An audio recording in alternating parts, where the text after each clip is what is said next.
Chapter 970. A simple and crude carriage leisurely went south. It first visited the three military towns of Gentleman's Mansion, Maolong, and Li Valley outside the military town of Wuxia.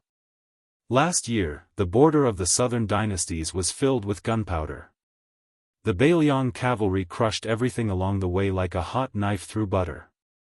However, to everyone's surprise, they did not occupy the military towns in order to push the border to the north to resist the Baimang cavalry. Instead, they looted all the goods and craftsmen and left. They did not even bother to destroy the cobweb-like post roads on the border. Obviously, they were not afraid that the Baimang would smoothly launch an attack on the border. The carriage went past the three towns. It was a scene of desolation and panic. The owner of the carriage occasionally lifted the curtain expressionlessly. Then, the carriage turned east and rushed to the lower city of Liuwa at the border of Longyao Province and Yuzhou Province. The city's governor, Tao Qianji, died suddenly during the Qingming festival last year when he was visiting the tomb. The carriage did not enter the city. It went straight south and approached the border of Liangmang. The owner of the carriage seemed to be in a good mood. She sat behind the coachman and leaned against the thick cotton curtain. She held a pot of homemade glutinous rice wine and drank a few mouthfuls. Then, she sang a familiar high-pitched song. The desert was vast, and the carriage seemed to be lonely. The old woman's song was not gentle at all. Instead, it was soul-stirring. The coachman was an ordinary-looking short and stout man. However, he had long arms like an ape holding a whip, which made his figure look ridiculous. The middle-aged man was serious in speech and manner. During this time, the old woman touched his back with the wine pot. The man did not turn around. He just shook his head, indicating that he did not drink. The old woman was not annoyed by his lack of tact. After singing the song, she raised her head and drank a mouthful of rich glutinous rice wine, showing her heroic spirit. However, when a Jianghu heroine acted like this, others would applaud her, but when a white-haired old woman acted like this, no one would find it pleasing to the eye. The old woman probably knew the coachman's indifferent nature and did not expect him to respond. She looked at the distant sky and said to herself, "You men have money and power, and all like to keep women in a golden house. As for me, I have a hobby of raising literary heroes. My ability to raise soldiers is stronger than the old emperor of the Zhao family." In literature, first there was the king of the northern courtyard, Su Huainan. Then there was the imperial tutor, Taiping Ling. Then there were the old and famous scholars of the southern imperial court. In military, there were the 12 generals, including Yang Yuanzan and Lu Gui. All of them had outstanding military achievements, and they were all in my hands. In the 6 battles where the two sides used the power of the entire country, we lost 2 and won 4. If we were not caught off guard by lame Su of Bailiang last year, no one in the Liang court would not fear the iron hooves of Baimang. But this is also good. After the disturbance caused by the Bailiang cavalry, Liang began to underestimate our Baimang. Great Peace City quickly took away that kid, Gu Jiantang, as the Minister of War. The blue-eyed girls moved to tilt taxes to the north finally began to face heavy obstacles. The people in the center of the capital were not united, which was a good thing. In my opinion, the reason why the new Minister of War, the villain too, did not pay any attention to this, and even intentionally or unintentionally suppressed the generals of Gu Lu and allowed the court officials to make things difficult for the blue-eyed girl was because he was secretly happy to see the war in the north erupt everywhere. It was not enough for him to decide the spring and autumn with one battle. If he fought again, he would decide the world. This kind of ambition, to put it bluntly, is the ambition of a wolf. The white-clothed soldier Immortal's thoughts and appetite are far greater than his adoptive father's. No wonder he is a young man who has been scolded as a wolf. If he was in our Baimang, would already have a headache with the ambitious fatty Dong. If he was added, how would I deal with the 3 of you? Wouldn't I be worried to death? That's right, Hong Jingyan, who came from the same chess and sword music school as Taiping Ling, is also quite ambitious. It's just that between him and Dongzhuo, only one of them is destined to rise up in the southern dynasty. I have already rewarded him with all the Ruren cavalry from the 3 towns of Rochuan, Laohuai, and Wuchuan. It's about the same as Dongzhuo's current military strength. If he still loses, he can only blame himself for only having the good fortune of being a Jianghu master and not having the fate of a ruler of the world. However, to be honest, the fatty Dong's conduct in life is quite likable. The blind Hong Jingyan is detestable at first glance. Tuoba, you will definitely die much later than me. If the one surnamed Hong really dares to collude with the imperial clan and try to become the emperor behind the scenes, then regardless of whether you retire or not, you will still kill him. The man said calmly, Dongzhuo is also capable of such treason. The old woman laughed and said, that's not a problem. Who asked me to like this damn fatty from the bottom of my heart? After I ascended the throne, he was the only one who dared to call me Big Sister Emperor. His shamelessness is so cute. Besides, Dongzhuo is full of schemes, but at the very least, he has a bottom line. His bottom line is low, but he still has a bottom line. Such a person is actually not scary. What I am most afraid of are those whose bottom lines are unpredictable. General Zhong Shentong and Murong Baoding are such treacherous people. You will never know what kind of surprise they will bring you or what kind of disgusting things they will do. Hand Bei Mang over to Fatty Dong. The Murong and Yelu surnames are not afraid of being cut off. Chapter 971. The man who was called only by his surname fell silent again. The old woman finished drinking the glutinous rice wine in the pot that she had brewed herself. Holding it in her arms, she sighed, when I was young, I was homeless and went to Liang and Liao. I saw old cripple Su before he was crippled. At that time, I didn't fall in love at first sight. I just thought this man was interesting. Later, Su Shao left Liaodong and climbed to the top step by step. I didn't believe that he was capable of such a feat later. When I had free time to deal with the state affairs, I often wondered how he could stand out among his peers. After a long time, I had clearly let go of it, but many years later, I picked it up again. I was somewhat unwilling. But this kind of love can only be thought about. If I had to choose again, I would still choose to return to Bei Mang. If I really had to spend my life on daily necessities for a man, I would be so bored that I wanted to kill someone. After the Battle of Western Fortress, I even wrote a letter to Su Shao, advising him to follow the general trend and establish himself as the emperor, so that I could coordinate with him from a distance in northern Mang.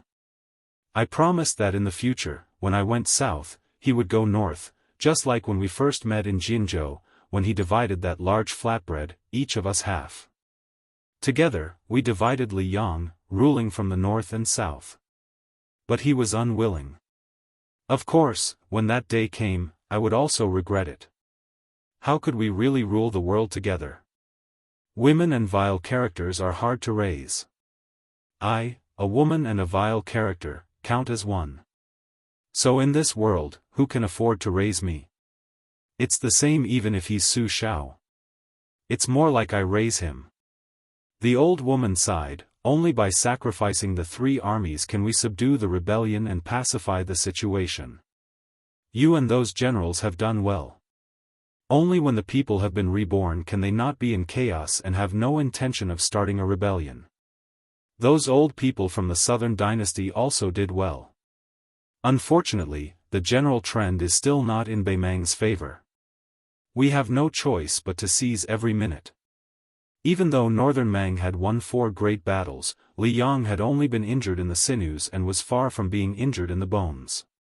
With Bai Yan, planning the overall situation and joining hands with Gu Jiantang to build the eastern border, Bei Mang's advantage becomes smaller and smaller as time passes. When Liang completely devours the spring and autumn period and has enough strength, it will be time to beat our neighbor to death. Therefore, before I die, no matter what the outcome is, I must take advantage of the return of the peace decree to fight. As for whether to ally with Liang or Beiliang, I was still hesitating. Both sides had their pros and cons. Heli and Wu, Huang Songpu, and the other old fellows all insisted on attacking Liang first. For example, in the past, the old emperor of the Zhao family had listened to Yuan Benqi's advice. He didn't hesitate to bite down on West Chu first, and then went to devour South Tang and West Chu. When the conditions were right, success would be as easy as lifting a finger. However, Taiping Ling and a large group of young and strong generals, including Dong Zhuo, insisted on taking Beiliang first, and then annexing western Shu and southern Zhao in one go, forming a confrontation between the east and the west. Only then would it be safe.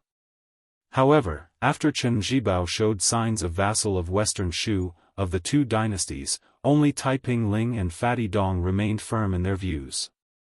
Many people felt that since they had to face Su Zhao's 300,000 cavalry and Chen Zhibao guarding western Shu, it was better to go to Gu Jiantang alone on the eastern front to take advantage of the situation. As for me, when it comes to fighting for favor in the imperial harem, even Zhao Ji of Great Peace City has to learn from me. However, when it comes to matters that affect the life and death of a dynasty, it is laughable to say it out loud. In reality, it is often just based on a woman's intuition. That year in Jinzhou, Lame Su said that as long as he encountered a difficult and troublesome matter, he had an easy way. He tossed a copper coin and guessed right or wrong, and listened to the heavens and did as he wished. Do I have to toss a copper coin too? Tuoba, do you have one on you right now? The middle-aged man probably felt that it was absurd. This time, he didn't even shake his head. His body didn't move at all. The old woman, who didn't refer to herself as I in front of him, laughed self-deprecatingly. With your simple personality, why did you get angry by the Yellow River and kill our Qilanzhenren? The man laughed coldly and said, pretending to be mysterious. If we weren't in a hurry to go to the icy plains of the northern region, the three pure ones and the imperial advisor Yuan Qingshan would have been killed so that His Majesty wouldn't have to worry. The old woman dismissed it with a laugh. She hugged the old fur coat that someone had dug out with great difficulty from the bottom of a chest. She said softly, Li Yang learned from our Beimang how the imperial court should interact with Jianghu. Back then, when Su Shao stepped into Jianghu, it was a strenuous and unrewarding task. The imperial court, Jianghu, and Su Shao, who was used to being the scapegoat, didn't have a good ending. If an emperor with power personally went to compete with martial artists, not only would his status drop, but he would also ruin his reputation. It would be better to let the Jianghu people fight to the death for him. That would be the best method. However, even if you support several influential Jianghu families, you still have to be careful not to let them become too big to get rid of. A powerful family that produces talented people in large numbers is no different from an arsenal in your own backyard. If the spearhead is pointed at your back, you will suffer even more. The cart driver frowned and said, what about the Daoist sect and the chess and sword music school, who are the leaders of Beimang's Jianghu? The old woman played it down and said, one strives desperately for immortality, the other strives desperately to get involved in the secular world. They both have weak ribs and can't stir up a storm. Even if I give you, Tuoba Bodhisattva, 20,000 troops and horses, you still can't deal with them? The man nodded. The old woman shook the wine pot. That woman and Murong Baoding's illegitimate son hidden in the spider's web. If it weren't for the great calamity in Liyang this time and being beaten back to his original form, I would have almost been fooled by Li Mibi. However, this old man also has his difficulties, so I won't argue with him this time. No wonder previously I couldn't find him even if I scoured the ground 3 feet deep. Turns out he was hiding right under my nose. A section of willow, a good section of willow, really a section of willow. As soon as you plant a willow, you will become a shade. You have the ability to cut the grass but not pull out the roots. Regarding this secret scandal involving the imperial family, the man naturally wouldn't comment on it. In his entire life, he, Tuoba Bodhisattva, was only interested in learning martial arts and leading an army. Whether it was beauties or official positions, they were all dispensable worldly possessions. The Empress of Beimang looked at the color of the sky and laughed softly. In the past, the Zhao family wished that the Su family's child would die early so that he could be reincarnated. They waited until he didn't die prematurely. Furthermore, they were certain that this kid had the same one-track mind as lame Su and wouldn't betray Beimang. Now they were happy to squeeze out a smile, waiting to see Beiliang's 300,000 armored cavalry fight until not a single one was left alive. In any case, their Zhao family was profiting no matter what. If this kid was a little more cunning and revealed a little bit of disloyalty, he wouldn't dare to betray Beimang if Li Yang forced him into a corner. Then they wouldn't have to work so hard. But then again, if this kid was such a smart king of Beiliang, Beimang wouldn't be a threat, and Chen Zhibao most likely wouldn't leave Beiliang. Whether or not the next king of Beiliang would be supporting the Western Front would affect whether or not Chen Zhibao could conquer the world in one battle. Otherwise, the Zhao family was the best at getting rid of the donkey after it had outlived its usefulness. No matter how highly regarded he was by the current emperor of Liang, he could only be a retired king of Shu who had no more than 30 to 40,000 elite soldiers. Being relied upon by the emperor but not being trusted by the emperor wasn't a fortunate thing. It would only be a disaster. This emperor of the Zhao family is good at everything, but he's too narrow-minded. He's not even comparable to a woman like me. The stubborn lame Su deserves to have such a new master. Beimang's god of war, Tuoba Bodhisattva, spoke without restraint. He said calmly, "If I were Su Shao, I would have gone with the flow after the white-clothed case." The Empress of Beimang smiled faintly and said, "That's why you'll never become a man that Wusu, Zhaoji, and I can't forget." A man's occasional childishness, murderous aura, and Buddhist aura that seems to make people respect him are actually just icing on the cake. Only brotherly loyalty and human feelings are things that help people in their hour of need. A man who doesn't even care about the basic friendship doesn't even look at women like us. In this world, there's never a lack of smart people. Only fools who don't want to live an easy life are rare. Su Shao is a butcher, the king of Beiliang, but he's also a fool. Unfortunately, this old fool who's always smiling and looking at the world is going to die of old age after meeting you and me. Chapter 972. I asked for a 3-day leave. Originally, I should have resumed the update yesterday, but I was late by 1 day. Therefore, other than this 7,000-word chapter, there will be another chapter around midnight. This month and next month, I will have to work hard to repay the debt. Everybody is looking forward to it. You are also welcome to whip and urge me with all your strength. P.S. Happy New Year. The mouth of the gourd was vast and boundless. An extraordinarily majestic martial arts platform was temporarily built. 3 li to the east and west of the martial arts platform, respectively, there was a military review building for Beiliang's meritorious old generals and civil officials, 1 civil and 1 military, forming a temple and a great hall supporting each other. Among them, the civil building had 6 floors, 1 floor higher than the martial building. This made the scholars who were successively ascending the civil building to feel somewhat honored in their hearts. Inside the building, there was no lack of Beiliang's civil officials with superior ranks. Other than the newly appointed governor of Lingzhou, Su Beiji, the governor of Yuliang had already ascended to the top floor, leaning against the railing and gazing into the distance with the administrator Li Gongda. However, the one closest to Li Gongda was not the governor of Liangzhou, Hu Kuei. It was also not the governor of Yuzhou, Wang Peifang.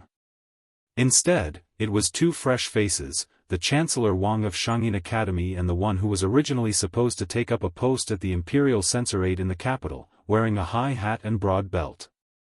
When the sandstorm hit the building at the frontier fortress, their sleeves fluttered, setting off the 2 old men's fresh and immortal air. According to the law, Hu Kuei was half a rank higher than the governor of Lingzhou in Beiliang.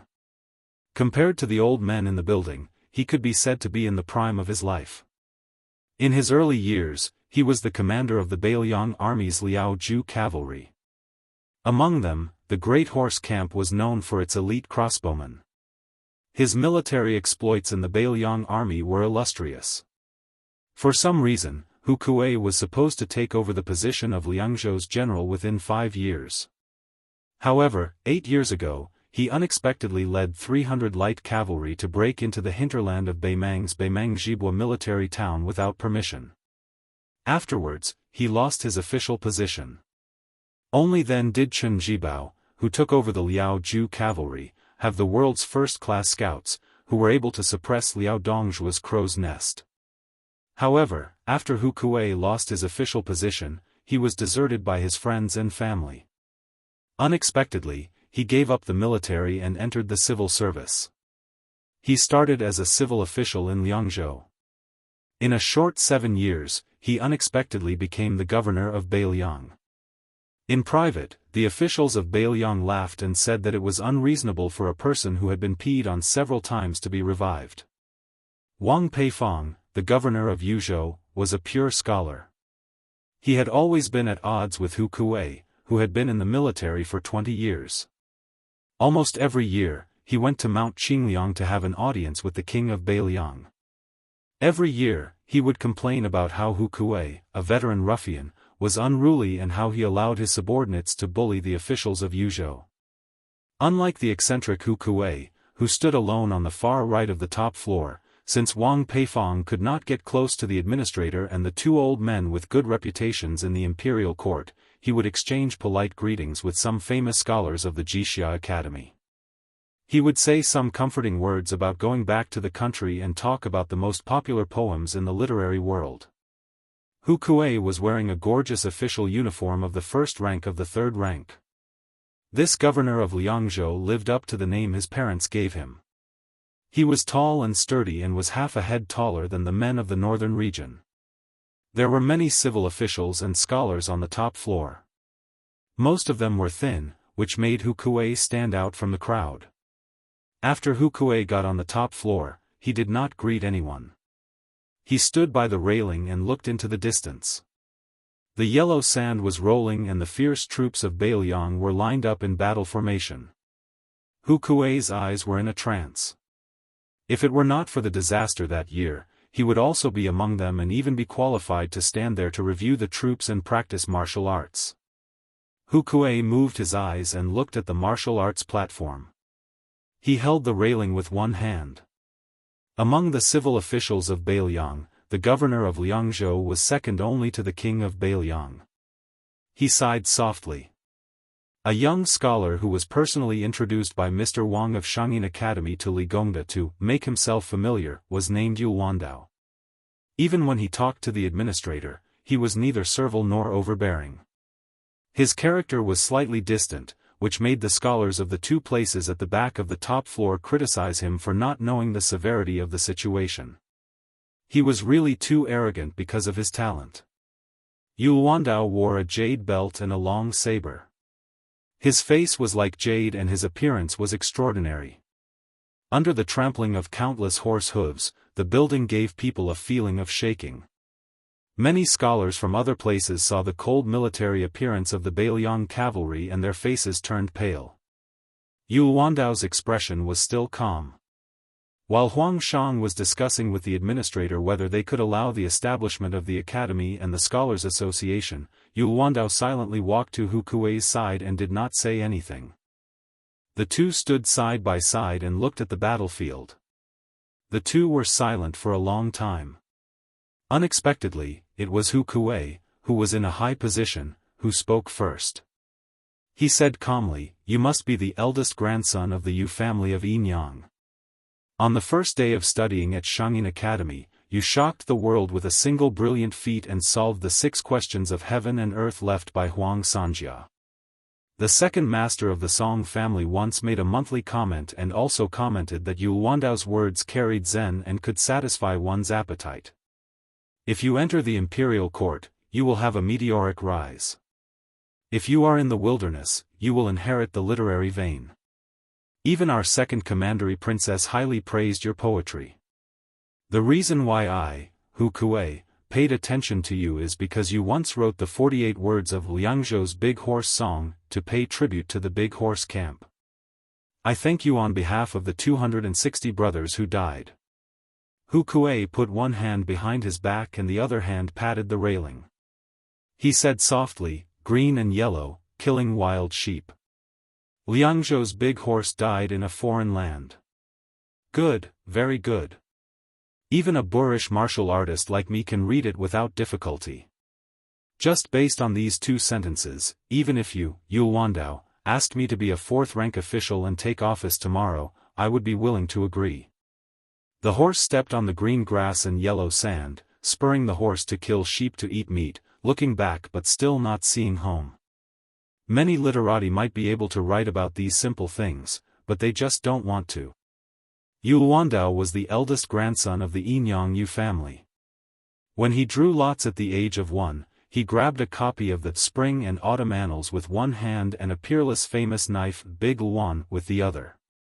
When he was 4 years old, he wrote poems and became famous all over the world. When he was 14 years old, he carried a book and carried a knife to study at Shangyin Academy, attracting the attention of the world. He was also one of the young talents that made the Liang imperial court feel the most heartache and annoyed. Because of this, the Yu family was angered by the Zhao family's emperor and was miserably suppressed in Guangling. Yu Wandao lowered his head to look at the knife and then raised his head to look into the distance. With a warm smile on his face and a determined look in his eyes, he said, "General Hu, I came to Beiliang this time not to ask for an official position from you. I just want to see His Royal Highness with my own eyes. Then I will have no regrets in this life. I can't stand the arrogant and willful noble families that break the law, the pretentious imperial college, and the imperial court that gets rid of the hounds after the hares have outlived their usefulness. Only Your Highness is pleasing to the eye. I also want to ask Your Highness, if one day Beiliang can't defeat the million iron cavalry of Beimang, does Su Fengnian dare to die on the battlefield? Does he dare to guard the northwest gate for the Central Plains? If Su Fengnian is willing to nod his head, then in the future, I, Yu Wandao, will be added to the pile of corpses. We scholars seek fame in peaceful times and study in troubled times. We use our deaths to exchange for peace for the people." Hu Kuei said calmly, "I'm afraid that you scholars have high standards but little ability. On paper, you talk about good soldiers, but under the paper, you are just a bag of straw." Yu Wandao heard the Liangzhou provincial governor's words, which spoiled the mood, and laughed instead. "I'm also afraid of this. So after the military parade and martial arts training, I'm going to join the army and be a pawn. Whether I'm a mule or a horse, I'll know once I walk it. But along the way, I've seen many graceful northern beauties who are not like the Jiangnan women. They are tall and have bold personalities, very much to my liking. Before I die, I have to marry such a tall wife so that I won't let down this life in Beiliang. Yu Wandao doesn't have any elders here. When I send gifts to a woman's family, I hope that official who can do it for me." Hu Kuei didn't comment and said something even more ominous. "I, Hu Kuei, don't have any great abilities, but I'm good at collecting corpses. If you, Yu Wandao, die one day, I'll collect your corpse for you." Many scholars on the top floor were standing in the building.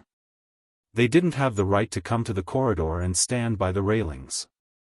Seeing that this eldest grandson of the Yu family was able to join in on the fun with the administrator and chat happily with Liangzhou's general Hu Kuei, their eyes were red with envy.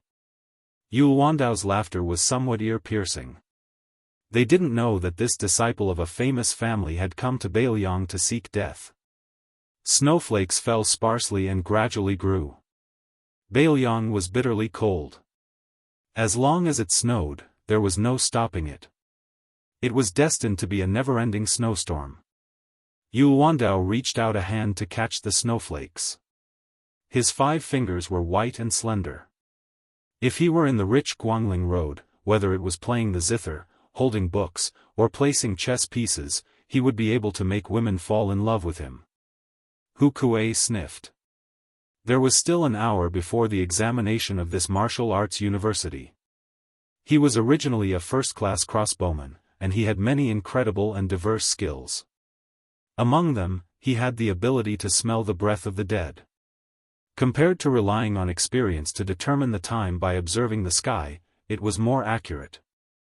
As for the principle of Taoism's ventilation of the mountains and lakes, carrying Peng Ai to dig pits and burn them, and using this to look for the breath of the well to find water, it was an unorthodox skill that the Northern Liang army had to be proficient in. It was indeed not without reason that the Su family's iron cavalry set off at the beginning of spring and autumn, and the reason why Zhao Shi was so afraid that he could not sleep and eat in peace was indeed not without reason. Not only were there many fierce generals under Su Zhao's command, but the rogue immortal craftsmen who were proficient in unorthodox methods also made it difficult for the other great generals of Liang to catch up. Hu Kuei suddenly pointed at the martial arts platform in high spirits and said with a smile, "Yul Wandao, after an hour, why don't you open your eyes wide and see who will be there? Then you'll know whether Beiliang's 300,000 iron horse cavalry can withstand Beimang's 1 million cavalry." Chapter 973. The Wu Tower in the west was one floor lower than the Wen Tower. This caused a large group of old warriors, who had been scolded by the Liang imperial court as the old men of Beiliang, to gather together and curse. They all said that it must be His Royal Highness's rotten idea. Otherwise, the great general wouldn't have slapped the old faces of his subordinates like this. There were many mountains in Beiliang. Other than the two old generals, Yan Wenluan and Zhong Hongwu, most of the young and strong generals under Chen Zhibao had left Beiliang for western Shu. However, many of the old generals from the previous generation had a close relationship with Chen Zhibao. Most of them had the title of general above them. They only had their families to feed, so they wouldn't cause trouble and choose to stay in Beiliang. Other than these three mountains, there were also the great general's adopted son and many old generals who had retired from the cavalry and infantry. These old generals couldn't be compared to the group of generals who had been given the title of general. They still had many branches and leaves in the Beiliang army and had a deep foundation. The Wu Tower was originally arranged according to seniority like the Wen Tower. Those with high positions would stand on the tall buildings. However, it was a bit strange today. A one-armed old man with the surname Lin who drove an ox cart out of seclusion didn't want to go up the tower. Many of the old men of the same age who had been through life and death with him didn't want to go upstairs to show off their power. They surrounded the first commander of the Lotus Seed Camp, Lin Dofang. Although Lin Dofang had resigned and lived in seclusion after following the Su family to Beiliang and had been a nameless field shuang for almost 20 years, everyone knew that Lin Dofang and the great general had been through life and death together. Moreover, they had almost become relatives by marriage. In addition, when the old soldier respectfully sent the crown prince to the capital, Lin Dofang had also appeared outside Liangzhou city. At that time, the ox-cart old man, the former Yuzhou general Jean Partridge, Zhou Kong, and the commander Yuan Nanting who controlled most of the white feather cavalry were also among them. Lin Dofang had always been popular in the Su family's army. After he had resigned, there were no more conflicts in the officialdom. This time, his retirement seemed even better. Even some of the old generals who were not familiar with him back then were happy to chat with him. Even Lu Yuanji, who had retired from his high position as the deputy commander of the infantry, and Wei Taizhan, who had just vacated the deputy commander of the cavalry last year, were no exception. This group of old fellows with illustrious military exploits had seniority, meritorious service, and family background, so they were especially outspoken when they talked. Compared to the genteel and sour atmosphere in the Wen building, they were like heaven and earth. At this moment, Lu Yuanji was cursing His Royal Highness for not being sensible. It was fine that the Wu building was 5 floors higher, but it was actually 1 floor lower than the Wen building. Wasn't this deliberately embarrassing these old fellows who had fought for Beiliang? Lu Yuanji had retired from his position for a few years, and he was also famous for his impatience and uncouth temperament. Hearing his curses, all the old men around him, without exception, smiled knowingly. Wei Taizhan, who had just left Beiliang's army for less than a year, was much more reserved. he didn't even respond. Once Lu Yuanji rolled up his sleeves and cursed, even the country's shrew would have to retreat. Especially after drinking, he dared to spit on General Su Zhao's face. Of course, General Su Zhao was so angry that he was whipped and thrown out of the tent to drink the northwest wind. At that time, General Su Zhao, who didn't look like an old man, was also stubborn. After being thrown out of the tent by General Su Zhao, he refused to go back to the tent to rest. He sat on the ground and continued to curse. When he was tired, he fell asleep on the ground and snored like thunder. In Lu Yuanji's words, "I don't want to be angry with General Su Zhao, and I don't dare to. I will use my snoring to disturb General Su Zhao's sleep." Lu Yuanji was still angry after cursing His Royal Highness for half an hour.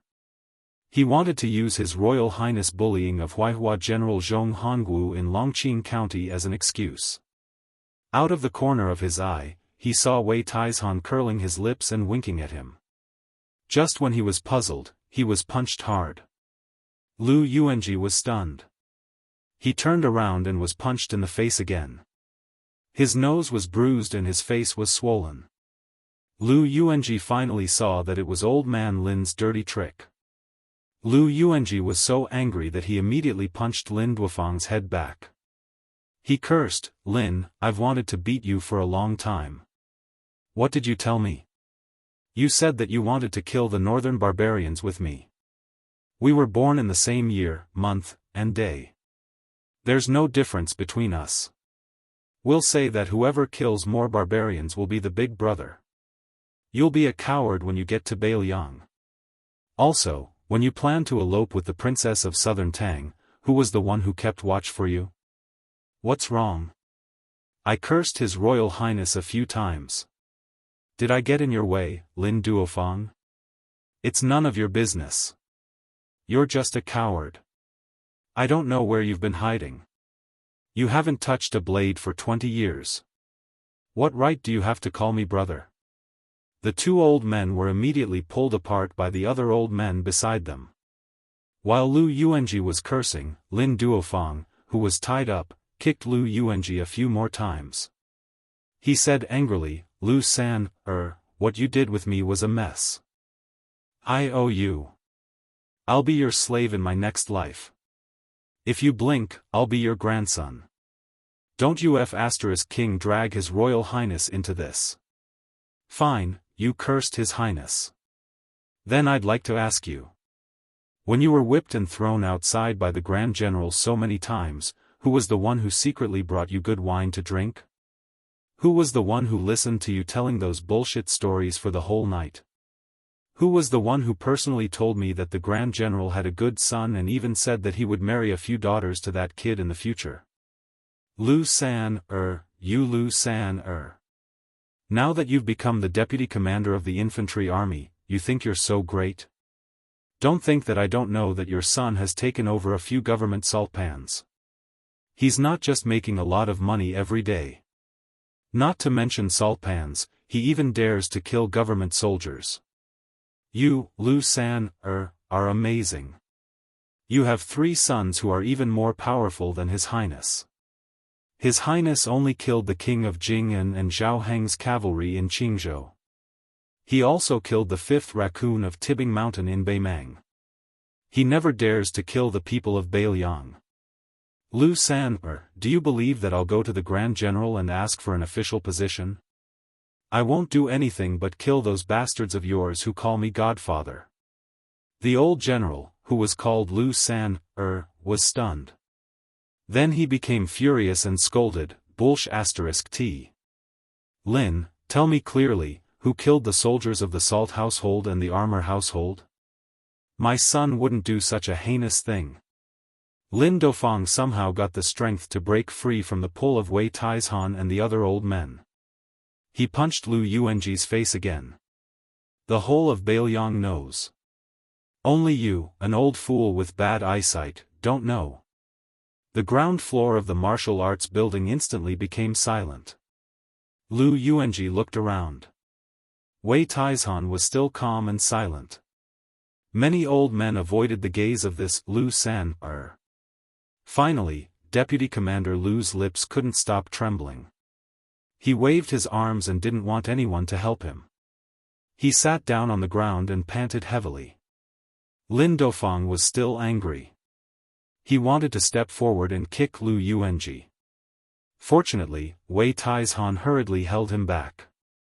Only then did they manage to stop the old man who built the Lotus Seed camp. The scene inside the building was enough to stun any outsider. Chapter 974. Lin Dofang took a deep breath and patted the back of Wei Tieshan's hand. The latter slowly let go of his hand. Lin Dofang sat in front of Lu Yuanji, facing him.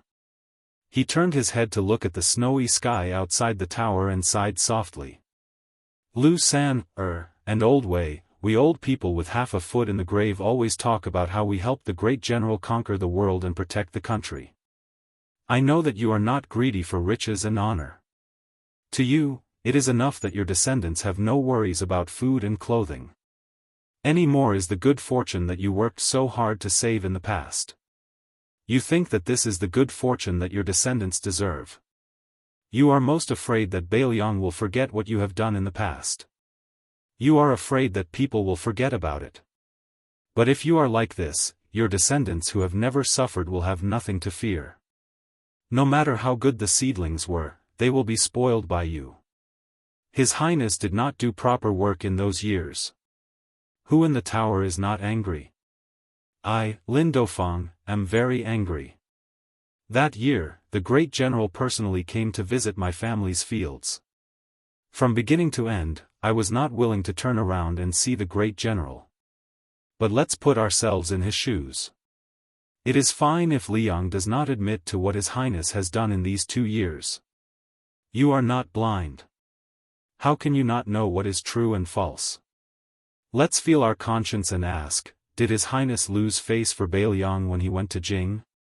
Xiangfan City, Guangling River, Iron Gate Pass, Beimang's Ruoshui River, and Great and City's Imperial Road. Who in the tower can do what His Highness has done? You, Lu San, who can't even control your son.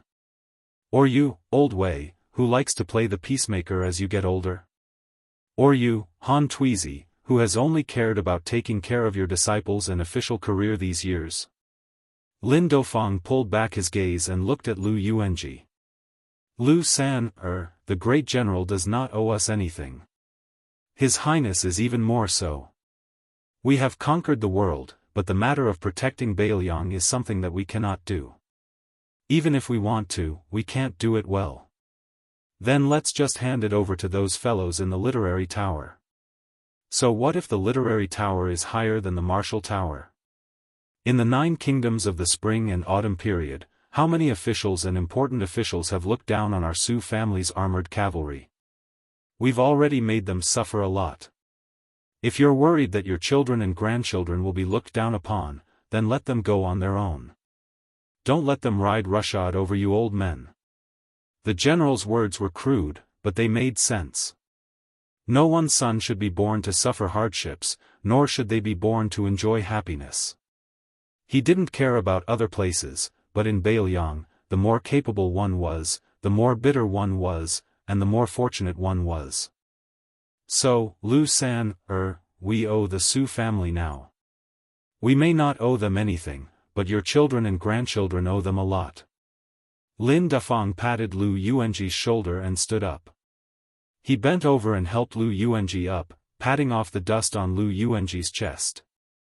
Lu Yuanji suddenly grinned and said, "Damn it, Lin, I only rewarded you with 1 punch. Look at you, I punched and kicked you several times." Lin Dafang laughed and said, "I told you I'm more capable than you. You have to admit it. If it weren't for our old friendship, would have used my special skill, crotch kick." Lu Yuanji put his arm around Lin Dafang's shoulder. He wanted to scold him, but when he touched the empty sleeve, he stopped talking. Back then, it was Lu San who had gritted his teeth to bandage his brother's wound. He was too embarrassed to do it in front of Lin Dafang. He only dared to squat on the ground and sob after leaving the tent. That feeling was even more painful than his own broken arm. Lu Yuanji clearly remembered that year when Lin Defang's arm was broken and the general was seriously injured. That kid couldn't help much, but he stood guard outside the tent with a pale face. In the end, the two of them stood guard side by side against the tent. Lu Yuanji, Lin Defang, Wei Taizhan, and Han Tuizi walked side by side to the entrance of the martial tower. It was snowing heavily. Although there was no longer the scene of yellow sand covering the iron armor, when they looked up, they could see that the frozen river had yet to thaw. Further north of the ice river, there was only white snow covering the black armor. The 100,000 infantrymen of the Bailiang army were divided into two giant battle formations from the east and the west, leaving a path in the middle. The commander of the White Feather Cavalry, Yuan Nanting, was able to get close to the ice river and sit high on his horse. There was also the Lotus Seed Camp, the Horse Camp, the Partridge Camp. The first camp was set up. There were a total of 36 of these old and new camps. They were all lined up in a row, looking especially majestic. The crossbowman of the Little Snow Camp, Li Hanlin, was positioned slightly behind. He carried his saber and crossbow, holding his breath and concentrating. Beside him was Lu Do. The two of them looked at the martial arts platform together, their eyes burning with passion. There was not a single person on the martial arts platform. Other than a giant war drum, there was nothing else. The war drum had not been beaten, and the horn that the soldiers of Bailiang were most familiar with had not been blown. The martial arts platform, which had stone steps to the north and south, finally revealed the figure of a small mountain. The Protector General of Bailiang, Chu Lushan, appeared in armor for the first time in 20 years. Chu Lushan stood slightly to the left of the martial arts platform, leaning on his saber. The new commander of the cavalry of Bailiang, the number 1 cavalry in the world, White Bear Yuan Zwazong, and the famous infantry commander, General Yan Wenluan, walked up to the martial arts platform at the same time, one on the left and one on the right. Yuan Zwazong was known to be a handsome man. Now that he was wearing heavy armor and holding a cold saber, he looked even more imposing. Yan Wenluan was far inferior to the Protector General of Bailiang and the cavalry commander in terms of height. General Yan was short, perhaps even shorter than the men from Jiangnan. He had been shot blind in one eye by a stray arrow on the battlefield. This man, who was neither tall nor strong, had pulled out an arrow and swallowed his eye before continuing to fight. Before the fall of West Chu, the war Saint Yi Baikue was invincible in the spring and autumn 9 kingdoms. Only Yan Wenluan's infantry could fight to a draw with Yi Baikue's great halberd army. The Song and Shu kingdoms were not suitable for the Su family's cavalry to roam freely. This was also Yan Wenluan's contribution. With Yan Wenluan standing there, who dared to look down on him? Then there were the 2 infantry and cavalry commanders, Chen Yinxue and He Zhonghu, who had been deputy commanders with Lu Yuanji and Wei Taizhan for many years. Then there were the 2 new deputy commanders. The number 1 general of southern Tang, great ancestor Gu, and Zhou Kong, who had been promoted to deputy commander after more than 10 years of controlling the Yuzhou army. Liangzhou's general Shifu, Yozhou's general Huangfu Cheng, and Lingzhou's general Han Laozhan followed closely behind. But why was there no general or king of Bailiang? Finally, Su Longxiang, who was barefoot and dressed in black, led Qi Xuanzhen's black tiger onto the school stage. Chu Lushan, Yuan Zwazong, Yan Wenluan, Chen Yinxue, He Zhonghu, great ancestor Gu, Zhou Kong, Shifu, Huangfu Cheng, and Han Laozhan. The 10 of them stood in a row with their sabers in their hands. When the second son of the Su family, who had led the dragon elephant cavalry to crush the southern Tang towns of Bailiang, appeared, a mournful and melodious horn sounded. Su Longxiang walked step by step toward the war drum that was half the height of a person. The sound of the Bailiang drum was once the loudest in the spring and autumn western wall.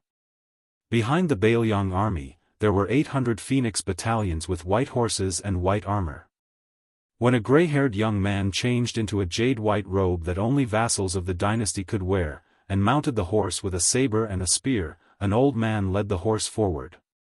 The snow-white horse slowly moved a few feet away. The hunchbacked old man let go of the reins, straightened his back, and patted the horse's head lightly. Then he smiled with relief. Go. This rider led the 800 Phoenix Insignia light cavalry in between the two armies, galloping through the sky full of flying snow. The old man looked at the back of the rider, his hands in his sleeves, and smiled from ear to ear. Su Longxiang began to beat the drum. The drum sounded like thunder, rolling away the Beiliang. That rider didn't step on the surface of the frozen river. Instead, the rider and the horse leaped high into the air. The iron horse leaped over the frozen river. Along with the drum sound, the iron spear in the man's hand suddenly stabbed into the ice river. The entire ice river shattered. After the 800 cavalry stopped their horses, they filled up the line. The man in the robe, who only had a Beiliang saber, got off his horse in front of the school stage, walked up the stone steps, and stood in the center. Then he held the saber and shouted, "Beiliang, draw your saber." Beiliang Governor-General Chu Lushan did not lean on his saber anymore. He drew his saber. Yan Wenluan, Yuan Zhuozong, Chen Yinshui, and the others drew their Beiliang sabers almost at the same time.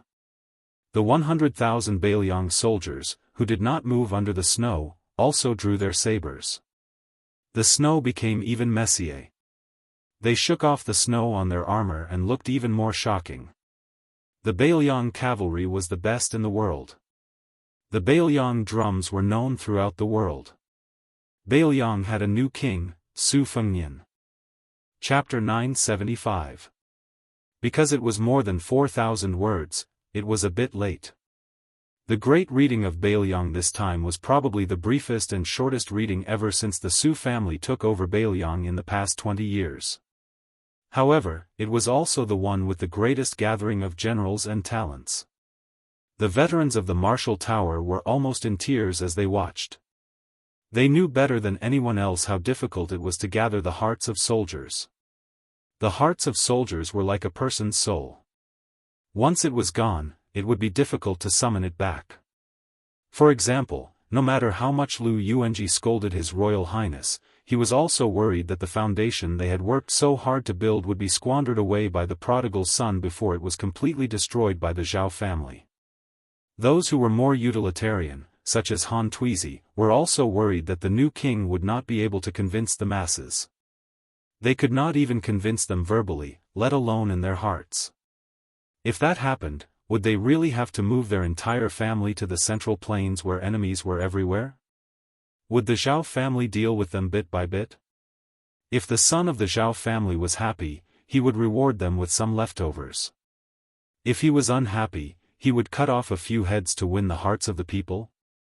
Therefore, when His Royal Highness, who was wearing a unique jade-white python robe, jumped onto the ice river and shouted, "Draw your sword," 100,000 soldiers of Beiliang unsheathed their swords at the same time. Everyone knew that Su Fengnian would be the rightful king of Beiliang.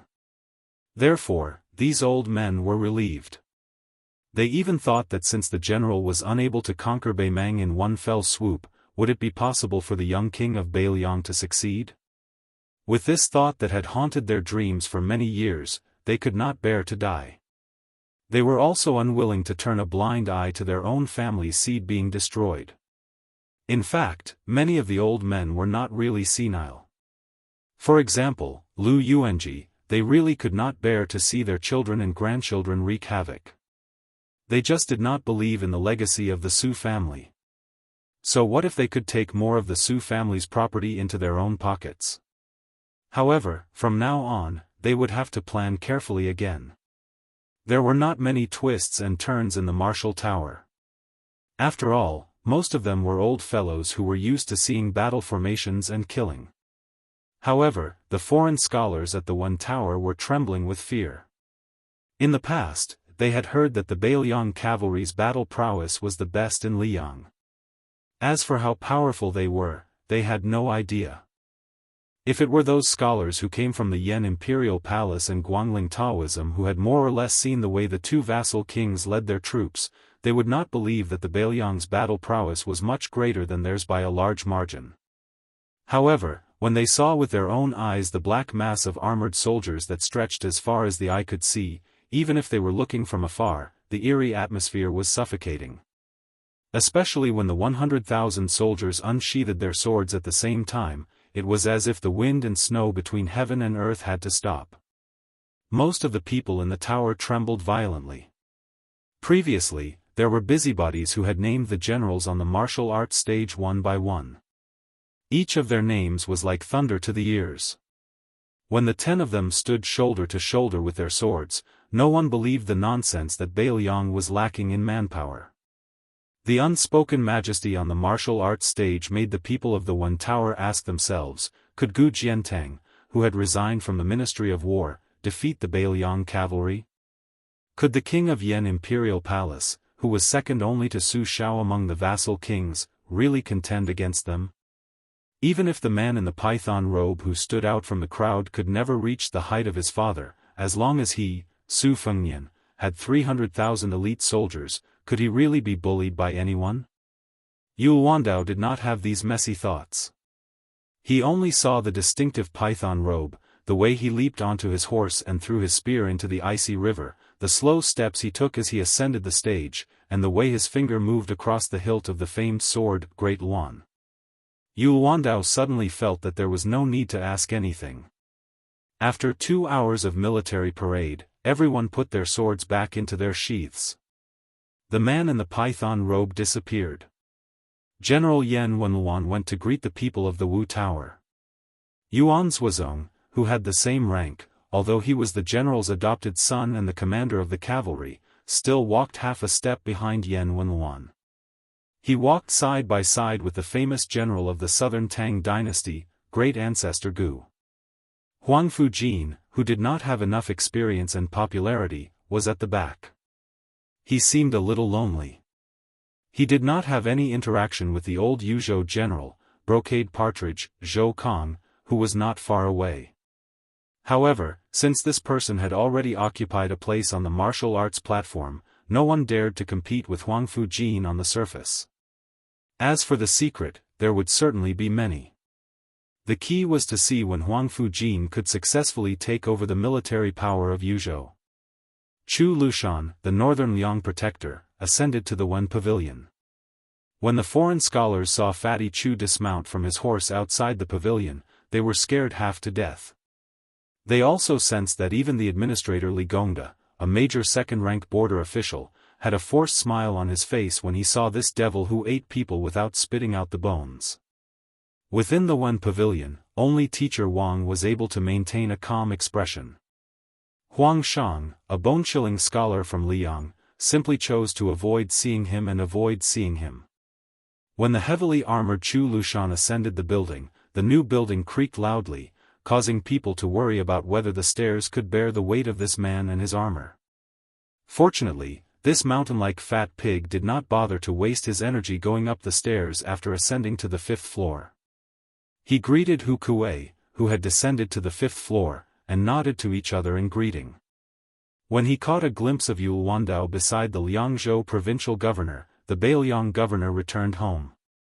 When Chu Lushan finally mounted his horse and left, the scholars felt as if a heavy burden had been lifted from their shoulders. If His Royal Highness's notoriety in the past was merely his hedonistic behavior within Bailiang's borders, then Fatty Chu's infamy was enough to make people's hair stand on end. Cutting breasts and skinning skin, breaking skulls and pouring wine, which of these did not deserve the wrath of the heavens? However, this fat pig still happily became the highest-ranking official in Bailiang. Truly, only a scourge could live for 1,000 years. On the way back, Chu Lushan summoned the crossbowmen Li Hanlin and Lu Dou. One of them was His Royal Highness's brother, who had grown up with him, and the other was basking in his glory. The Qingzhou Lu family, who was about to become in-laws with the Su family, could not be considered ordinary Bailiang soldiers. Chapter 976. Chu Lushan dismissed the dozen or so trusted retainers behind him, bringing only Li and Lu to the banks of the frozen river. The ice had already shattered. Chu Lushan tugged at the cotton collar of his armor and gazed into the river, remaining silent for a long time. Young Master Li, who considered the prince's mansion on Mount Qingliang to be his own home, had interacted with Chu Lushan many times.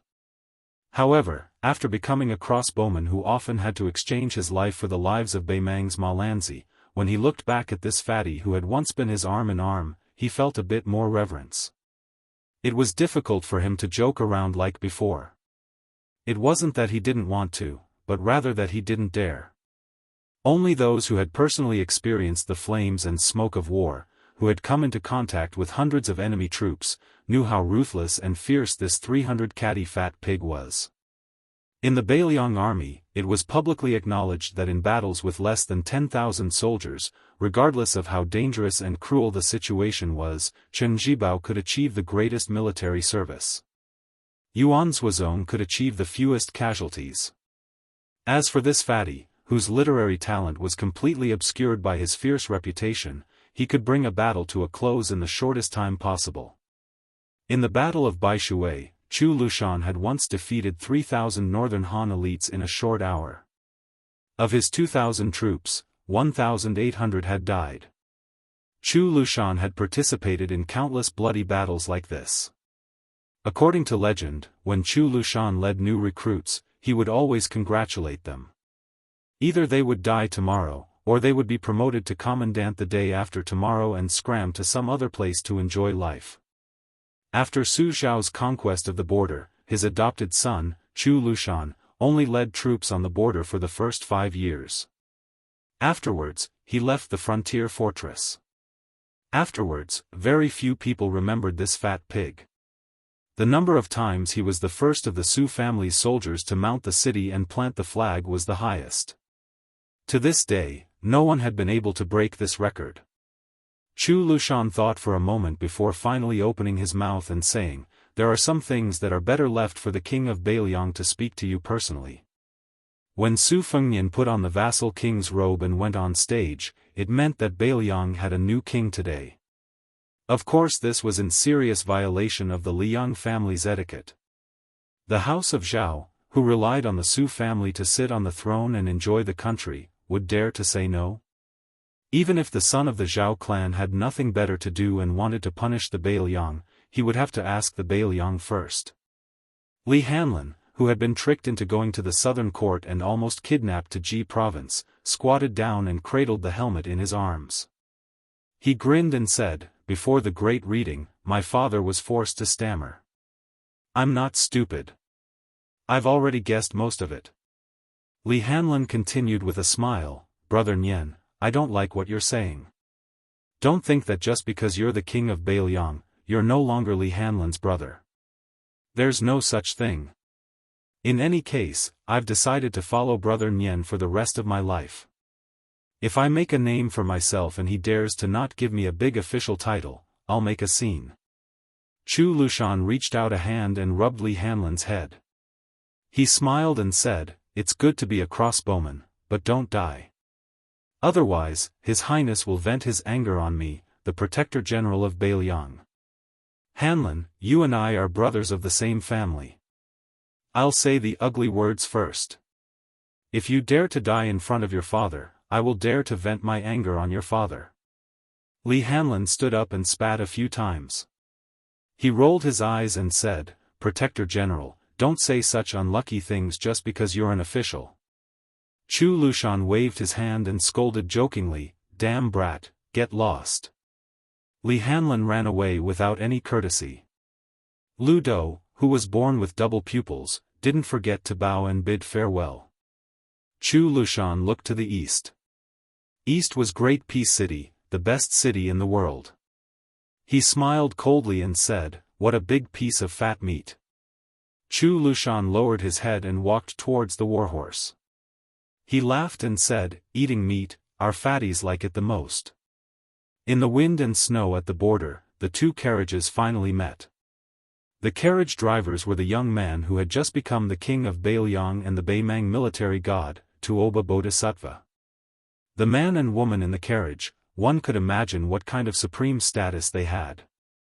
The Beimang Empress Murong and the old Prince Liang Su Shao. The carriages stopped at the same time. Su Xiao didn't even bring along the Beiliang's #1 martial artist, Su Yanbing. He only brought along his eldest son who had changed into ordinary clothing. In the end, it was still 2 carriages, 2 people against 2 people. Su Xiao bent down, lifted the curtain, and jumped off the carriage. The old woman in the opposite carriage also got off at the same time. Su Xiao glanced at the man who ranked second and then looked at the old woman who came slowly. He laughed mockingly and said, "Murong, you were so pitiful in the past. You were a shameless woman who cried and asked me to eat bread. Now you are so imposing. Tuoba Bodhisattva is your coachman. Look at me, I only brought my son. I can't compare to you." The old woman put on the old fur coat and didn't wear the mink hat. She allowed the wind and snow to hit her weathered face. Hearing Su Xiao's mockery, she didn't refute and just smiled. In Beimang, this kind of appearance could make people's eyes pop out. Su Xiao snorted coldly and said, "If you have something to say, say it. I'm not in the mood to drink the wind and eat the snow with you." The old woman reached out to touch the snow-white hair on her forehead and said with a smile, "Old cripple, how many times have I told you? My surname is Murong, not Murong." Su Xiao said anxiously, "How would I know that a person's surname can have 2 characters? I didn't know in the past, and I still won't know in the future." The old woman didn't get angry. She walked a few steps closer and said softly, "There are 10 great clans in the Central Plains during the spring and autumn period. 2 of them have a compound surname. If I remember correctly, they were all defeated by you, Su Xiao. Don't you remember? They were all eaten by you. Su Xiao, oh Su Xiao, you're really old. Fortunately, you've never been handsome in your life. You were like this when you were young, and you're even uglier when you're old." Su Xiao laughed and said, "I'm a man. Why should I compare my looks with a woman? Besides, do you think you were good-looking when you were in Liaodong?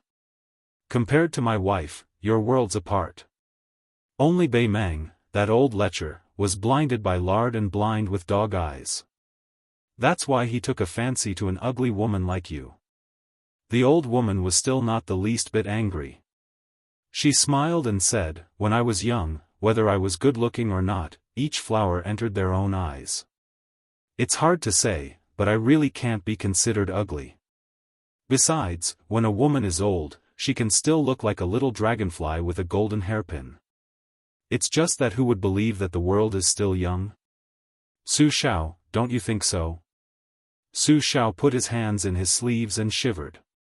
He said mockingly, "Sour, really sour." The old woman released her hand from her forehead and spread her hands in front of her. She lowered her head and glanced at them. Then she looked up and stared at the age spots on Su Xiao's face. She calmly said, "We're all old. I'm ugly, you're also hunchbacked. Don't insist on fighting to see who's better. As for me, in this life I've only lost because I'm too focused on winning and losing to myself. That's not good. You're too sentimental. That's not good either. Even if you're a top official, you still don't have a good life. Otherwise, if you were willing to lower yourself to me and come to Beimang, you wouldn't need to care about anyone's mood. You should know that even I won't give you any face." Su Xiao turned his head and spat heavily into the snow. The Beimang Empress dismissed it with a smile and said, "There's nothing important to discuss with you. Back then in Liaodong, I've already said what I wanted to say. This trip down south is to see Su Xiao before you die. I just want to talk about a small matter. That's why I decided that after you die, I'll first cripple your Beiliang and then go down south. In the end, I'll burn Great Peace City to the ground as incense to your grave." Was this a trivial matter in Fu Yu's casual conversation? Probably even Huang Longshan, the son of the Zhao family, and Zhang Jiulu and Gu Jiantang would feel that it was the biggest joke in the world if they heard it. Su Xiao narrowed his eyes and laughed coldly. "Then Beiliang will wait for you.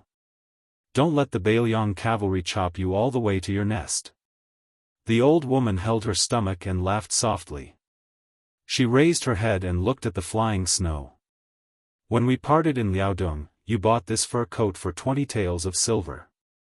At that time, I turned my head twice and only saw your back, Su Xiao. After the third time, I'm not willing to turn my head again. Sometimes, I wonder if I'll turn my head again and see you make a face. Su Xiao turned and left. He said calmly, I won't. A carriage turned and left first, heading south and disappearing into the heavy snow of the north. The old woman stood where she was and remained silent. When the coachman was about to persuade her, he heard the Beimang Empress angrily say, "Shut up." The old woman covered her face with both hands. Her expression couldn't be seen clearly. The wind and snow sobbed like a woman crying. The old woman let go of her hands and raised her slender arms to tidy up her white sideburns. She laughed softly and said, I don't know where the human face is, but the peach blossoms are still laughing like a stray dog. The carriage headed south. Su Fengnian slowly drove the horse. He had nothing to do, so he stuffed a piece of snow into his mouth. Su Xiao asked him for more, but Su Fengnian ignored him. Su Xiao rubbed his cheeks and said with a smile, It's not right to bring your son to see an old woman who misses her father. Su Fengnian didn't say anything. Su Xiao reached out and gently placed his hand on Su Fengnian's shoulder. He didn't say anything either. After a long time, Su Fengnian said firmly, I can handle it. Chapter 977. The successful hereditary succession meant that there was a new vassal king in the Liang dynasty. Other than the coronation of the crown prince and the ascension of the new emperor, there was nothing more important than this.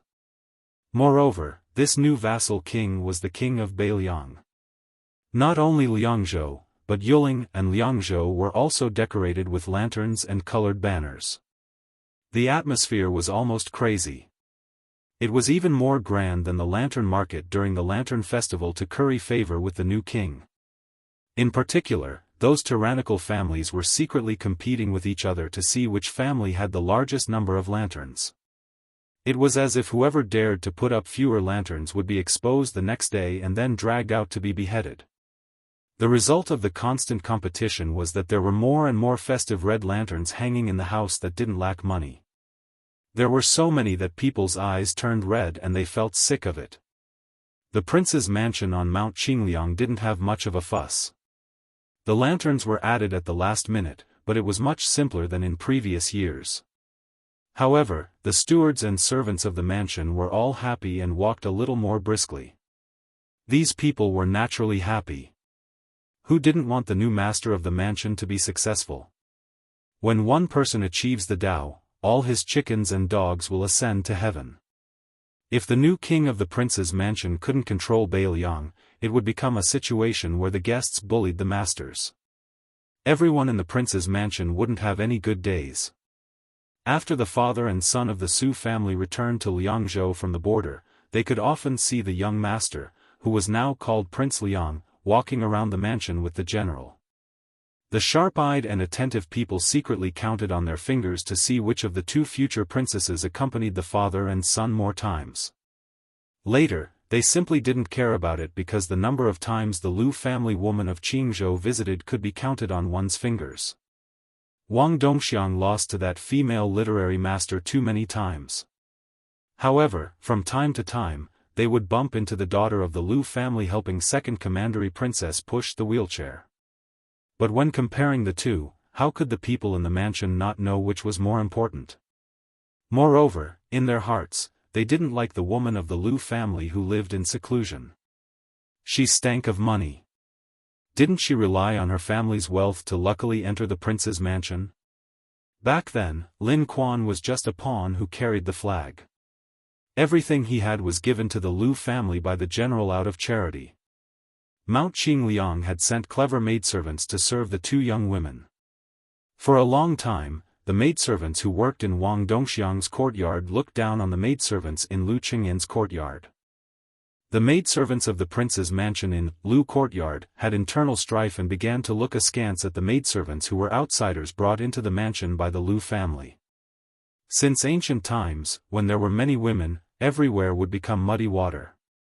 It had been less than half a day since they returned from the border.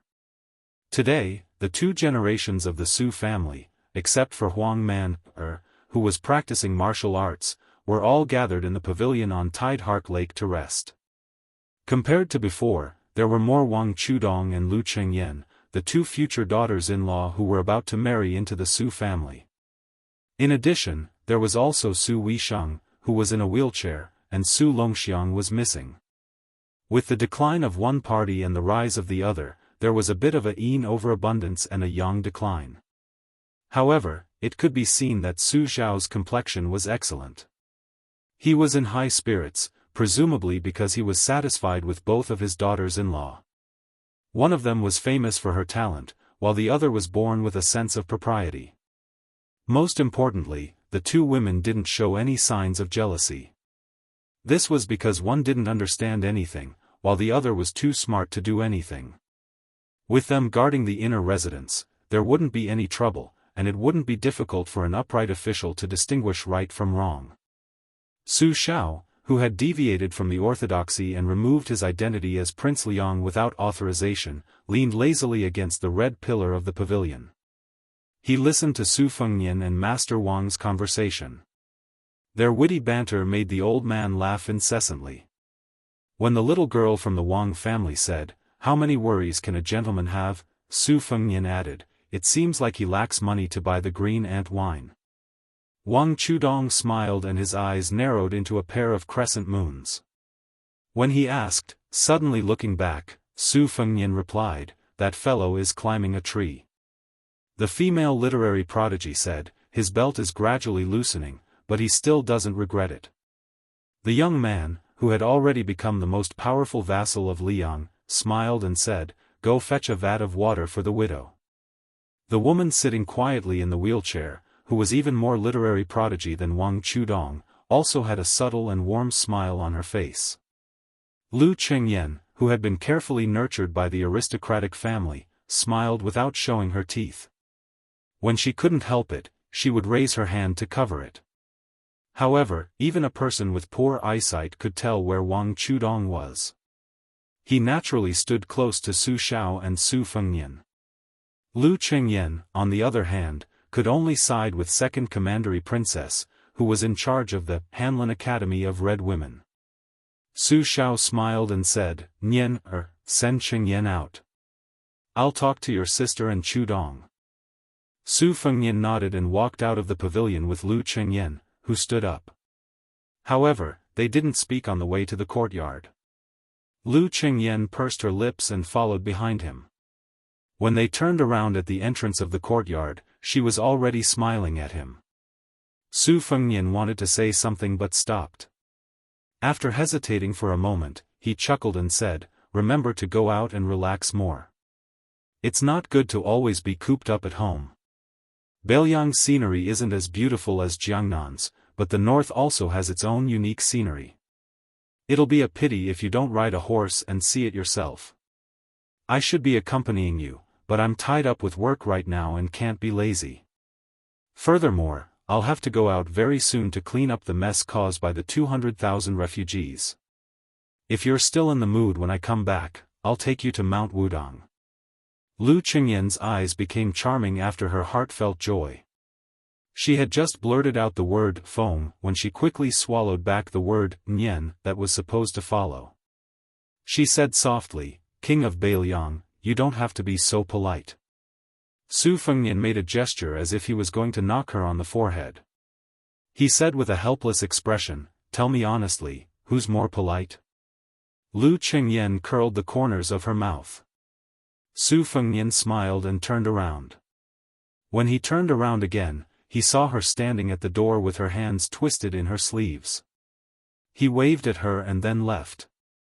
Su Fengnian didn't see Su Xiao at Tide Listening Lake, so he walked towards the mausoleum of Wang Fei, which had always been cold and cheerless. He walked quietly into the mausoleum that was said to be more solemn than the vassal kings. He reached out his hand and drew across the stone statues with solemn postures. At the end of the mausoleum, there was a hunchbacked old man sitting in front of a tombstone. There were very few ancient trees in the mausoleum. It was rumored in Bailiang that it was because the sword aura of the sword fairy's mother was too strong. Even after she passed away, she still had the vigorous aura of a sword fairy. Therefore, there weren't many ancient trees left in the mausoleum of Wangfei. When Su Fengnian was young, he heard that after becoming an immortal, he could cast beams to form soldiers and even bring people back to life. During that period of time, he read through almost all the ancient texts of Buddhism and Taoism in the Tide Listening Pavilion. Afterwards, he was scolded badly by his master, Li Yishan, who had never believed in ghosts and gods. It seemed that even if he wanted to be scolded, no one would scold him anymore. In the future, no one would dare to scold him, the king of Bailiang, Su Fengnian. Su Shao heard the footsteps and said with a smile, "You're here." He didn't say anything else. At this moment, the family of three was here. He was standing, Su Shao was sitting, and the king of Bailiang was lying down. Su Fengnian didn't show any grief. He only stood silently in front of the tombstone. It was early spring, and the branches of the ancient trees were light yellow and light green. Su Fengnian walked under the tree and reached out to pluck a leaf. He played the Ballad of the Spring Goddess that his mother had taught him when he was young. If he hummed the lyrics, then the general meaning was that a country girl left home and went down the mountain. She met a man she liked and they grew old together. The hunchbacked old man closed his eyes and listened to the little tune that he couldn't be more familiar with. One of his hands leisurely tapped the beat on his knee.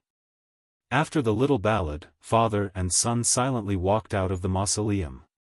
Su Shao suddenly said, "Nian, you can let Huang Manor go home now." Su Fengnian bit his lip. He stopped and quickly followed, nodding his head. In Great Peace City, there was still the lingering charm of the Lantern Festival. The streets were full of people. In the palace, after the head eunuch Han Shengxian suddenly died in the royal palace, Song Tonglu of the Great Martin Temple took over as the head eunuch of the Great Martin Temple. He was so young that it was frightening. In the first year of the auspicious talisman, the Great Martin Temple Song Tonglu of the Great Martin Temple had all come from him. It was watertight. Originally, he had very good relations with the people of the 12 directorates. After he resigned from the Internal Officials Directorate, he focused on handling the duties of the head eunuch of the Ceremony Directorate. He gradually distanced himself from many of the old eunuchs who had worked their way up to the title of Mink Temple. As a result, Song Tonglu didn't even go to the master who had given him his name. Since he had entered the palace and become a eunuch, he had to respect his master far more than his father. This was an unshakable rule. The reputation that Song Tonglu had worked so hard to build was like water in a copper hourglass. Drip, drip, drip, drip, drip, there would be a day when it would run out.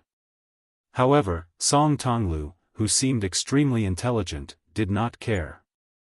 Today, he carefully followed the father and son to the tall building. The Imperial Observatory was a place where prophecies would be passed down every few years. These prophecies were all solemnly written on gold talisman paper and placed in an ancient yellow box that had been passed down by the Zhao family for 100 years. In the end, it was given to the emperor after he had bathed and changed his clothes. After he finished reading it, the emperor had to personally burn it to ashes. Chapter 978. After Song Tonglu became the head eunuch, 2 hours ago was the first time in his life that he brought back a clay box from the imperial astronomer. After that, the emperor rushed to the imperial astronomer expressionlessly. However, Song Tonglu, who had been serving the emperor for many years, knew that ever since he saw the emperor, he had never clearly sensed that the emperor was so happy. When they went to the tall building this time, the emperor called for His Highness the Crown Prince. Outside the building, there was a group of people of varying heights, old and young. After the death of the old eunuch, the one who took over the imperial astronomer was not the prestigious Lord Jianghu, but a young child. In the past, the old eunuch had nicknamed him Little Bookshelf. Everyone inside and outside the imperial astronomer had followed suit and called him Little Bookshelf, forgetting the child's original name. Other than the eunuch, who was supposed to be at the age of a private school, and the highly respected Jianghu Song Yujing, there was also a new nobleman in the capital, the Prince of Qingcheng, Wu Lingsu, who wore a purple Taoist robe. Now, this prince with a different surname, other than Su Shao, was the Taoist leader of the northern Taoist sections. Like Xiao Danping, he was also a Taoist minister. No one dared to laugh at him for being a prince with a different surname. Especially when Li Yang carried out a large-scale extermination of Buddhism, the northern Buddhist sects experienced a catastrophe. Wu Lingsu did not disappoint the emperor. He personally went to the 2 Zen temples and pasted the talisman that sealed off the mountain on the main gate. The survival of the tens of thousands of temples in the north was in Wu Lingsu's hands. Even though the 2 Taoist masters of Mount Longhu had ascended, Wu Lingsu was still aggressive in dealing with the Guangling Taoist and Buddhist temples that bordered the north and south. Mount Longhu could only retreat step by step. Under the gaze of everyone in the world, the nobleman of the Taoist master residence, who shared the same surname as the emperor, was extremely dejected. However, when he saw the emperor and His Highness the Crown Prince, he still respectfully knelt down. The other members of the imperial astronomer originally followed the usual practice of standing and bowing with their hands clasped in front. However, when they saw the emperor and His Highness the Crown Prince, they could only kneel down and kowtow to the emperor. Only the little supervisor did not bend his knees. The emperor of the Zhao family was not angry. Instead, he was very happy. Crown Prince Zhao Zhuan even quickly walked up and pinched the child's cheeks. The supervisor, who was nicknamed the Little Bookcase, was somewhat annoyed. Seeing this, the emperor laughed heartily. After retracting his smile, he entered the building first. When they arrived at the heaven-connecting platform on the top floor, Crown Prince Zhao Zhuan strolled around in front of the bookcase that required a ladder to reach the books above.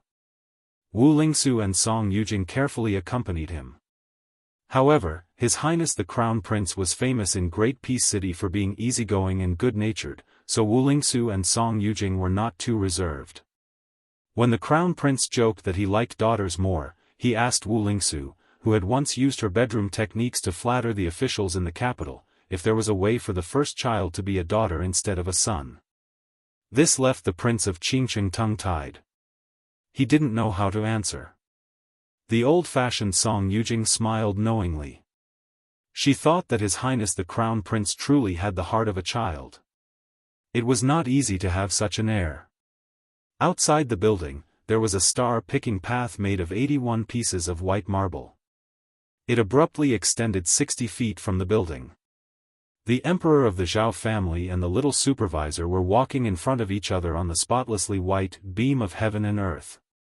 The spirited child seemed to have no fear of this middle-aged man sitting in the dragon chair. The emperor did not mind this small matter at all. There were too many people in the world who were willing to be his cows, horses, or dogs. Having 1 or 2 people who were not afraid of him and did not pose any threat to him was not a bad thing but a good thing. There were people in the world who were not afraid of him at all. The nearby ones were the Little Bookcase. As for the distant ones, not to mention the Beimang barbarians, the Liang court, and the common people, they could be counted with one hand. Among the numbers, there was only one person who could make him afraid. And this guy was about to die. How could he not want to laugh? He held his belly and laughed.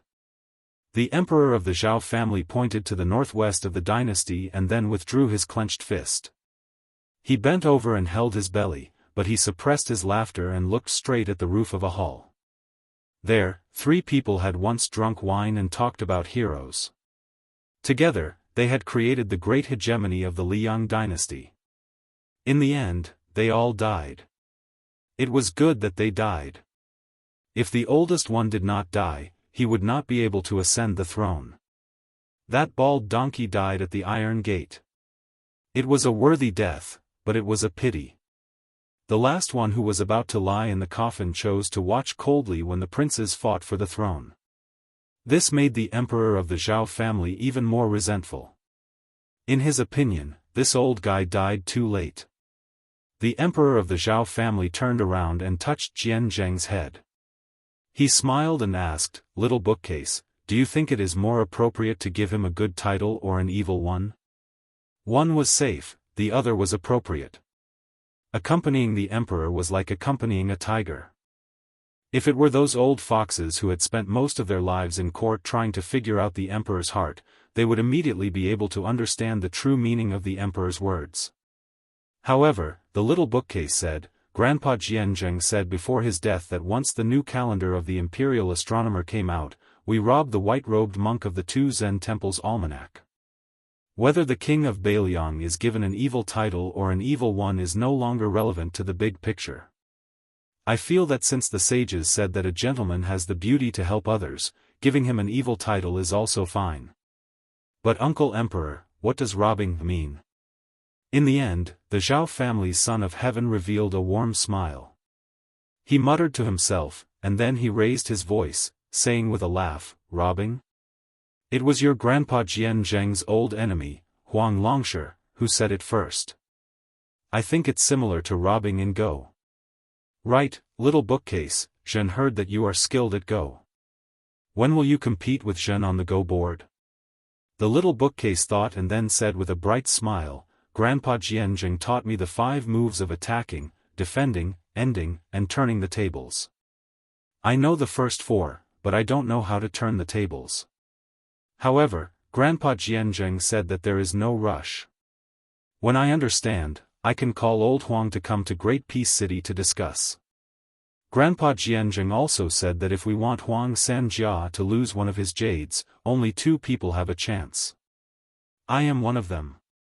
Looking at the child pointing at himself innocently, the emperor of the Zhao family was very happy.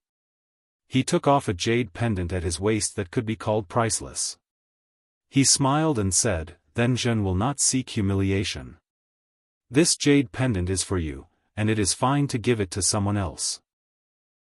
Zhen's Liang really does have many talents.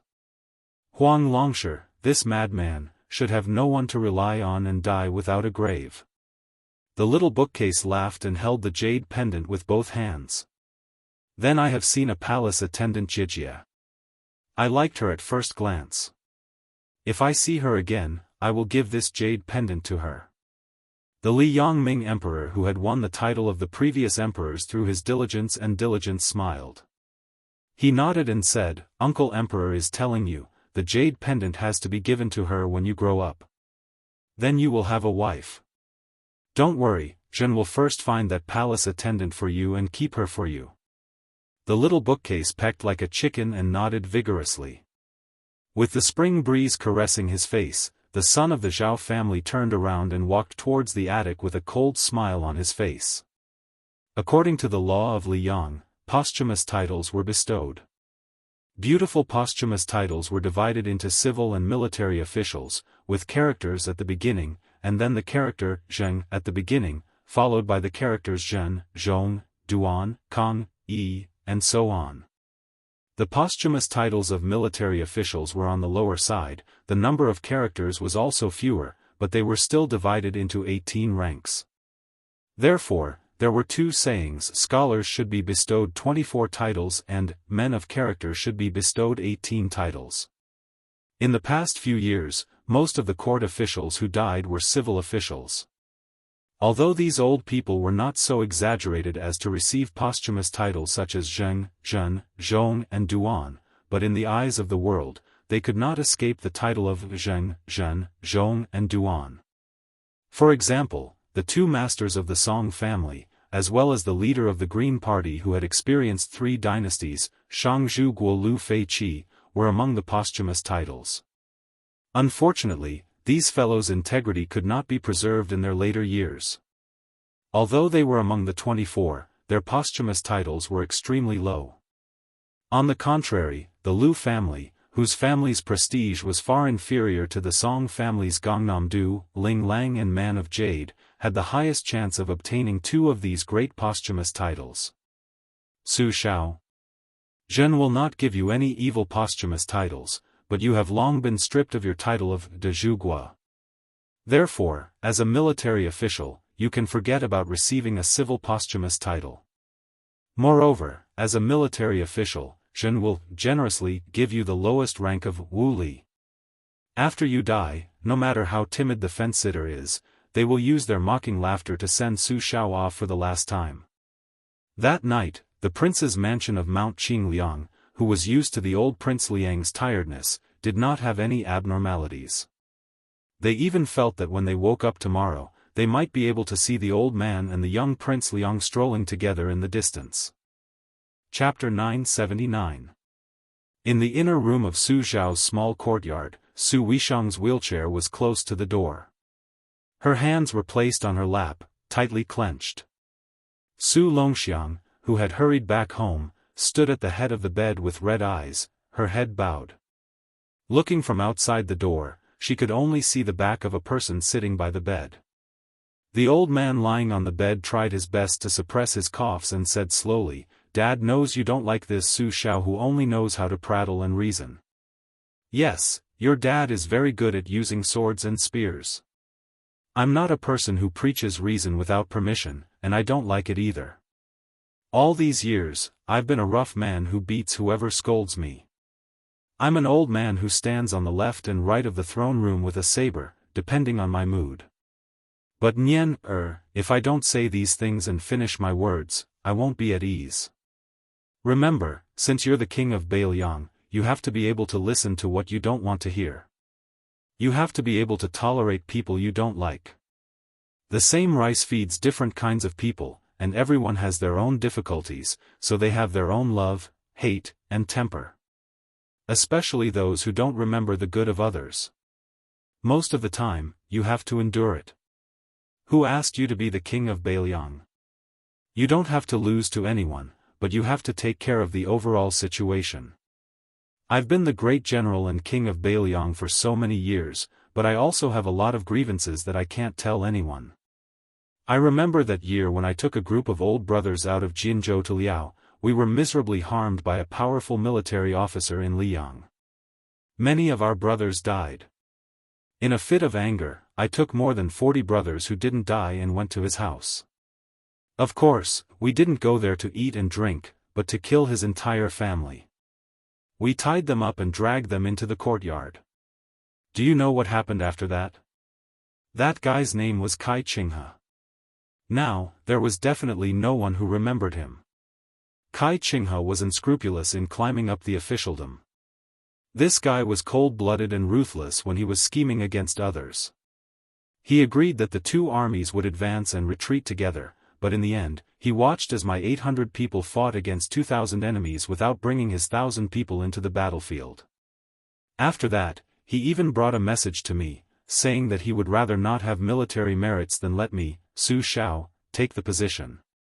Such a formidable person, before he died, he knelt on the ground and kowtowed to me, saying that as long as I let his wife and children go, he was willing to die and commit suicide. He was not afraid of being cut into pieces.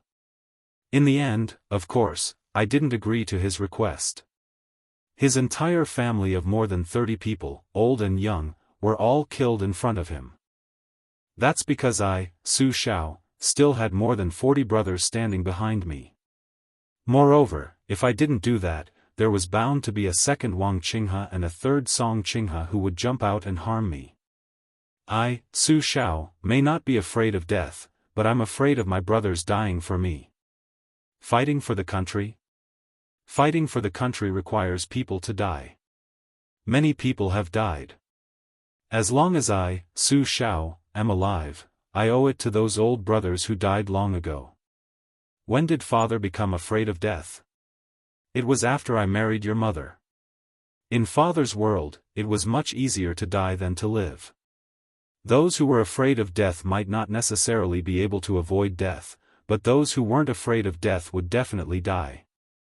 Father had seen too many people die like this. Moreover, many of them died in father's hands. But the older father got, the more I didn't dare to kill people. Father told himself that even if he didn't care about himself, he had to accumulate virtue and fortune for his 4 children. Wasn't this the reason?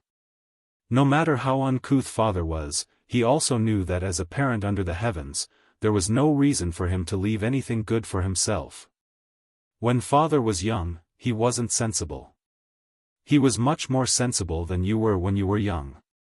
He only knew how to muddle along, thinking about the outside world all day long. He wished he could leave home thousands of miles away. How could he think about any home? After the two elders left, he didn't feel that he had a home. When he left Liao, he told himself that even if he were to die, he would die in glory outside. He would rather die than return to that small place. Later, he met your mother. After tricking your mother into the family, he felt that wherever she was, that was where my home was. Later, when you guys were born and she left, he felt that wherever you guys were, that was where my home was. Our family was different from many other families. In our family, it was the other way around. Your mother always played the role of the good cop and played the role of the bad guy. As for father, he protected the few of you. Your mother rarely got angry. There was once when father and mother weren't by your side. When father and mother bullied you, you should fight back. If you couldn't beat them, you should use stones to smash them. If you could pick up a knife, you should use a knife to chop them. Your mother got angry. At first, father felt that it was reasonable. My son was such a kind-hearted child. Who would dare to bully him? How could I not let him lie in bed? My son let other people's sons lie in bed. As his father, Su Shao, let his father lie in bed together. This was the principle of the old Su family. After your mother got angry, she calmly told me that it wasn't that she couldn't bear for others to bully Xiaoyan. It was just that Xiaoyan was destined to not be a child of an ordinary family. If he developed a fierce and perverse character, he would never know how to be kind to others. He wouldn't know that suffering losses was a blessing. In the end, the one who would suffer the most would definitely be her own child. She even said that Su Shao would die of old age one day. At that time, no one would be able to protect Xiaoyan. Your mother passed away early. Father, who was the most unruly person, couldn't teach you anything. However, I firmly remembered your mother's words. Spoiling a child is equivalent to killing a child. Those few times when I got angry at you, it wasn't because I blamed you. It was because I didn't fulfill my duty as a father well. In the past, you were always unwilling to call me father. I really wasn't angry. Every time you hit me with a broom, every time you hit me, it hurt more and more. I knew then that father was old and you had grown up. This was a great thing. The old man's words were intermittent. They were always interrupted by heavy breathing and difficult coughs. That young figure didn't say anything. He only held the hands of the old man on the bed with both hands. This old man who had never shed tears in front of any of his children, this old martial artist who had been cursed by all levels of society as a butcher, finally couldn't stop his tears from flowing today. Even if the old man wanted to wipe them away, his essence, energy, and spirit had long dried up like oil in a lamp. He also didn't have the strength to raise his hand. Meanwhile, that young man whose expression couldn't even be seen by his older sister and younger brother didn't even dare to stretch out a hand to help the old man wipe away his tears. He was scared that once he let go, the old man really would leave. Being called a loner after becoming an emperor is because there is a difference between the monarch and his subjects. Moreover, after being an emperor for so long, you really don't see yourself as a human anymore.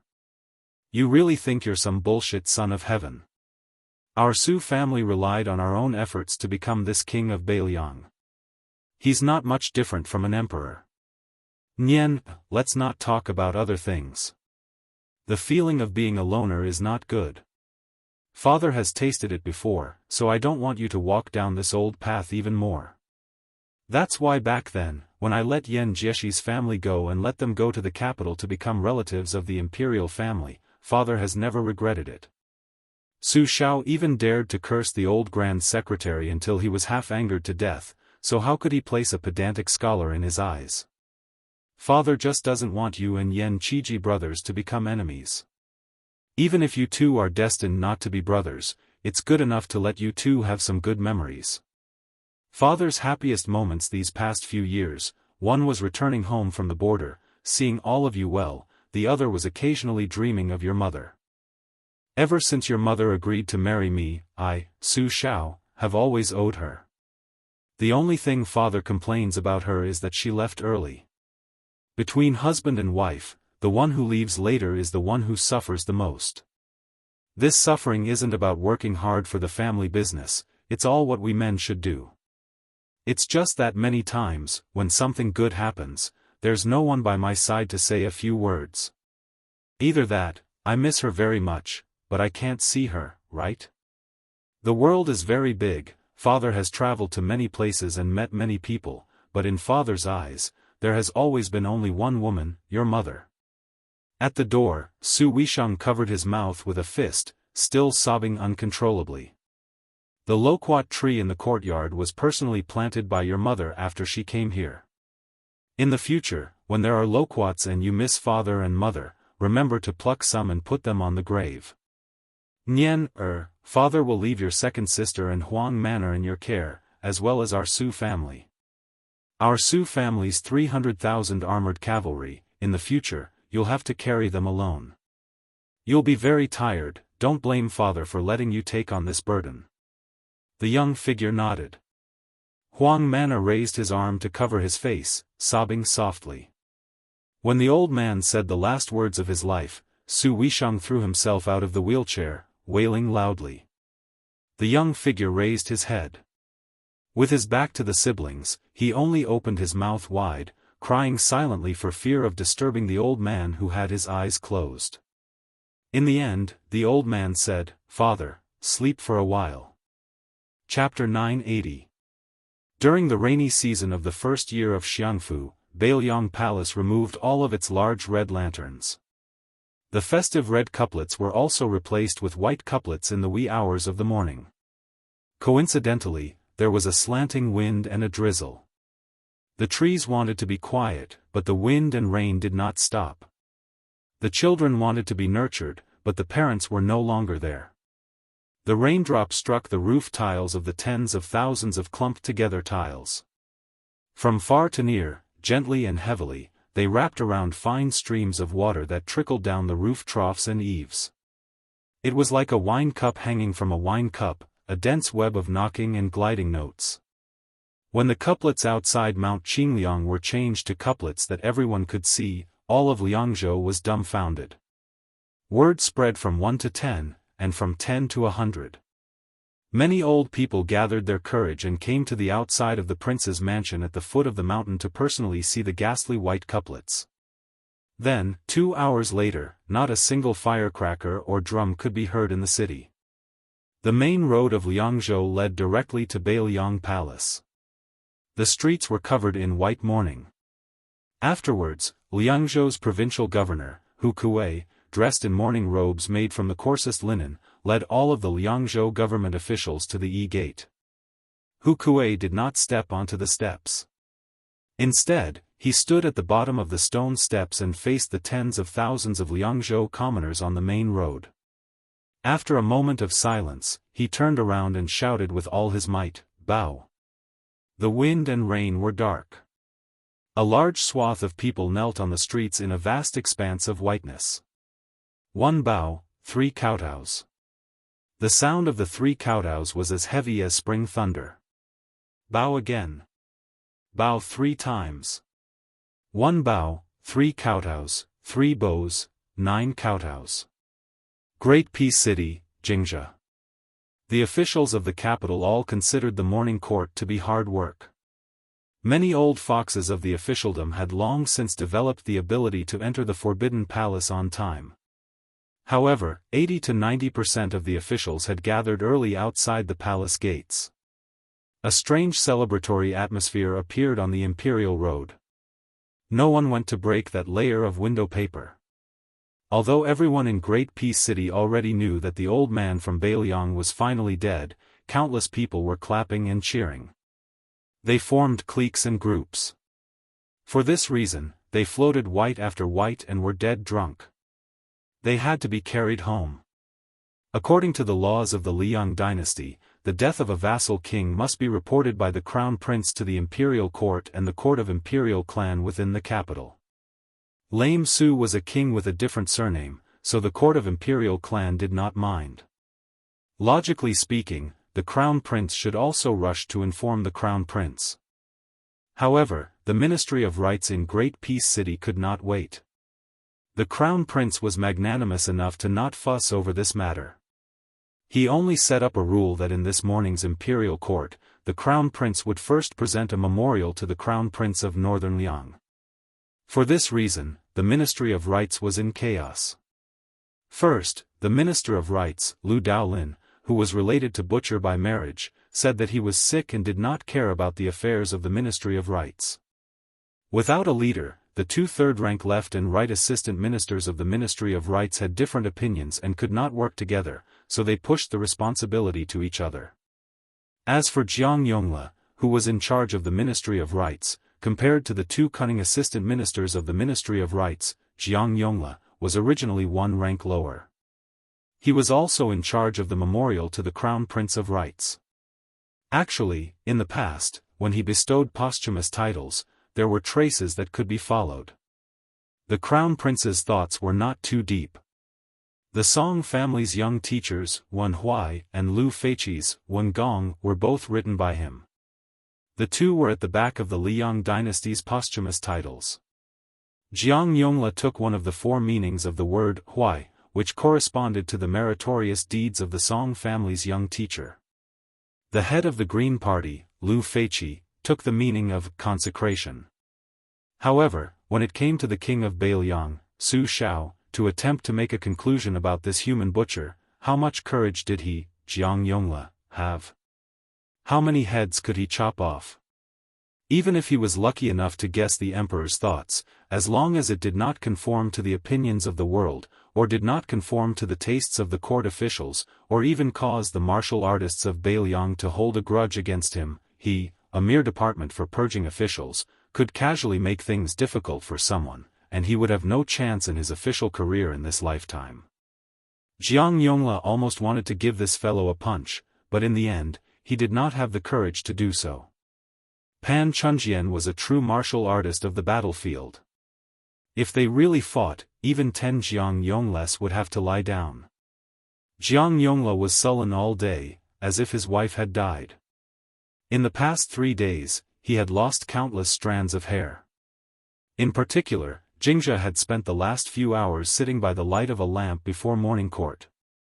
He had practically flipped through the posthumous solution book, yet he was still unable to write. He truly had the heart to die. Before dawn, Jiang Yongle slapped away the teacup and the posthumous solution book, sending them crashing to the ground. This department for purging officials abruptly stood up, almost crazed. His fingers trembled as he pointed at the foggy and pitch-black scenery outside the window. He angrily cursed, "Old man Su, even if you die, you still won't let this Jiang live in peace?" The maid waiting outside the door was trembling with fear. She summoned her courage and knocked on the door, but was angrily shouted at by the department for purging officials from inside the room. The maid no longer dared to push open the door and disturb the master's important matter. Jiang Yongle sighed, crouched down, and picked up the posthumous solution book. The book had been soaked in tea. Jiang Yongle raised his sleeve to wipe away the tea stains, then carefully tore open the pages that were stuck together and placed them back on the desk. With disheveled hair, Jiang Yongle stretched out his 5 fingers to stroke his silver-white hair. With a silly chuckle, he sat upright and still, and began to write at a great speed. He separated the civil and military titles, totaling 42 beautiful titles and 15 evil titles, and casually wrote them on a piece of lanting familiar proclamation. When he put down the brush, he was already extraordinarily tired. The department for purging officials was gasping for breath. He turned his head and ordered the maid outside to bring in a copper coin. After the confused and beautiful maid entered the room, she saw the master point at a piece of familiar proclamation whose writing could faintly be seen through the back of the paper. He had her place the copper coin on the paper. After the maid did so, she was dismissed by Jiang Yongla with a wave of his hand. Jiang Yongla pressed down on the copper coin with one hand and flipped over the familiar proclamation with the other. As a result, the Department for Purging officials, who intended to resign himself to fate, saw the words that the copper coin was leaning against. Li. Posthumous solution, meritorious service to the country, slaughtering the innocent. Jiang Yongla hesitated for a moment, then muttered to himself, "This is the will of heaven." The eastern sky started to turn white. In the main hall, there were many talents and officials.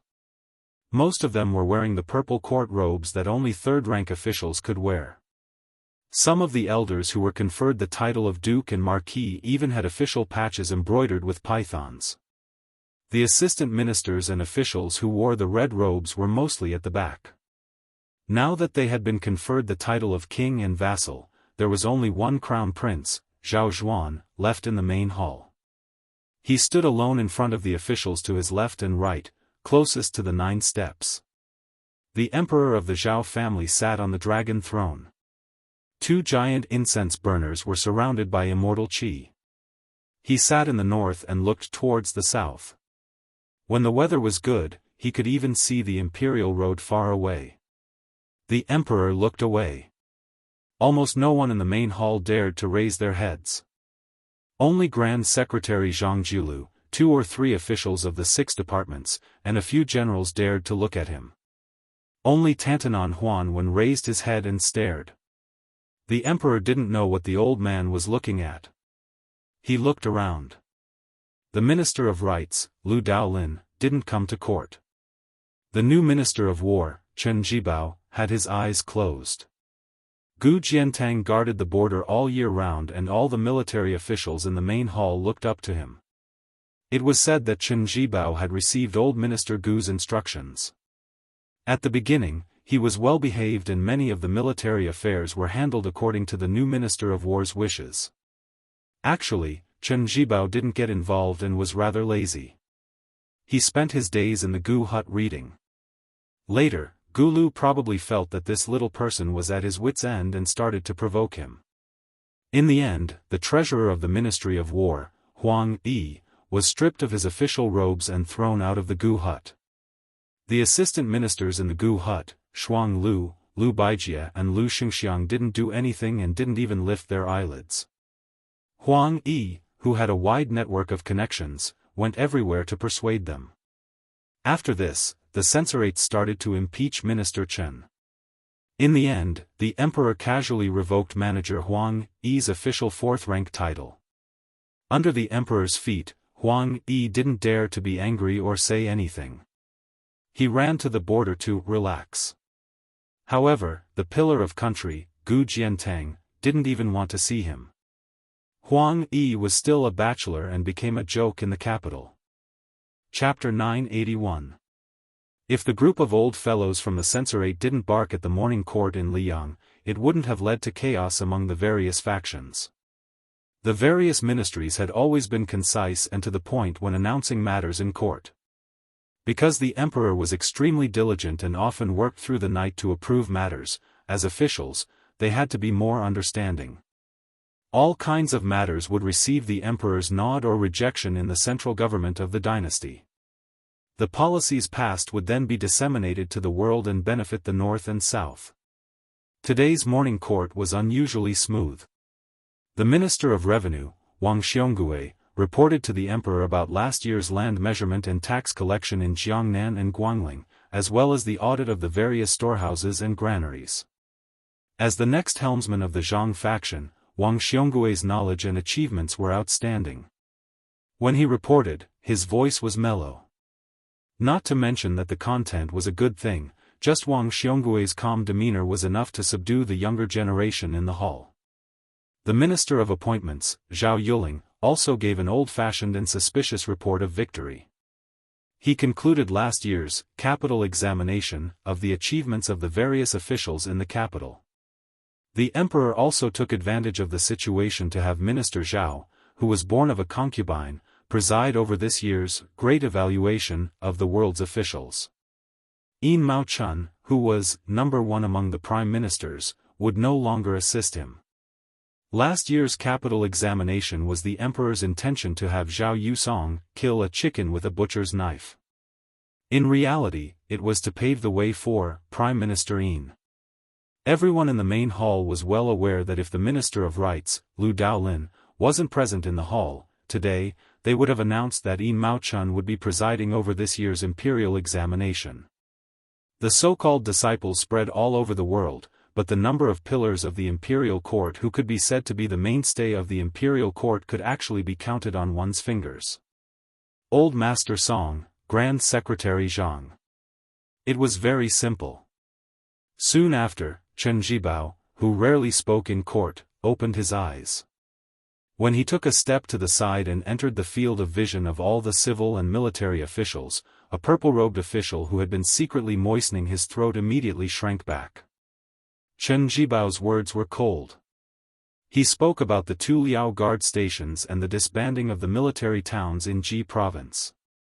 He also spoke about the rebellion of the 16 clans in Nanzhao and Huai province over the imperial wood. This immediately cooled the festive atmosphere in the palace. However, the important officials in the front row quickly glanced at the emperor's face and still maintained their smiles. They were not in a hurry to speak. They only smiled and warmly asked Minister Chen to go with them to the ceremonial pavilion to discuss slowly with the scholars. Naturally, there would be a few clerks recording and archiving things on the side. Afterwards, the Assistant Minister of the Ministry of Justice, Han Lin, who had a conflict with Minister Wang of the Ministry of Revenue last year, reported on the matter. There were also 2 Grand Secretaries of the Ministry of Justice who filled in the gaps and said some irrelevant things. Then, when the left servant Huan Wen finally slowly withdrew his gaze and coughed, everyone immediately became alert. A good show was about to begin. The blue-eyed, purple-bearded Zhang Jiulu was standing right next to Tantanon, but he turned a deaf ear to this. He only looked towards an empty space not far from Crown Prince Zhao Zhuan. 2 years ago, there was still a chair set up for West Chu's Grand Preceptor Sun Shiji. Only, ever since the old man entered the Ministry of Justice and resigned from his position as the left servant, he was demoted to a mere second-rank Guangling Dao scripture envoy. Now, there was no one left. Grand Secretary Zhang then turned around to look behind him. His student Wang Xiongui and many other ministers were all looking towards Jiang Yongla. Meanwhile, the Ministry of Personnel Zhao Yuling, who was standing next to him, just happened to be looking behind Grand Secretary Zhang. Caught red-handed, Zhao Yuling, who emerged from Eternal Hui Spring, immediately turned his head. From Eternal Hui First Year to Eternal Hui Fourth Year, it was precisely the beginning of the current emperor's ascension to the throne. Zhang Jiulu also became the current Grand Secretary at that time, continuously ruling the imperial examinations for 4 years. He, Zhao Yuling, his fellow countryman Yuan Gua, as well as Yin Mao Chun, Wang Xiongui, and Han Lin, these 3 were all carps that jumped over the Dragon's Gate, could be considered fellow disciples of the same master, all of them Grand Secretary Zhang's disciples. However, in the end, it was First Ministry of Works Yuan Gua who left Zhangdang in dismay, then Yin Mao Chun who entered Hanlin Academy, establishing his own school.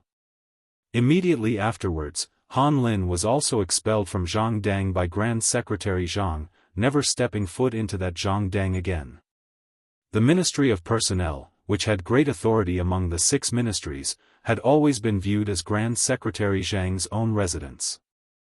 Unfortunately, during these years, they also seemed to be united on the outside, but actually broke apart. Zhao Yuling felt a bit of guilt towards this, but it couldn't be said to be regretful. He, Zhao Yuling, wasn't willing to submit to others. Being under Grand Secretary Zhang was still fine, but who did that Wang Xiongui think he was? Back then, in the imperial examinations, he only obtained 3rd place. Why was it that Wang Xiongui was the one who was able to enter the eyes of Grand Secretary Zhang and the Imperial Academy's left Chancellor Huan Wen? And not him, Zhao Yuling? Now that General Gu had left the Ministry of War, the 6 ministries had returned to normal, and the Ministry of Personnel in his hands was in charge. Zhao Yuling really wanted to know if the Grand Secretary regretted choosing Wang Xiongui as the future leader of the Zhang faction. A trembling voice in the Great Hall interrupted the Minister of Personnel's reverie. Jiang Yongla of the Department for Purging Officials of the Ministry of Rights braced himself and walked out of the ranks. He slowly knelt down and said, "Minister Jiang Yongla has something to report." When Jiang Yongla gritted his teeth and proposed the posthumous title of the King of Beiliang, the imperial court was in an uproar. The meritorious generals even let out undisguised mocking sneers, while the civil officials all had strange expressions. Zhang Jiulu frowned, and Tantanon began to stare blankly at the beam of the Great Hall again. Yang Shenxing, who wore a second-rank lion official robe, was a famous general of the current era who had made a name for himself in the spring and autumn period. He had been granted the title of General of an Kingdom. He was already in his 80s, but several generals who were 7 or 8 years younger than him had lived longer than him. After those old fellows died and were granted posthumous titles, there were few descendants in their families who could hold up the position. As for those who inherited the titles of General of an Kingdom, there was a gap in age between them. Moreover, because their military achievements and reputation were insufficient, it was very difficult for them to be mentioned in the same breath as Yang Shenxing. It could be said that among the military officials of Liang, other than Gu Jiantang and 2 other old generals, no one dared to not listen to Yang Shenxing, who was in charge of the military defense of Jingji. The old but sturdy Yang Shenxing saw that no one in the Great Hall was responding, so he casually walked out. When old people entered the Great Hall, they had to kneel, but there was no need for them to do so. Yang Shenxing first cupped his fists and saluted toward the dragon throne. He then looked at Jiang Yongla and sneered, "Su Shao has committed grave sins. When he was alive, he was the king of Beiliang and even received the title of Pillar of the State. He was already immensely benevolent. Now that he's dead, how can he be worthy of Wuxiba? Casually pick one of the first few posthumous titles, and the imperial court will already be treating Su Shao well." When the old general said this, Jiang Yongla didn't even dare to breathe loudly. His head was so low that it almost touched the ground. The 4th-rank Skylark official patch on his back was clearly soaked with sweat. The Zhao family's son leaned back against the dragon throne with a faint smile. The assistant minister of the Ministry of War, Lu Shengxiang, stepped out and said calmly, "I think Su Shao should be posthumous." The imperial court was in an uproar. This posthumous title was one of the last few in the list of posthumous titles. Betraying one's superiors and rebelling against one's superiors was almost the same as defining Su Shao as a traitor of the Liang dynasty. Many people looked toward the Minister of War, Chen Jibao, who was in front of Lu Shengxiang. Unfortunately, his tall and straight back was as steady as Mount Tai, and they couldn't see any clues. Zhao Yuling seemed to see the shoulders of the Grand Secretary at the front of the line move slightly. Then, the former Beiliang official, who was now a relative of the imperial court, Yan Jieshi, stepped out. Last year, Sir Yan, who had been appointed as the Grand Secretary of the Cave Abyss Pavilion, shook his sleeves and knelt down. He said in a low voice, "I think the words of the great general of Ngua are more appropriate." This disappointed many of the officials who hoped that this fellow would stubbornly insist on giving Su Shao a posthumous title. However, very quickly, the disappointed officials and generals smiled knowingly. The Right Chancellor of the Imperial College, Jean Lanting, stepped out of the line and said in a clear voice, "Your Majesty, I agree with Assistant Minister Lu's suggestion. Su Shao has stolen Beiliang, and his treacherous actions are too numerous to be recorded. Only by giving him the posthumous title of military resistance, can we pacify the people of the world." The corner of the Zhao family's emperor's mouth curled up, but he still didn't say anything. The left chancellor, Yao Baifeng, snorted. Not only did he step out of the line, but he also intentionally or unintentionally used his shoulder to push Jean Lanting. Only then did he say, "Great General Su Zhao's contributions to the imperial court cannot go unnoticed, and no one can compare to him. The posthumous title that corresponds to his military merits can be either the 2 words resolute, or Huan, which is the most appropriate. As a result, there was an uproar all around. No matter how good the officials' mental fortitude was, they also began to whisper to their colleagues beside them. Jean Lanting sneered, Su Xiao has military merits, but they are all opportunities bestowed upon him by the imperial court. It is only the trend of the times, but he doesn't know how to be grateful. How can such an ignorant person be worthy of Huan Ilya's posthumous title? What a joke! Official Yao, aren't you afraid that once this posthumous title is given, the people of the world will be disappointed? With Jean Lanting being the first evil person to shed all pretenses of cordiality, the three grand secretaries of the imperial court, who had already discussed this beforehand, quickly stepped out of the line and agreed with Lu Xingxiang and Jean Lanting's posthumous title. The big shots of the imperial censorate also responded one after another. The public mood immediately surged, many sarcastic and ear-piercing words appearing. Xiongzhou's great scholar, Yao Baifeng, was so angry his face turned pale. From start to finish, the Minister of War who should be speaking out against Lame Su the most didn't open his mouth, and Grand Secretary Zhang who should be adding fuel to the fire also remained silent. During this time, the Ministry of Appointments Zhao Yuling and Ministry of Revenues Wang Xiongui seemed to have a tacit understanding, both of them wishing to step out at the same time. In the end, Tantanon turned around and glared at them, both of them pulling back their steps with bitter smiles. In the end, after the emperor stood up, he expressionlessly looked down on the civil and military officials of the imperial court, lightly saying this before withdrawing from the court. Merits and demerits offset, Su Zhao's posthumous title is Wu Li, the civil and military officials, each harboring their own thoughts, filed out of the hall. Many of the important officials' gazes towards the Ministry of Rights Department for purging officials Jiang Yongla became a bit warmer. This brat was clearly going to run into dog shit luck. Who would have thought that such a great disaster would actually forcefully turn into an enormous blessing for him? Huanwen surprisingly didn't leave the hall together with his good friend Zhang Jiulu, instead quickening his steps, crossing over the threshold early on, walking with all smiles behind Jean Sabin who was just about to walk down the white jade steps. He patted his shoulder, telling this refined right chancellor that he had something to discuss. Soon after, a robust young man walked to the corner of the corridor outside the hall. Jean Lanting thought that this was his suggestion from the morning court and that it was accepted by the Zhang faction behind Tantanon. He was a bit secretly delighted, feeling that he was most likely going to become Zhang Lu's new noble. In the end, the result was that old man Huan smashed a fist into Jean Lanting's face with all his strength, cursing, "How many knives did I take from you in the past? Later, I'll pay you back according to the amount of silver, you dog thing."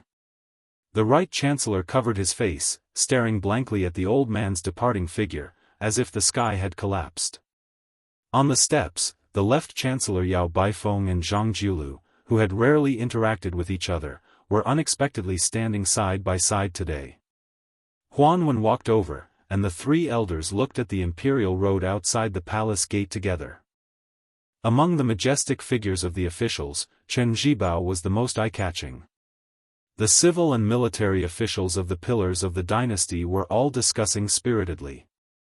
Without exception, they were all waiting to see the new king of Bailiang make a fool of himself. When they thought of the comical scene of the young man receiving the imperial edict, they couldn't stop laughing. Before Chen Zhibao walked out of the palace gate, he turned his head to look at the roof of the main hall. On this side of the steps, Huanwen was still angry, saying, "What a wonderful season of hibernation." Zhang Jiulu sneered softly, "All living things are shaken when they come out, and hibernating insects are startled away." Chapter 982. In Liang's officialdom, there were three similarities. That was, the Minister of Appointments, Zhao Yuling, and the Assistant Minister of Works, Yuan Gua, coincidentally had the same teacher as Zhang Jiulu. They were both children of humble concubines from the old northern Han's Jinmen commandery. During the reign of Yonghui, they both participated in the imperial examinations. One was the Zhuangyuan, the other was the second, causing Jinmen commandery, which had very few grand scholars, to become famous overnight. The two manors were only 200 to 300 paces apart. They frequently visited each other, and the neighbors were already used to it. Today, not only had Yuan Guo come to the Zhao manor, but Minister Zhao's in-law, Yin Mao-chun, also came. The two important officials of the court had brought their children. The juniors were all about the same age, and the children of the three surnames were also good friends.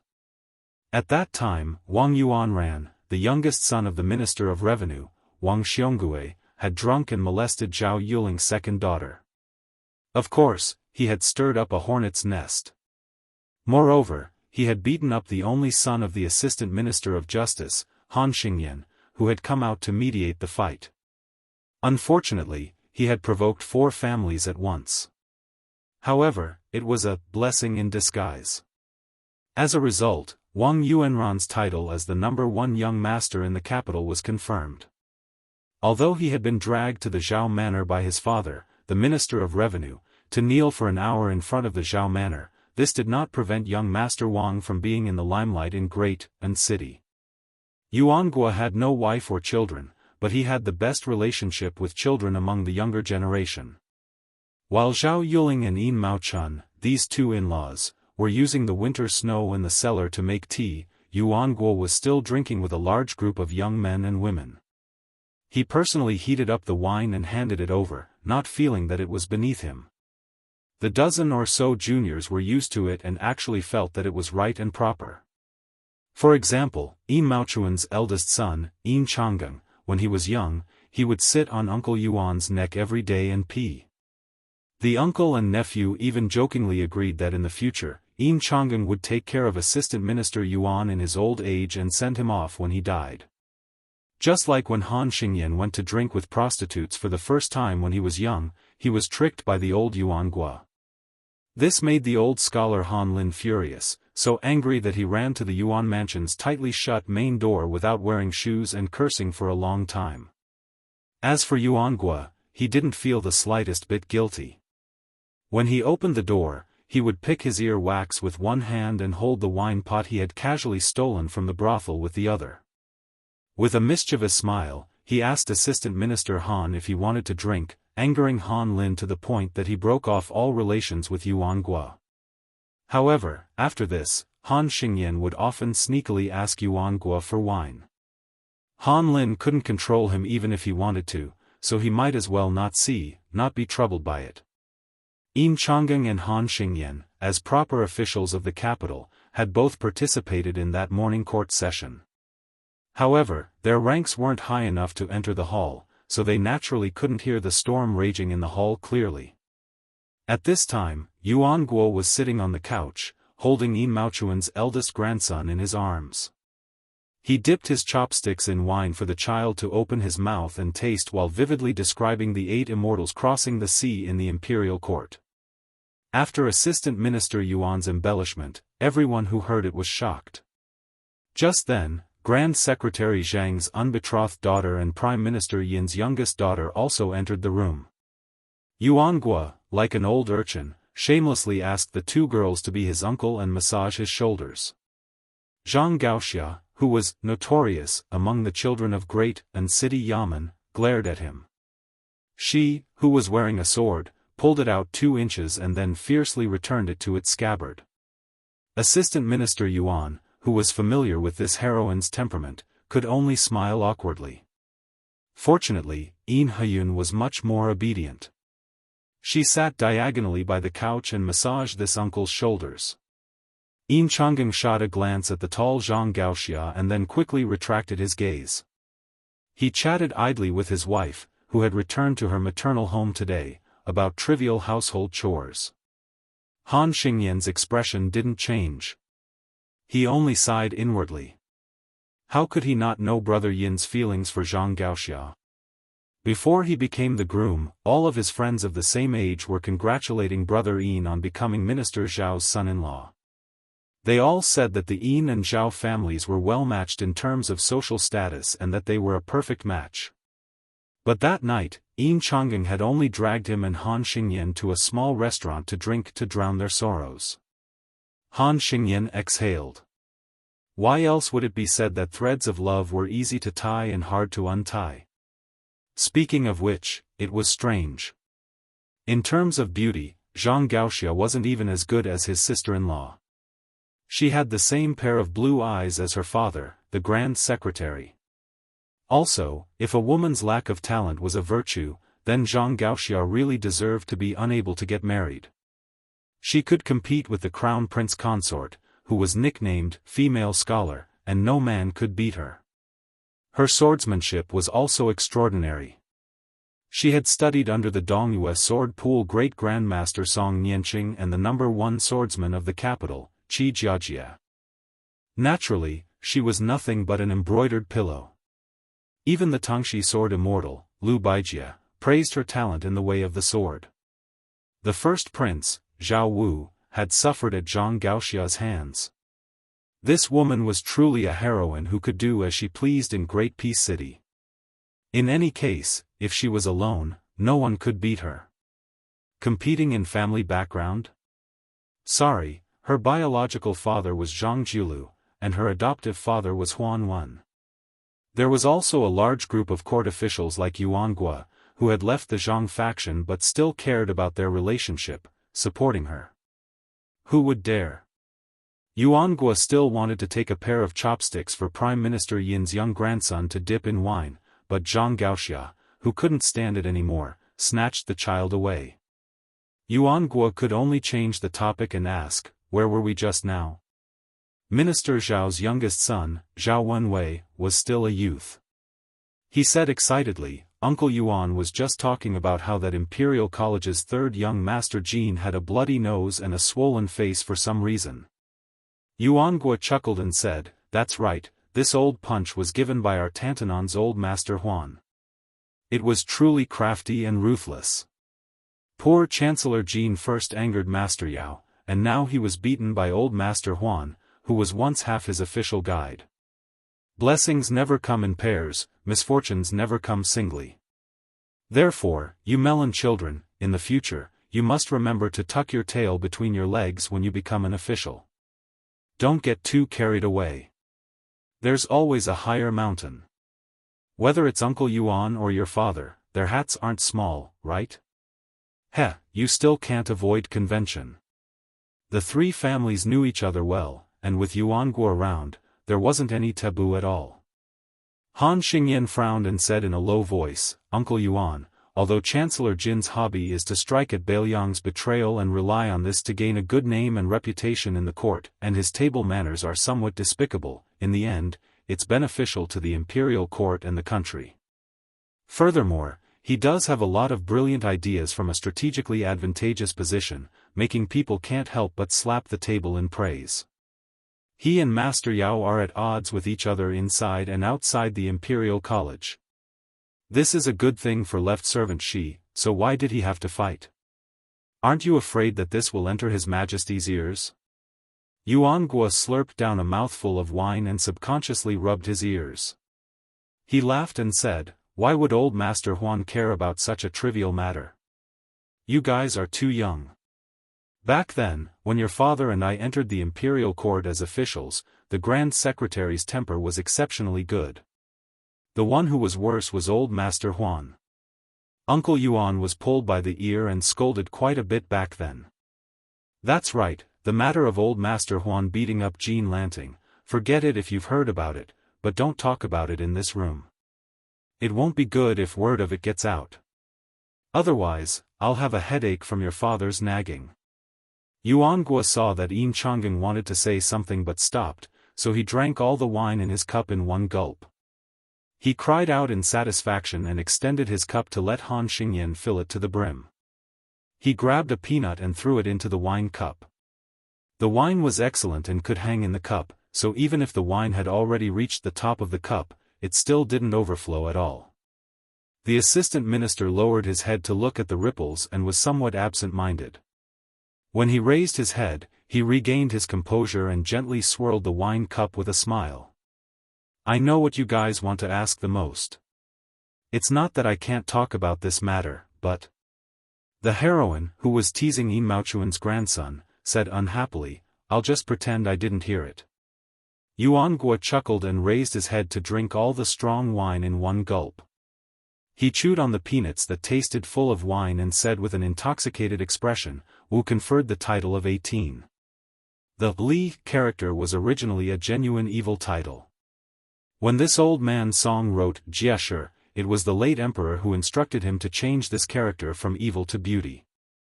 However, it was at the bottom of the 18 beautiful titles. The old Grand Secretary, who is also the teacher of Uncle Yuan's teacher, is the teacher of our heroine Zhang's father. He has always held a great grudge against the king of Beiliang. The late emperor's actions may not have been without original thoughts. This thought only surfaced during this year's hibernation awakening. When the current emperor bestowed this character, he put even more thought into it. Given His Majesty's bearing, he naturally wouldn't give Great General Su any evil titles. If he were to generously give the other 17 beautiful titles, the Great Hall would be thrown into chaos that day. After talking about the imperial court, let's talk about Beiliang. From His Royal Highness, the young man who became the king of Beiliang from hereditary succession, should he accept this title that's neither high nor low? If he doesn't accept the imperial edict. Han Xingyan smiled and said, does this guy want to tell the world that the Su family is going to rebel? Yuan Guo put down his wine cup and dismissed Han Xingyan's judgment with a smile.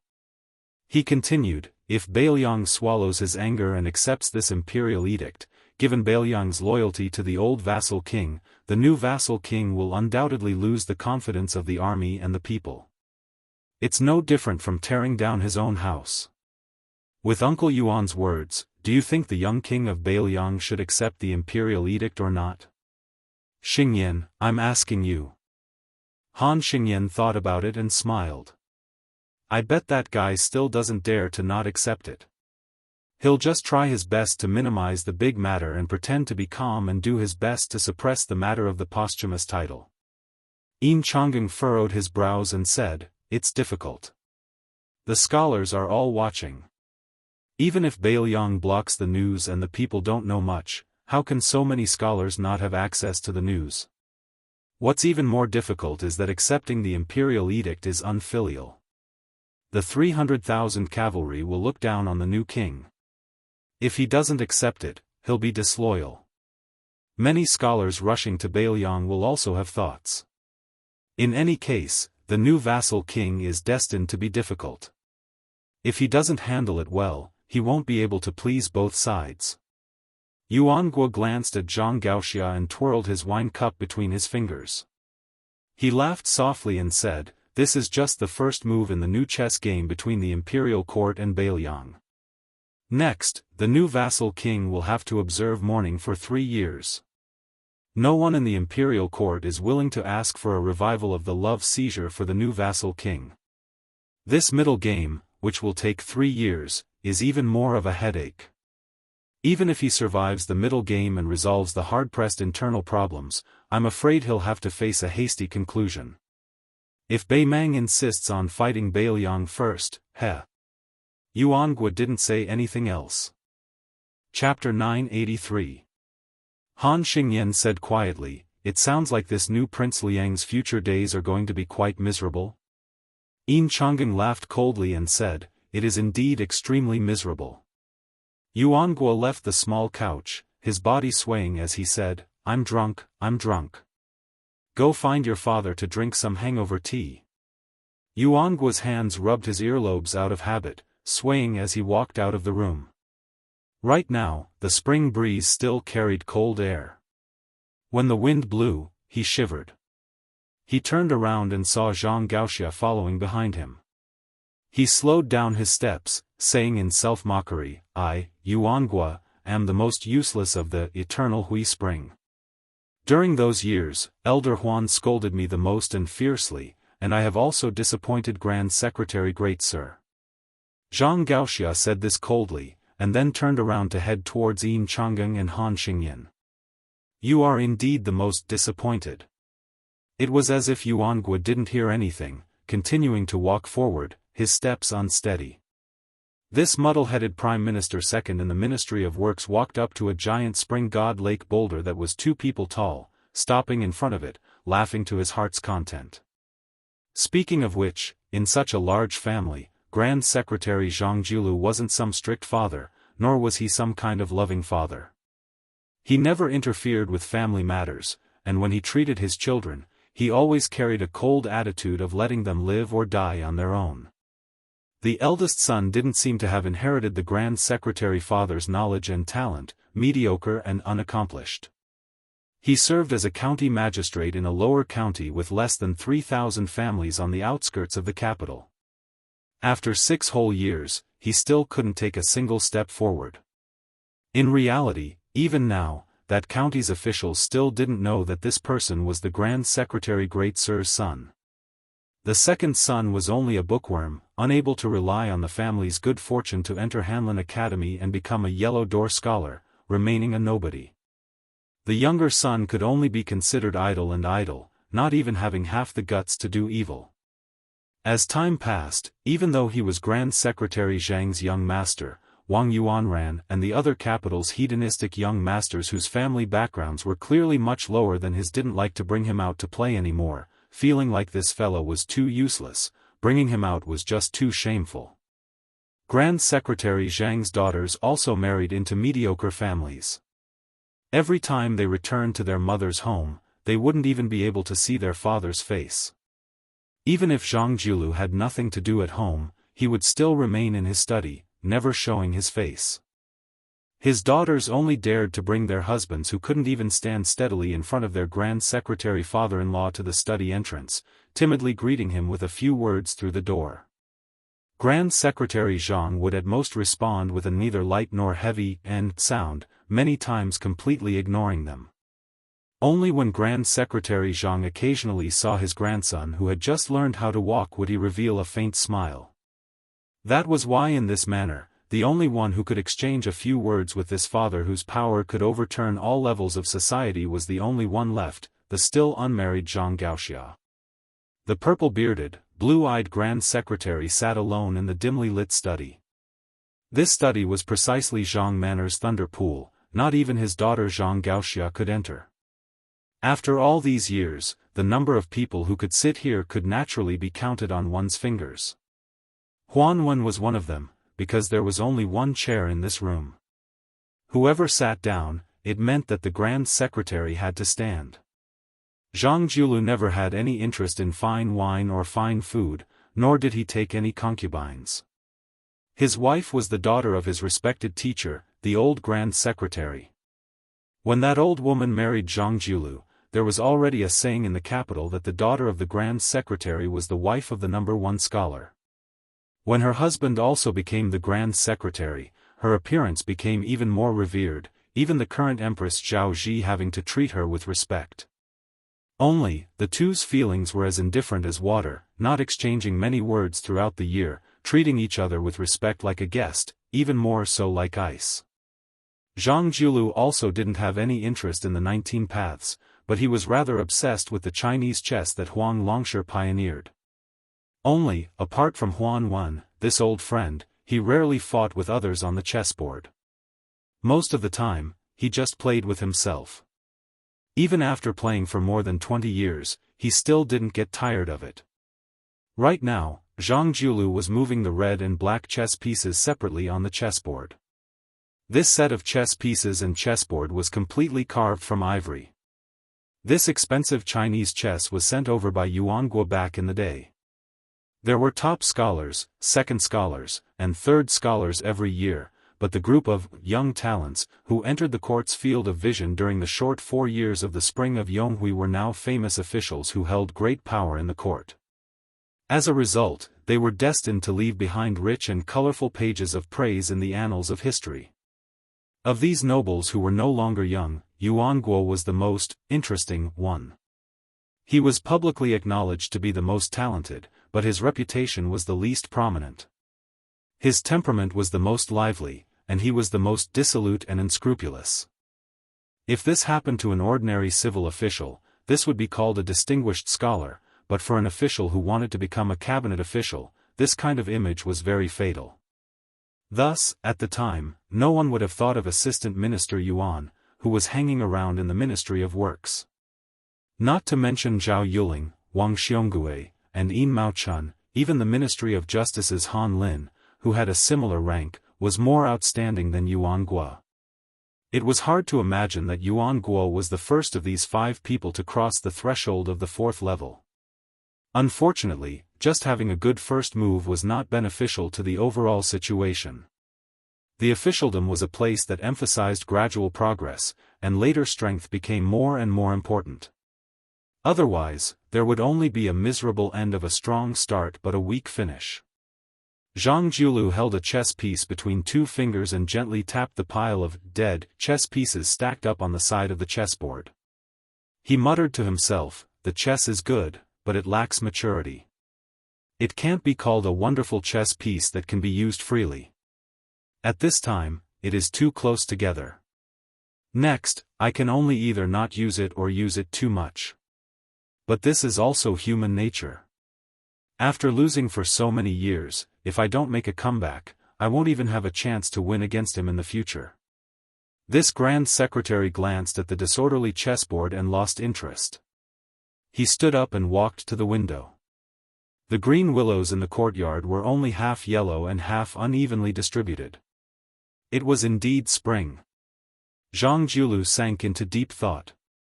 He turned around and picked up a red chess piece from the chessboard, engraved with the character Xiang. Zhang Jiulu smiled. Take advantage of the fact that Yuan Benqi's scheme has not succeeded. 1 item for 1 item. It's time to hand it over to you. Just as the imperial edict was about to reach the border of Beiliang, a rider quietly left the city early in the morning. This white-clothed man, carrying a flagon of plum wine, followed the imperial road and left the capital directly. That day, in the morning court session, amidst the muffled sound of spring thunder outside the hall, the head eunuch of the ceremony directorate, Song Tonglu, read out 3 imperial edicts. The Minister of Rights, Lu Daolin, resigned from his official position and retired to his hometown. He will be replaced by Assistant Minister Yuan Guo of the Ministry of Works.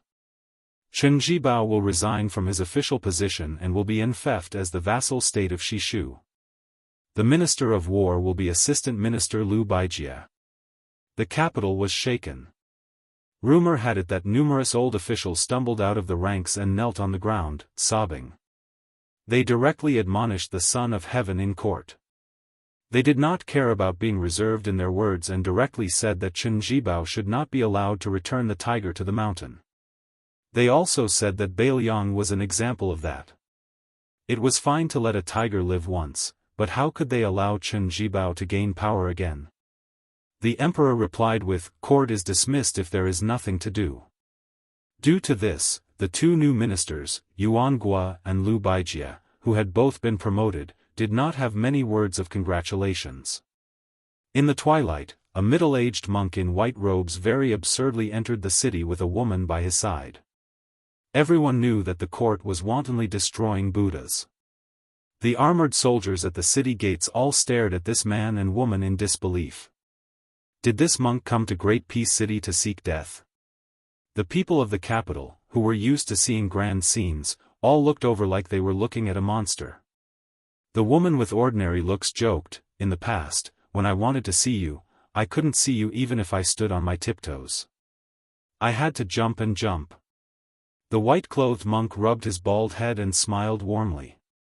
"At that time, I felt that the daughter of some family had really good legs. I jumped a few li." The woman pinched him and snorted.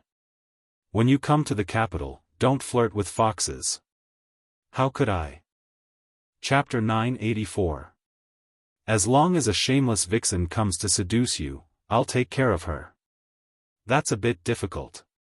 Wife, do it now. Boast all you want. Do you see who recognized you now? Also, those women who are still thinking about you are already old. I don't care about them. Wife, you don't care about them, but you care about them. You might as well not care about them. Are you looking for a beating? There are really people in this world who believe that eating your flesh can make them immortal? Ah. If one's heart is not sincere, what is the use of fasting for 60 years? If one's heart is not good, What is the use of becoming a monk for 100 years? In my opinion, rather than burning incense and praying to the gods and Buddhas, it is better to accumulate fortune and become a bodhisattva. Wife, you also went to listen to Abbot Wuxia Xianxia's sermon. Don't you like to listen to that? Humph. At the time, I went to borrow money from the old abbot. The old monk clearly has money, but he said he doesn't have money. He just nagged me about this. It's not right for a monk to not talk nonsense.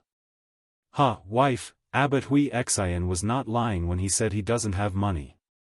Those silvers, in his eyes, are the bricks of the temple, the pages of the Buddhist scriptures. Oh? Didn't you have that stupid Nanbei secretly hide those silvers with the old abbot? Wife, look, there are so many people in Great Peace City. I miss our families Lizi and Nanbei. I miss them too. Hey, the two men looking at you, who are they? Other than that guy Huang Longshi, is there another man who wants to steal my man? Be careful, go and find me a brick. Are you looking for a beating? One is His Majesty the Emperor, the other is called Yuanbenshi. Then I'm going to buy rouge, I'm going to borrow some silver from them. I'm not stupid. I cannot return the money I borrowed from the old abbot, but if I borrow from them, can I not return it? That's right. The two people in front put their hands together. While they did not believe in Buddhism, they still bowed to this white-robed monk who had once traveled thousands of miles to the west. But this white-robed monk turned and smiled at his wife's leaving figure. Nanzhao's Huai province was not peaceful. Along the way, one's eyes were filled with fleeing commoners, collapsed wooden beams, and piles of black gravel that looked like grave mounds. The ancient wooden merchant road on the river where the 5 streams intersected was not as bustling as it used to be. Not a single boat could be seen at the dock. A young monk and a young girl were standing by the river at the ferry. The young girl was lying on her stomach on the ground. She stuck her head out of the water and used the clear water as a mirror. She was carefully smoothing out the messy black hair on her forehead and temples. The exhausted girl sat up and patted the dust in front of her. She said helplessly, "Stupid Nanbei, those refugees don't even have enough to eat. What's the use of preaching to them? You won't be able to fill your stomach. Master said that the will arose from fate. Stop. Listening to you preach makes me hungry. If you keep nagging, I'll really starve to death. Oh. I'll go find food for you." Strange words suddenly came from behind the young monk and the girl. The girl turned her head and frowned. It was a group of sloppy local ruffians. There were as many as 30 of them. Their bodies were strong, and most of them wore animal skins on their shoulders. They were clearly much more courageous and powerful than ordinary wanderers. They were probably the so-called barbarians of Wuxia in Jianghu. The girl stood up and tugged at the young monk's cassock cuff. Her eyes indicated that he could not afford to offend them. In the past, she would not have been so easy to talk to when she traveled Jianghu. When it came to fighting and beating people, she was still so. But after bringing along stupid Nanbei with her, she rarely caused trouble. The barbarians of Wuxia kept spewing obscenities, but the two of them were foreigners and could not understand the awkward dialect. However, the barbarians' eyes said everything. They had taken a fancy to the girl beside the young monk. Because of the battle for the river in Huangmu, the Wuxia region in Huai province had been affected by the flames of war. Furthermore, the Liang court had never been able to control Nanzhao well. Some of the powers had often taken advantage of the merchants of the Central Plains to rob them. Many of the villages and shops had been swept clean. This could be considered fortunate.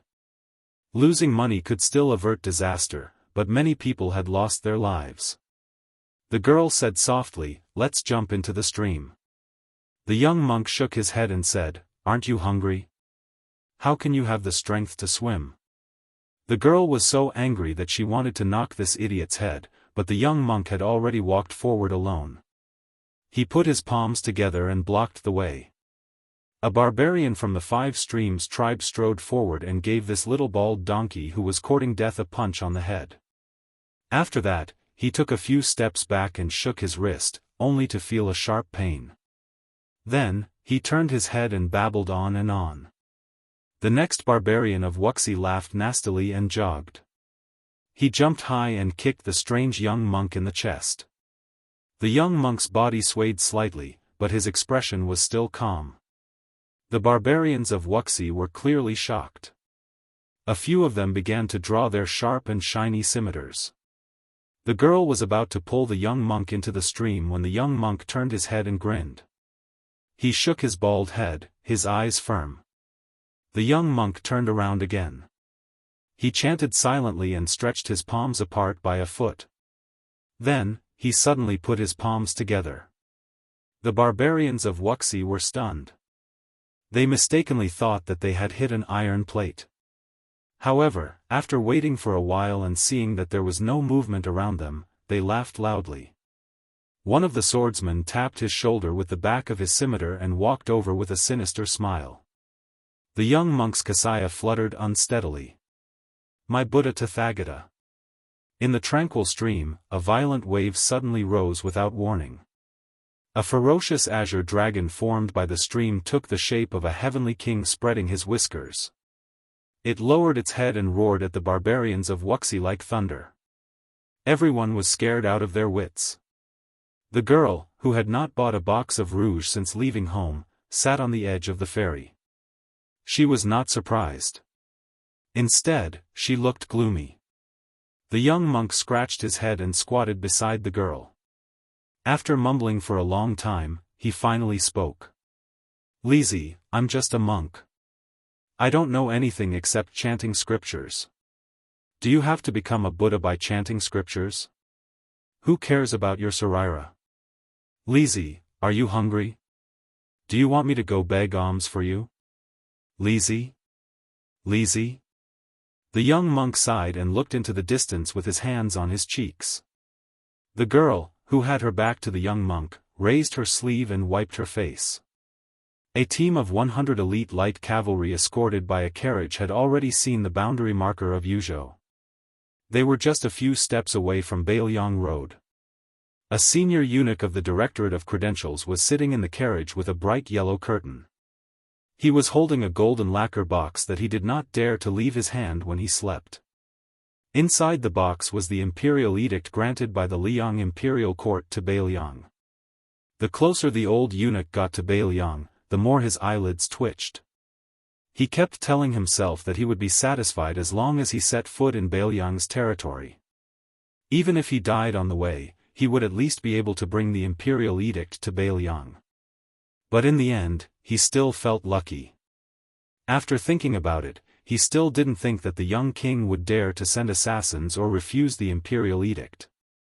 Then the carriage suddenly stopped. The old eunuch of the Directorate of Credentials felt something unusual. He lifted the curtain and his heart sank.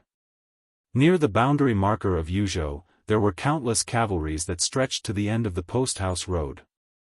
After the spring equinox in the first year of Jianghu, the carriage escorting the imperial edict was driven 300 miles away by 2,000 Bailiang cavalries before they could enter Bailiang. At the same time, there were 8,000 cavalries in Zhulu military town in Riverside Prefecture and 6,000 cavalries in Ironfrost City in Riverside Prefecture.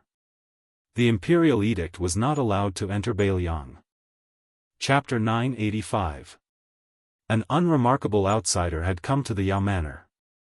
The Yao Manor, a family of 5 heroes, had an endless stream of visitors every day, so no one paid much attention to this. However, even though the Yao family was a newly established noble family in Great Peace City, there were very few true important court officials among the visiting nobles. Forget about Grand Secretary Zhang, there wasn't even a single chief official of the 6 ministries. Today, there was finally an old man who broke the rules, carrying a pot of southern spring braised wine to find someone to drink with, giving the Yao Manor's gatekeeper a fright. Heavens, it was actually the left servant of the ministry, Huan Wen. Grandfather Huan had honored the Yao Manor with his presence. He didn't have time to report to the family head, hurriedly taking the initiative to open the E-gate to welcome him. Unexpectedly, the old man had already slipped into the manor from the side. The current court's great scholar of Confucianism, Yao Baifeng, hurriedly brought people to search for that Tantanon. Unexpectedly, he finally found the old man in a pavilion. Inside the pavilion, there was a young scholar from the capital who was currently discussing heroes on the chessboard with Yao Baifeng's eldest grandson. Bystanders of similar age who had come to the manor not to freeload food or drink, but to rub off on their reputation, formed a circle, very particular about the rules of watching chess without speaking. There was only one old man who couldn't squeeze into the crowd, so he simply stood on a chair in the pavilion, looking down at the stalemate of the chess game from above. He always liked to give out blind pointers. If it was priceless advice, then it would be tolerated, but each time he gave out a move, his level of terrible chess skills could be seen at a glance. It was very annoying. As a result, every time he spoke carelessly, countless people would roll their eyes. Yao Baifeng didn't know whether to laugh or cry. He silently leaned against a pillar, not going to disturb Tantanon's leisure and elegance. Beside Grand Master Yao was a young face that was also very unfamiliar to the Yao manor. This young man also stood on a chair in the corridor, watching the chess game. Grandfather Huan only shot him a glance before continuing to give pointers, teaching Yao Dengfeng where to place his pieces. The Yao family's eldest grandson, who had been nagged for half a game, smiled helplessly. He naturally wouldn't follow the drunk old man's words. After he placed a piece on the chessboard, he heard the old man coldly snort and say the words "stupid move." It wasn't known who was the first to notice the Imperial College's left chancellor sitting in the pavilion and hurriedly greeted him in a clear voice. As a result, no one paid attention to the outcome of the chess game. One by one, they hurriedly bowed respectfully. Most of the scholars in the pavilion came from small families. The reason why they were able to recognize Yao Baifeng was because there was someone who had just entered the Imperial College and had heard this Confucian scholar's lectures from afar. Yao Baifeng smiled and raised his arm to point at the old man standing on the chair who was holding the wine.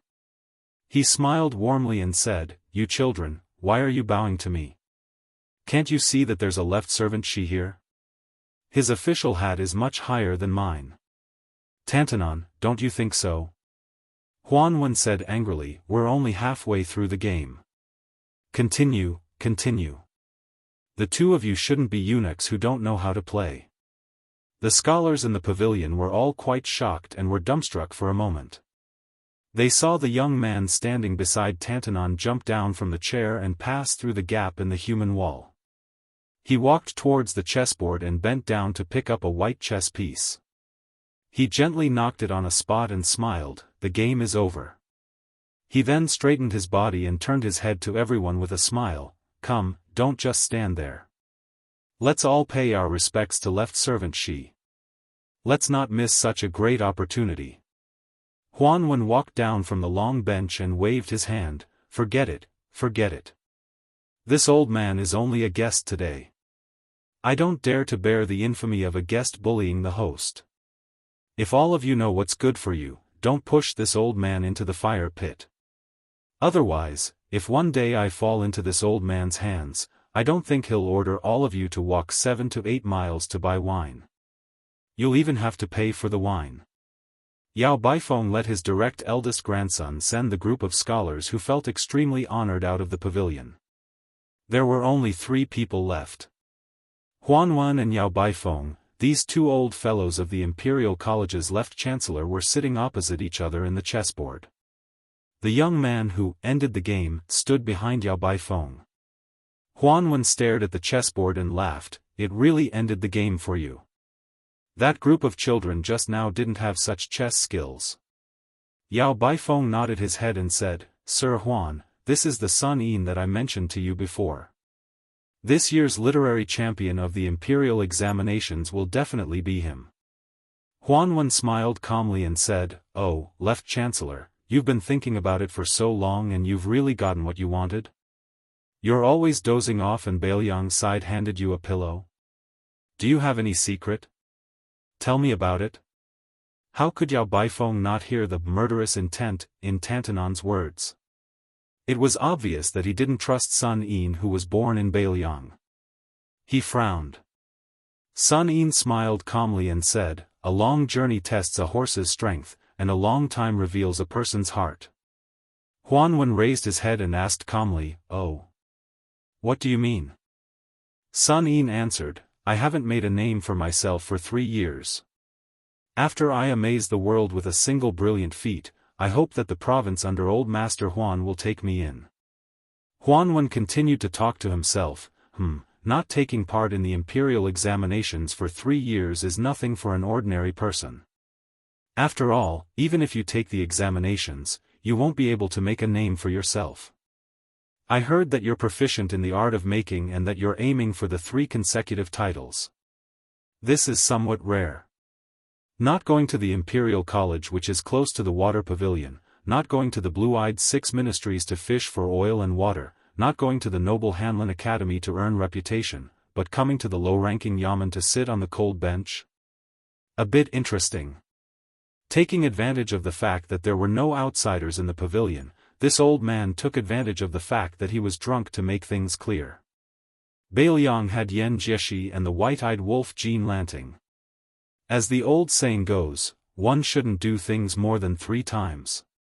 This old man always felt that this old man should be an ambitious and ruthless person. Therefore, no matter what you said, he still didn't believe you. As for that old man Yao Baifeng, Huanwen was very familiar with him. This old man had only interacted with sages in old books all his life. He didn't understand the sinister nature of people's hearts and couldn't recognize a few human skin ghosts. This old man was different. He spent most of his life rolling around in Taishang Laojuan's alchemy furnace. You little brat, this old man doesn't like you very much. Therefore, as long as this old man is alive, he won't allow you to take the imperial examinations.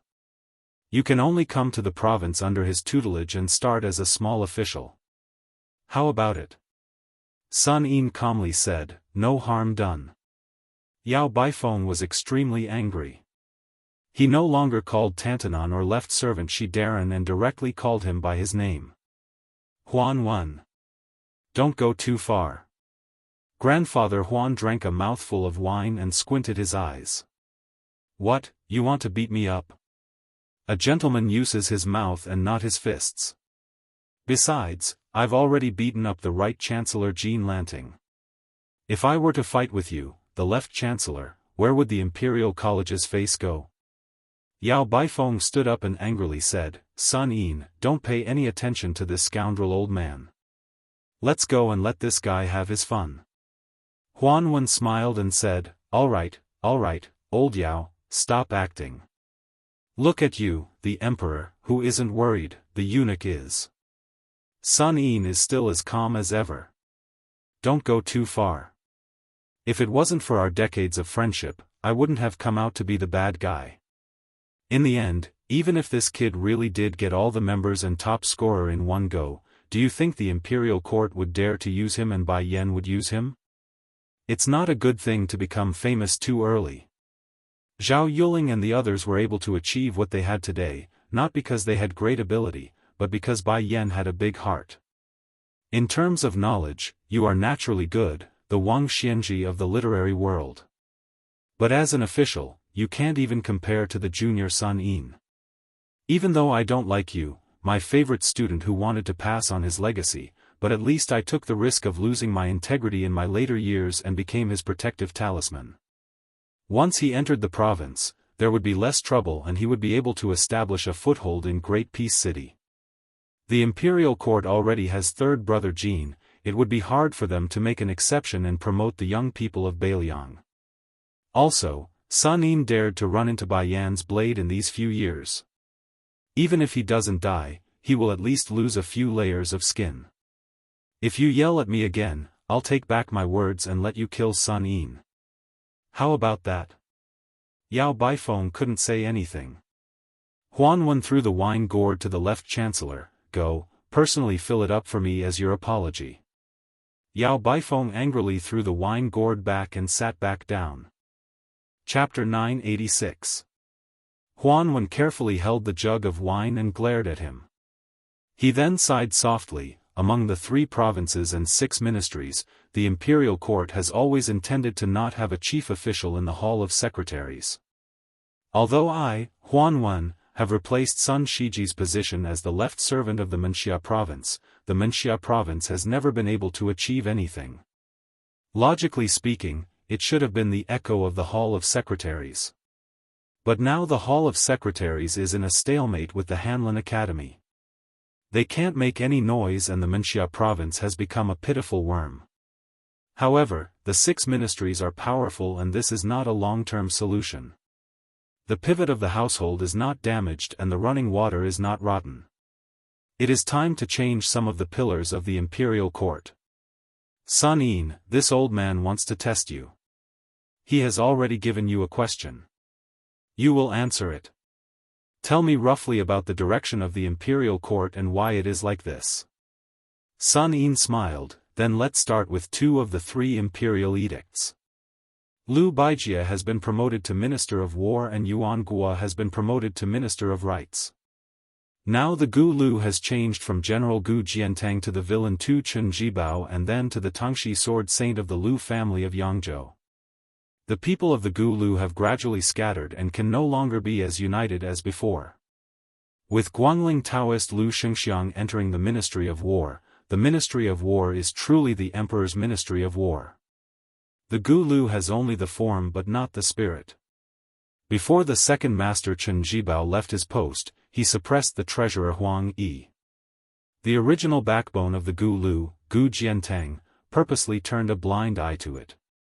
He took the initiative to send a message to the imperial court that the surname of the Gu Lu is no longer Gu.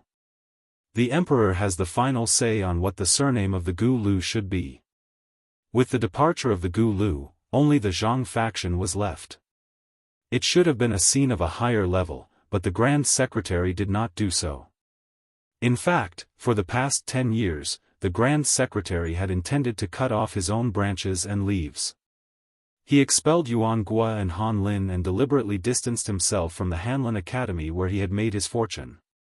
He allowed the Crown Prince Yin Maochun to change factions. In the end, he let the 2 tigers, Zhao Yuling of the Ministry of Appointments and Wang Xiongui of the Ministry of Revenue, fight. Zhang Lu made an unexpected choice and kept the relatively weak Minister of Revenue instead of Zhao Yuling. It could be said that the Zhang faction in the imperial court had been retreating step by step over the past few years. But it did not matter. As long as the Grand Secretary was in charge of Zhang Lu, no one dared to make trouble. The Grand Secretary had been dormant in the Hanlin Academy for more than 10 years, and no one knew that he had made the first move. The layout in the Shangshu province was the middle stage that many people could only see through the fog. The next stage was probably the end. The Minister of Rights did not let the Crown Prince Yin Maochun, who was widely expected to take over. Obviously, this was the first step in the final stage of the struggle for power between the Emperor and the Prime Minister. Both sides had a tacit understanding. In the next few years, Yin Maochun would end the situation of the Imperial Secretariat being a piece of sand without a leader. He would become the Grand Secretary in name and the second in power, sharing the limelight with the current minister Zhang Jiulu. The Minister of Rights, Yuan Gua, would take over the Grand Secretary's position. He would not be the rightful next master of Zhang Lu, Wang Xiongui from the Ministry of Revenue. In addition, with old Master Huan overseeing the Shangshu province, he would be a peacemaker. The 3 provinces would be harmonious and would not consume too much of the national power for the struggle between the factions. As for Zhao Yuling from the Ministry of Appointments, he would at most be given the title of Grand Secretary before his death.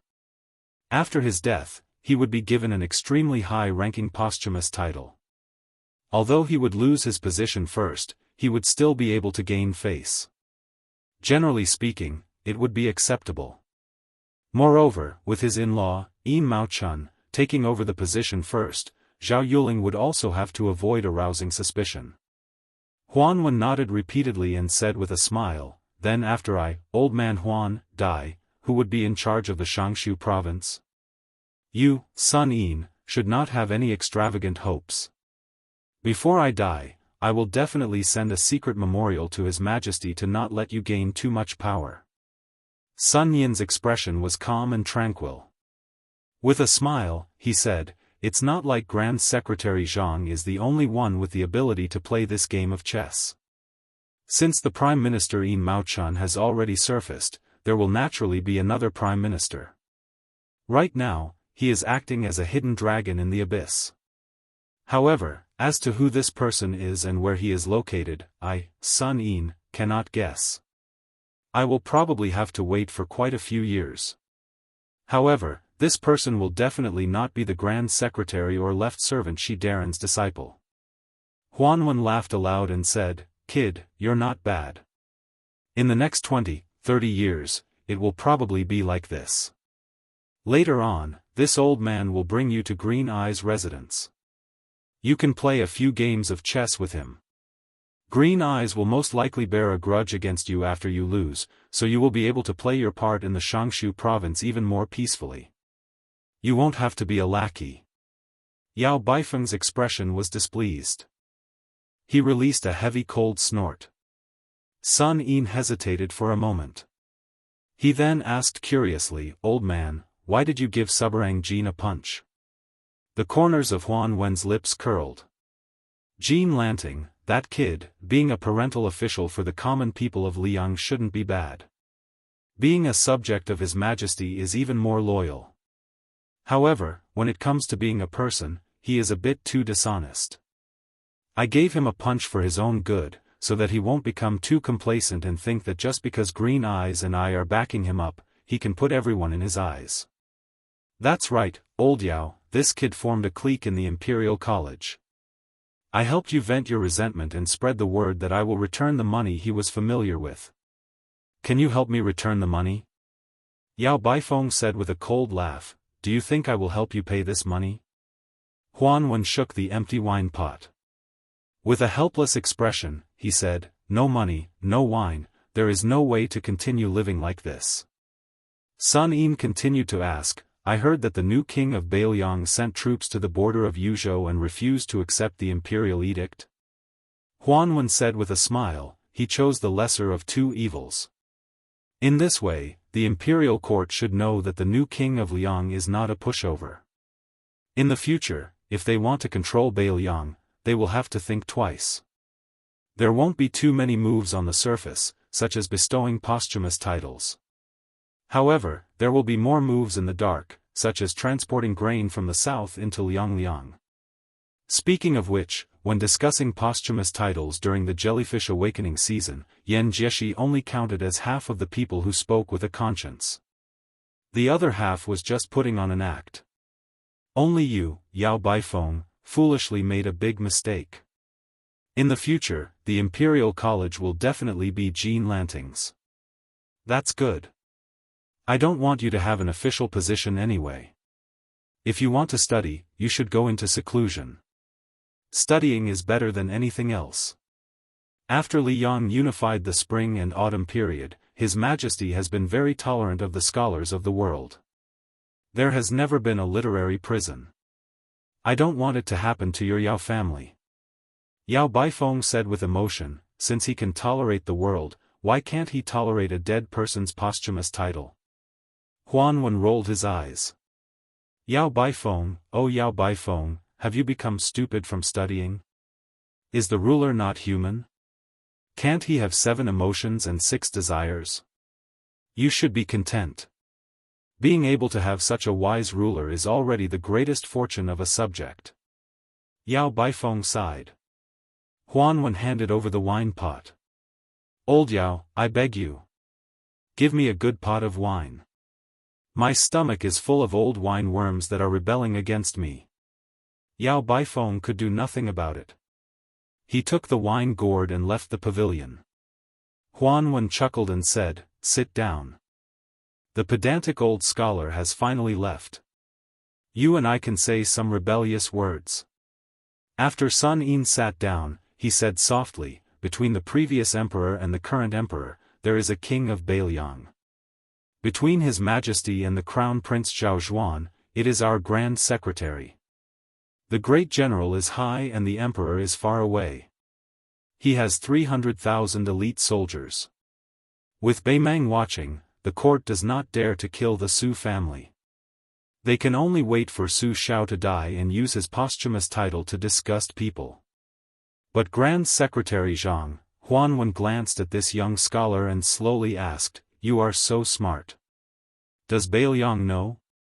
Sun Yin replied with a question, "I came to Great Peace City not for the emperor, but for the common people. Does old Master Huan believe me?" Huanwen stared at Sun Yin and then said with a sigh, "There was once a scholar called Sun Ping who also had such ambitions. In the end, he died very miserably." In the courtyard outside the pavilion, a group of spring orioles chirped, fighting over the warm branches of the trees under the warm sunlight. Huanwen suddenly said, "Beimang marched south, the king of Beiliang defended the northwest gate for the central plains, the court did not help, Su Fengnian died in battle at the border." If this is really the case, Huanwen hopes that he was already dead at that time and could not see this scene. Sun Yin said calmly, "If there really is a day when the court celebrates, when I go to the grave to toast, I will definitely tell old master." Huanwen laughed and scolded, "You bastard." Sun Yin scolded back expressionlessly, "Old bastard." Chapter 987. In the desert beyond the Great Wall, there was a rider riding west. He had a pair of sabers at his waist. The man wore coarse hemp clothes. Further west of Liangzhou, there were 3 military towns in ancient times, Fengxiang, Linyao, and Qingcang. They controlled the upper reaches of the central plains. At the same time, they formed a triangle with the Iron Gate Pass. Together, they controlled the vast western regions. However, the 3 towns had long been abandoned. They had become the perfect shelter for hundreds of thousands of refugees. These criminals were particularly brave and good at fighting. Not to mention young men, even women and children of 7 or 8 years old would fight to the death against Beiliang soldiers as long as they were given a wooden spear. The border army of Liangzhou had always had the habit of using refugees to practice martial arts. Most of the sinners' bravery was forced out by the Beiliang cavalry. They had no choice but to do something desperate. The first thing the Beiliang crossbowmen did was to throw them here. They were only given a horse, a crossbow, and a cold saber. Then, they had to pray for their own good. If they could survive for a month, they would have crossed the first threshold. If they died, even collecting their corpses would be an extravagant hope. They would have long been whipped to pieces by the sinners who hated Beiliang to the bone. The people of Lingzhou, which was far from the border, all said that the children who grew up there loved to kick and play with the skulls of the dead Beiliang soldiers. Therefore, the people there were neither human nor ghost. They were extremely terrifying. When the rider traveled 200 li to the west, he encountered a group of future crossbowmen who had just entered the area. The 2 sides were on the verge of fighting. There was no need for words. The coarse hemp man casually blocked the barrage of short crossbows and 2 waves of charges without injuring anyone. The elite soldiers returned without accomplishing anything, so they gave up on trying to chew this tough bone. Although the number of heads they beheaded after returning to Liangzhou was related to the amount of money they would be rewarded, their original intention was still to survive. Since it was clear that they could not chop off this fellow's head, they quietly took a detour after picking up the crossbow bolts one by one. This place where the refugees gathered was full of hidden dragons and crouching tigers. There was no lack of Jianghu people who fled beyond the Great Wall after committing crimes in Liang. Those who were able to gain a foothold here were either in a high state of martial arts or were proficient in unorthodox ways. Therefore, the group of armored soldiers did not find it strange that they encountered this knight in white hemp garments with a saber. What they found strange was that this young fellow had blocked all of their attacks without even drawing his saber, which made them fearful. The hundreds of thousands of refugees, a mixture of good and bad people, did not disperse. They were mainly concentrated in the 3 abandoned cities from the east to the west, Qingcang, Linyao, and Fengxiang, which had been removed from the map of Liang. This was because if they were to disperse, they would definitely become ghosts under the sabers of Bailiang's armored soldiers. The refugees rarely carried weapons with them. If these stragglers ran into groups of armored soldiers who had the potential to become Bailiang's elite scouts, even if they were not afraid of death, they would still die. As for why Bailiang did not take down the 3 cities in one go, the refugees were already extremely lucky to be alive. They were too lazy to care about this. They wanted nothing more than for the old king of Bailiang to treat them like a fart and let them go. However, when they heard that this butcher was already dead, they were skeptical. At first, they were more or less relieved. Then, there was a rumor that a new king had ascended to the throne in the 3 cities and was going to use them as an example to establish his might. Soon, a large army would be coming to the border. This immediately put them on edge. These refugees actually hated the poison warrior Li Shan the most. When the Su family took over Bailiang, those local wealthy families who showed even the slightest hint of disloyalty were all killed off. Not a single one was left alive. The children who were not taller than a horse's back were driven here. After that, the armored soldiers of Bailiang came here to hunt for military exploits and did not allow even a caddy of salt or a piece of iron from Liangzhou to enter this place. It was all under the instructions of Li Shan. In the early years, there were some who were greedy for glory and wealth and hoped to use the secret military intelligence of the 3 cities as proof of their allegiance to Bailiang in exchange for a stable life. In the end, Li Shan ordered all of them to be killed and their corpses thrown out of Qingsang City. Only then did all of the refugees completely give up. This Bailiang person was determined to make them a lonely soul for the rest of their lives. As for the old king of Bailiang, Su Shao, in the past, the refugees did not hate him very much, but they feared him even more. Now that Ren Tu was dead, their hatred turned to hatred. This was because someone said that before Ren Tu died, Ren Tu's last words were that he wanted the new king to bury 200,000 refugees with him. Only if the new king of Bailiang managed to gather 1,000,000 soldiers in the netherworld would they be able to wrestle with the king of hell. At first glance, this kind of ridiculous nonsense was actually believed by everyone in this precarious land of refugees. In the twilight, they could faintly see smoke curling up from the kitchen chimneys of several villages. In this area, there were very few Bailiang riders who dared to wander around unscrupulously. The last time they did so, it was the son of the administrator and a man with heavy pupils who came to take a stroll around the city. The man with the saber led his horse forward and asked for a ladle of water from a family living in a mud hut at the entrance of the village. The family of 4 consisted of a dark-skinned, robust couple and a pair of barefoot children. Their eyes were abnormally cold. Probably because they were intimidated by the 2 sabers at the visitor's waist, they suppressed their impulse to kill him and steal his horse.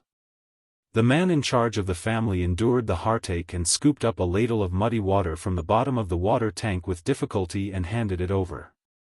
The man was not drinking the water to quench his thirst, but was recklessly using it to clean the horse's nose. The 2 children of the family looked at the man and the horse from afar with blazing eyes. In this place, it was easier to survive with an iron saber. As for having a good horse to ride, it was purely a luxury. It was better to have a backer.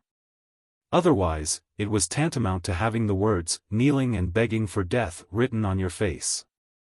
When the young knight with gray hair handed over the ladle, he glanced at the 2 children from the corner of his eyes. They were both looking at the saber. There was a young child at the tumbling horse pass who was looking for a clean Jianghu dream in his heart. The children here were thinking about how to kill if they were killed. The 2 were worlds apart, but there was no right or wrong. Before leaving with the horse, he took out a large piece of silver from his bulging money bag and threw it over. The man caught the silver and took a big bite out of it. He grinned at him, but there was no gratitude in his eyes. Not long after, the man called over more than 20 young and robust men in the village. They carried wooden spears that every family could not live without. There were also some robust women and slightly older children who were unwilling to be left behind. They aggressively intercepted the wanderer who accidentally revealed his yellow and white substance. It was not accurate to say that they intercepted him, because the man stopped his horse not long after leaving the village, as if he had been waiting for them. The man with the saber gently threw the money bag in the open space in front of him and said in an authentic Baoyang accent, "If you are not afraid of death, take it if you have the ability." Chapter 988. As a result, no one dared to act rashly. Of course, the bag of silver was tempting, but this young ranger with a sword and a horse didn't look like someone who would be easily killed. Seeing that they weren't moving, the ranger squeezed his horse's belly, and the horse's hooves gently stepped on the ground, heading towards the bag of silver. At that moment, a wooden spear flew out at high speed, and the sharpened spear was aimed at the ranger's chest. The person who threw the spear was a tall and sturdy young man. The young man's spearmanship was trained by killing countless cunning gerbils. Naturally, he stabbed wherever he pointed, and his accuracy was impeccable. Unfortunately, the ranger didn't know how to move the wooden spear. He turned the tip of the spear around and grasped it lightly. Other than the vicious young man who didn't know what to do, the rest of the men and women retreated with their spears, drawing a clear line between them and the young man. The ranger with a sword pierced the money bag with the tip of his spear, and urged his horse slowly towards the young man. The money bag was tightly knitted, and it slid to the middle of the wooden spear before stopping. The horse's hooves weren't heavy, but they hit the hearts of the refugees. The young man who was tempted by the money didn't wait for death. Instead of retreating, he charged forward, facing the man and the horse. He didn't run in a straight line, but like a snake slithering in the sand, the agile young man swept past the horse's head, and with a twist of his toes, he fiercely slammed into the side of the horse's belly. The ranger casually reached out, grabbed the young man's head, and threw it up high, the tip of his spear aimed at the young man's belly. At that moment, a wail came from behind the men and women, and a skinny little girl staggered out of the human wall. The ranger frowned, and the spear drew half an arc in the air. The young man fell heavily to the ground, escaping the fate of being pierced by his own spear. He shook his head, and after trying his best to stand up, he shielded the skinny little girl behind him and stared at the ranger with a wooden spear on the horse's back. The ranger threw the wooden spear, and it was nailed into the yellow sand a few steps in front of the young man and the little girl. His gaze leaped over the young man's head, and he glanced at the group of refugees. Only then did he pull on the reins and turn around to leave. The little girl, who was so skinny that she couldn't even get frostbite, sobbed as she hugged the young man who was dependent on her for survival. The young man who survived the disaster pulled out the spear with trembling hands and pulled the heavy money bag onto his hand. He untied the knot and poured out a small piece of broken silver. Then, he handed the money bag to the elders in the village to divide the spoils. It was not that the young man was poor and generous. It was just that even if he took a little more than that, he would be beaten up badly. But this time, the young man was greatly surprised. None of the 30 or so men and women in the village came forward to take the money bag. The young man wasn't stupid. He remembered the glance the ranger gave him before he left. It was obvious that the Jianghu expert had made these people not dare to touch the silver. The young man didn't have any elders in his family. Even if he hadn't studied for a day or learned a word, he had still been taught the ways of the world. He used the money to buy a pitiful amount of dried meat and coarse grain from those people. After squandering the money bag, the young man didn't rush back to the village. Instead, he gave the small piece of broken silver to his little sister, squatted down, and let her ride on his neck. He slowly stood up, holding the wooden spear that had almost taken his life. The young man was somewhat annoyed that the money bag had also been taken by someone else. He looked in the direction of Qingsang City, but he couldn't see the ranger anymore.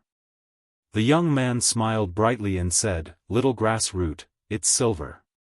The little girl, who was holding the broken silver tightly, rested her chin on her older brother's head and made a sound of agreement.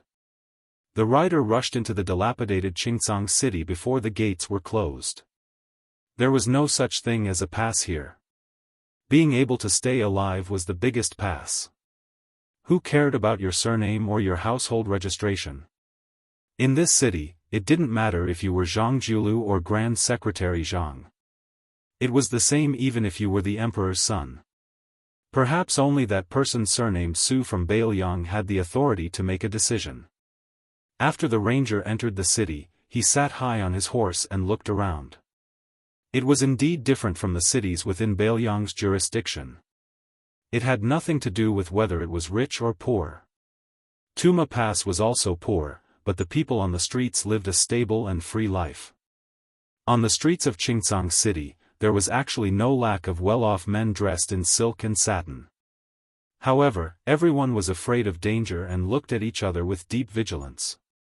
Moreover, there were very few travelers who were alone. Most of them were in groups. Some of the local ruffians squatting on the streets with nothing to do were not as lazy as the local tyrants of the Central Plains, who gave people the feeling that they were half dead. At this moment, the people who raised their heads to look at him were all emitting ominous glints.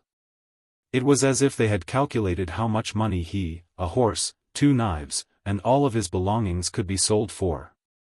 They were also weighing whether or not they should risk their lives for this windfall. In this dangerous place where everyone was jackals and wolves, if a scholar who could recite the wind and recite the moon was thrown into the city, he would probably end up being hacked to death on the spot.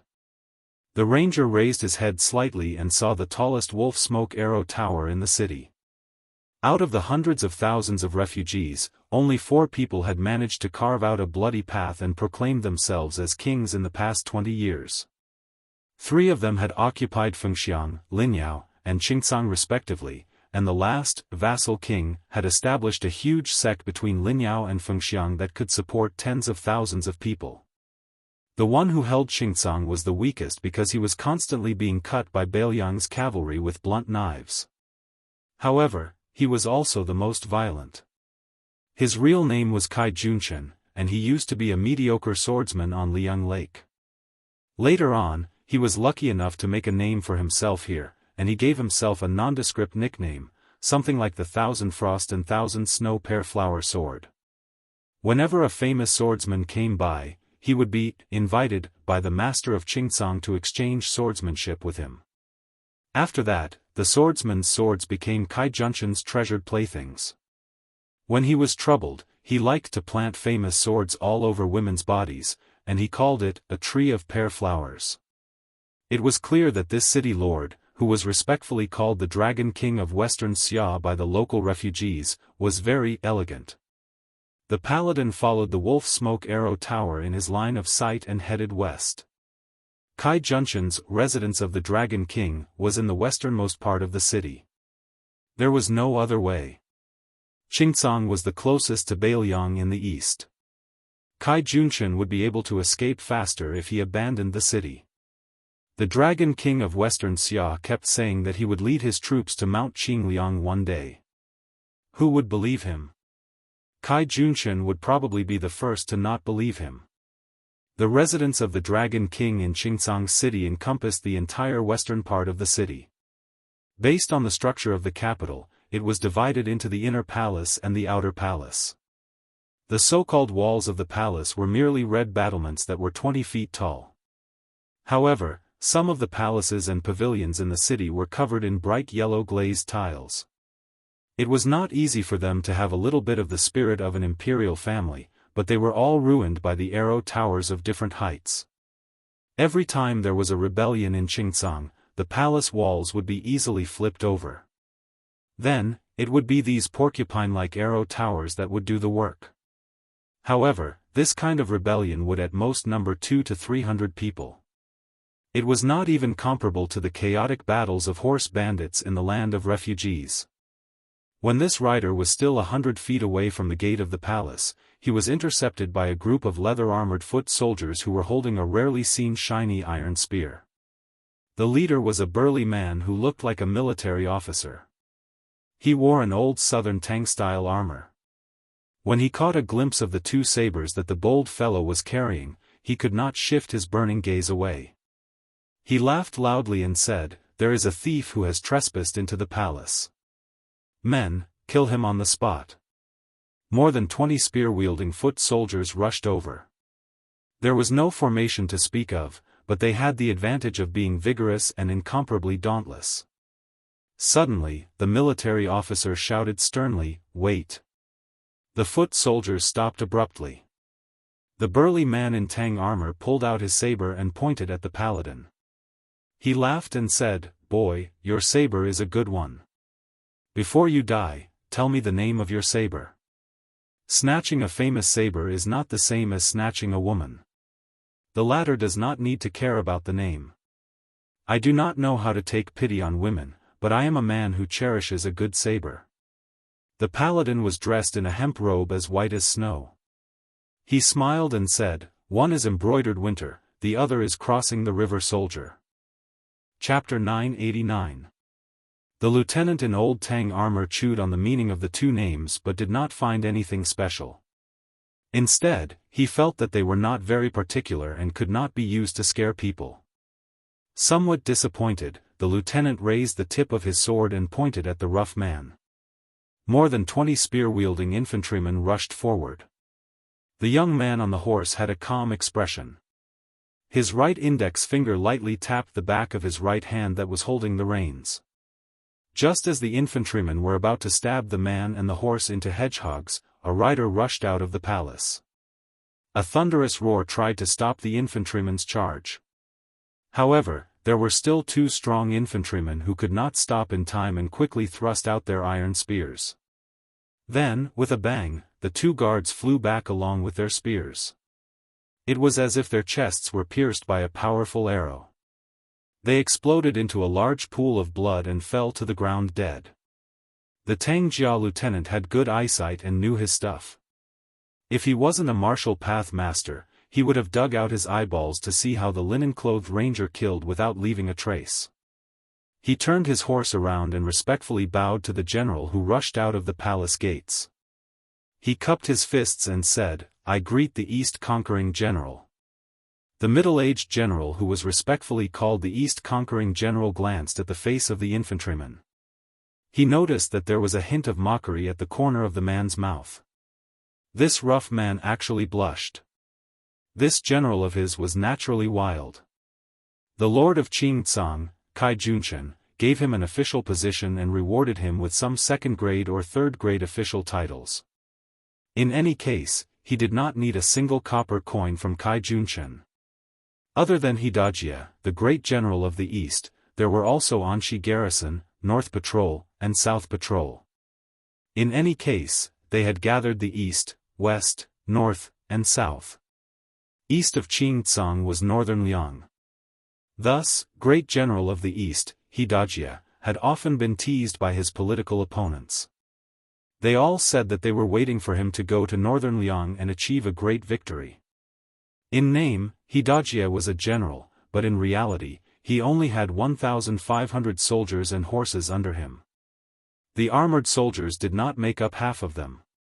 Hidajia did not pay attention to the lieutenant who touched the pot that did not boil. His expression was serious as he cupped his fists and said calmly, "My king would like to invite you into the palace for a chat. What do you think?" The infantryman nodded. He still did not realize that he had stepped into a tiger's den. He held the reins with both hands and looked at the city gates. The light horse's hooves stepped on the green jade tiles, making a crisp sound. Hidajia followed behind the infantryman with a complicated expression. His heart was in turmoil.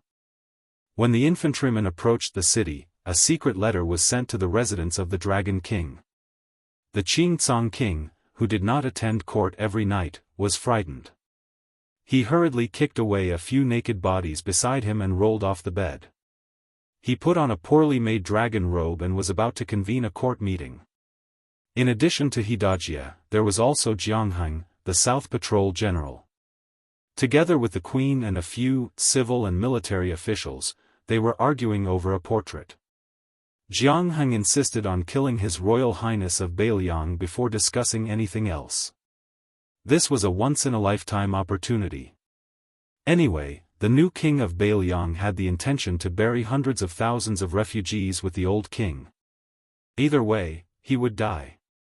Even if he killed the man in the portrait, even if he angered the Bailiang cavalry, he could just take the head and thousands of elites and escape to Beimang. Cai Junshan specially asked the confidant of the Qingcang king, who was in charge of spies, whether Bailiang had deployed a large number of troops to the border. The answer he received was no. The man in the portrait had left Liangzhou alone and entered Qingcang city alone. This made the timid and cautious Cai Junshan even more uncertain. Was this guy tired of living? Did he really think that he could win people over with virtue in the refugee land just because he was the king of Bailiang? Did he want Cai Junshan to take off the dragon robe that he had only worn for a few years and kowtow to him? Was he willing to be a lackey for a hothead who did not have hair on his mouth? Cai Junshan could not stand the instigation and clamor of most of the civil and military officials. He gritted his teeth. He had originally made up his mind to send out all the masters in the residence of Dragon King and 2,000 cavalrymen to kill that guy at the gate of the imperial city today. However, the queen and Hidajia did not agree. They said that the guy surnamed Su gave up his position as the king of Bailiang and came to Qingcang city to seek his own death. Even if he did not have good intentions, he would not be able to stir up any trouble in the residence of Dragon King, which was heavily guarded by swords and spears and arrow towers. It was better to meet him and listen to his plans before making the corresponding trade-offs. There were only benefits and no harm. In the end, Hidajia was scolded by an old official for being soft-hearted. Fortunately, he had the support of the queen, so he was able to ride out of the palace and welcome the new prince of Liang, who was wearing mourning clothes. After passing through the city gate, there was another palace gate.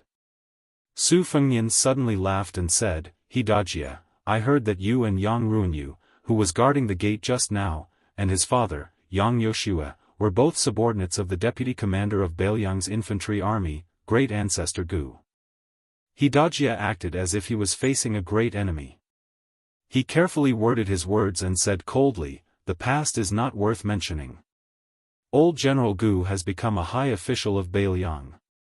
It is a good thing, but it is not my turn to congratulate him." Su Fengnian laughed softly and said, "The deputy commander of Bailiang's infantry army is only of the second rank. Only Yan Wenluan and Yuan Zuozong have the same rank as you, great General Zhendong. Speaking of congratulating, it should be great ancestor Gu who should congratulate you." Hidajia, who was ridiculed to the extreme, snorted coldly. The palace gate opened and a dozen people walked out. The official embellishments were either red-crowned cranes, golden pheasants, or unicorns and lions. The one in the middle was not Cai Junshan, but a noblewoman wearing a phoenix coronet and a red robe. It was hard to say what kind of motherly style she had, but the thumb-sized pearls hanging all over her body were very valuable. If this group of aggressive fellows were in Liang, their entire family would have been exterminated just based on their overbearing attire. There were 2 arrow towers built inside the palace wall. Soon, someone drew their bow and shot an arrow, giving Su Fengnian a show of strength. It was the long-lost Shishu chain arrow, the mother and son linked heart arrow. The 2 arrows were of different lengths and were shot at Su Fengnian's face. The mother and son linked heart arrow was only an entry-level archery skill in the Shishu chain arrow. Su Fengnian flicked his sleeve and caught the 2 arrows. He held them horizontally in front of his chest and broke them inch by inch and threw them on the ground. He saw the Southern Patrol General Jianghu, who was known as the #1 master of Qingcang, pull out his saber, walk down the stairs and swagger towards him. Su Fengnian turned to Hidajia and laughed, "Is this how you treat your guests in Qingcang?" Hidajia said with a straight face, "Whether it is a toast or a punishment depends on your ability." Chapter 990. Su Fengnian smiled and dismounted from his horse. Jianghu was like a wild horse that had escaped from its reins. He charged straight at Su Fengnian with his saber. His momentum was overwhelming. However, when he was 10 feet away from the young lord of northern Liang, everyone saw an incredible scene. General Zhang's saber art was like a rainbow. It was beautiful and murderous. It was obvious that he had gained the upper hand by showing his strength. However, before he could even touch the rough guest's body with his saber, streams of scarlet blood began to emerge from his body like fountains. This was the miserable scene of a warhorse crashing into the Mo saber formation. The bystanders felt baffled, but the Southern Patrolling Grand General himself felt as if he had fallen into the clouds and mist, complaining incessantly. He hastily stopped the saber momentum that was tantamount to suicide, and was about to decisively retreat to evade the edge of the saber. His body was pierced with 6 holes by the invisible sharp weapons.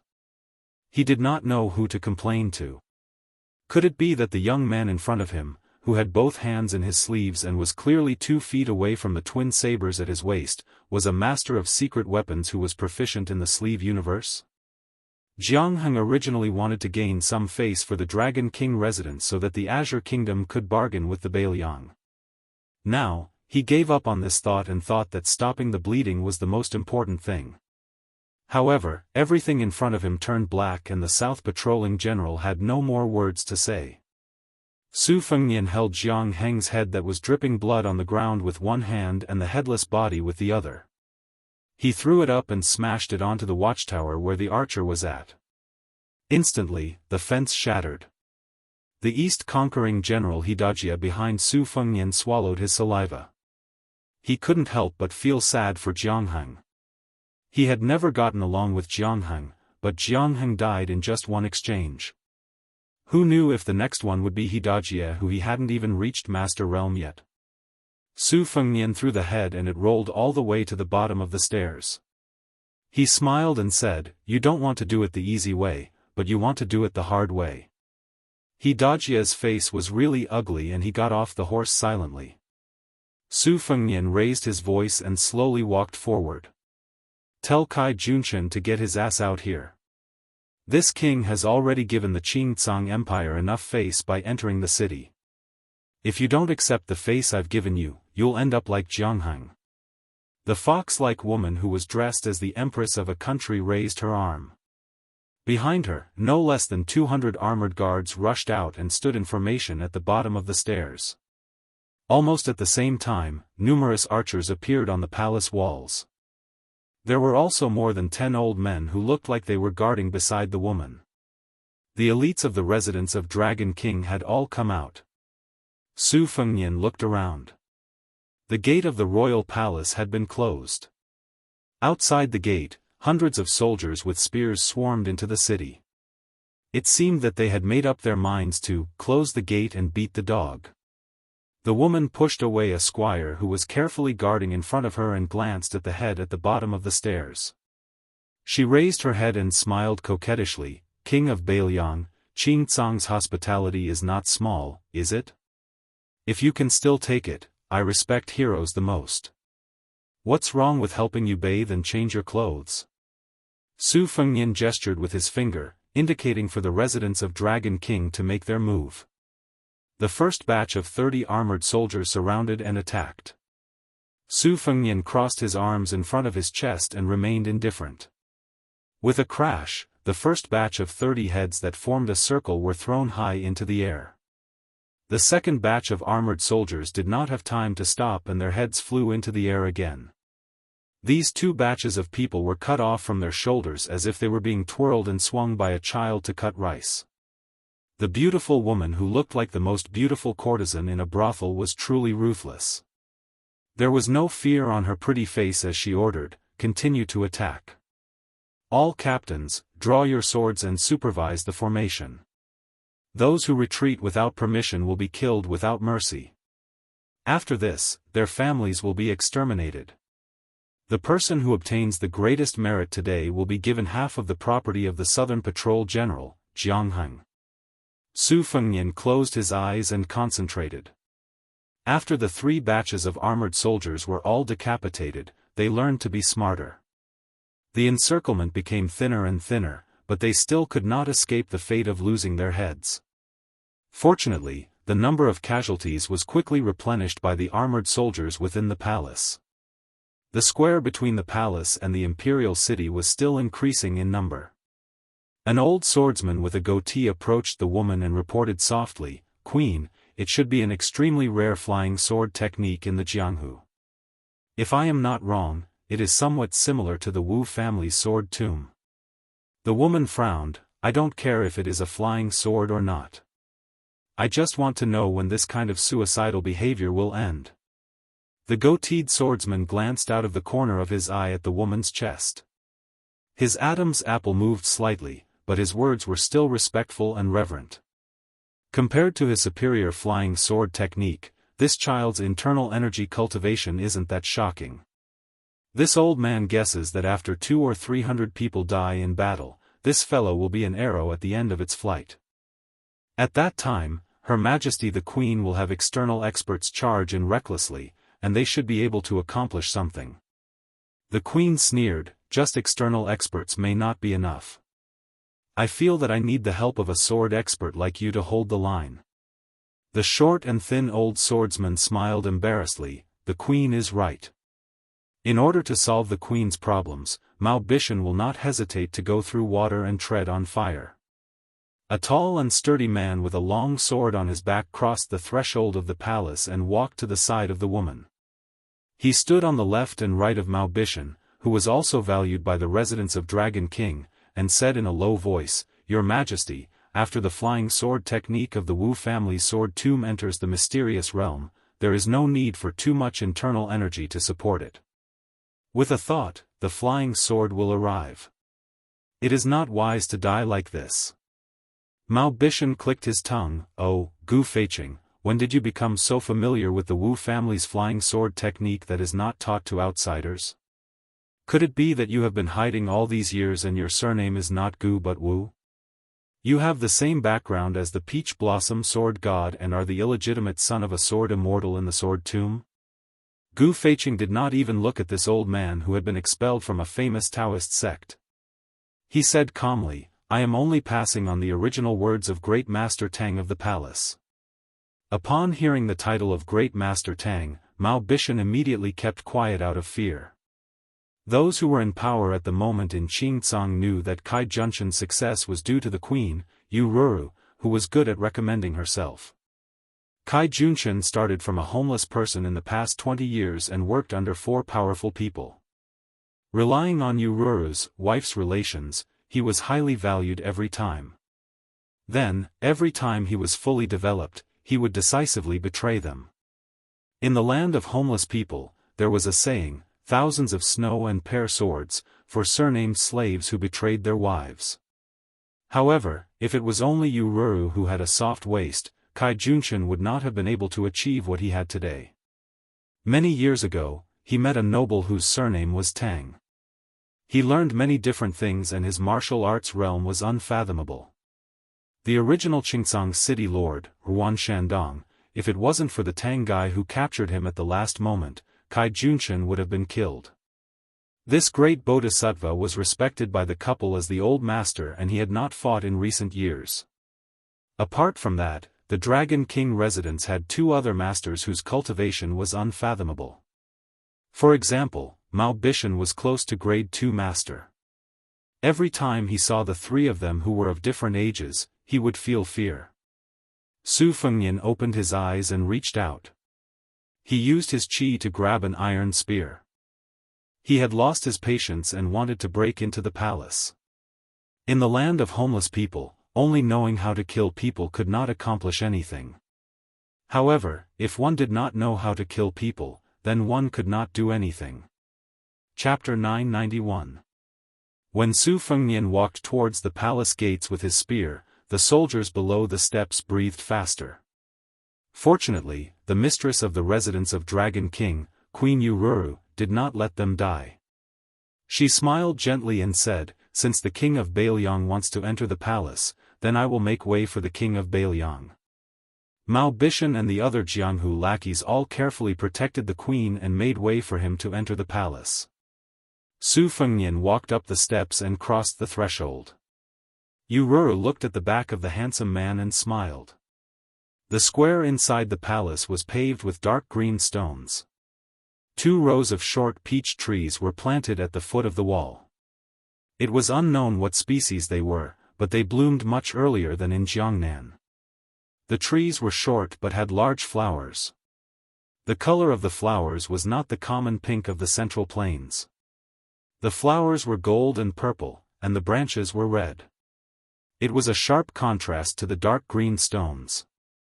One could vaguely see many scabbards hanging from the peach trees. When Su Fengnian walked into the square, the Mother of Heaven, Queen, was sitting on the threshold.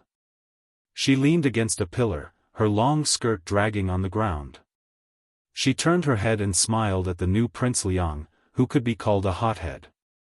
Mao Bishan and Gu Feiqing looked at the Queen's posture and were surprised.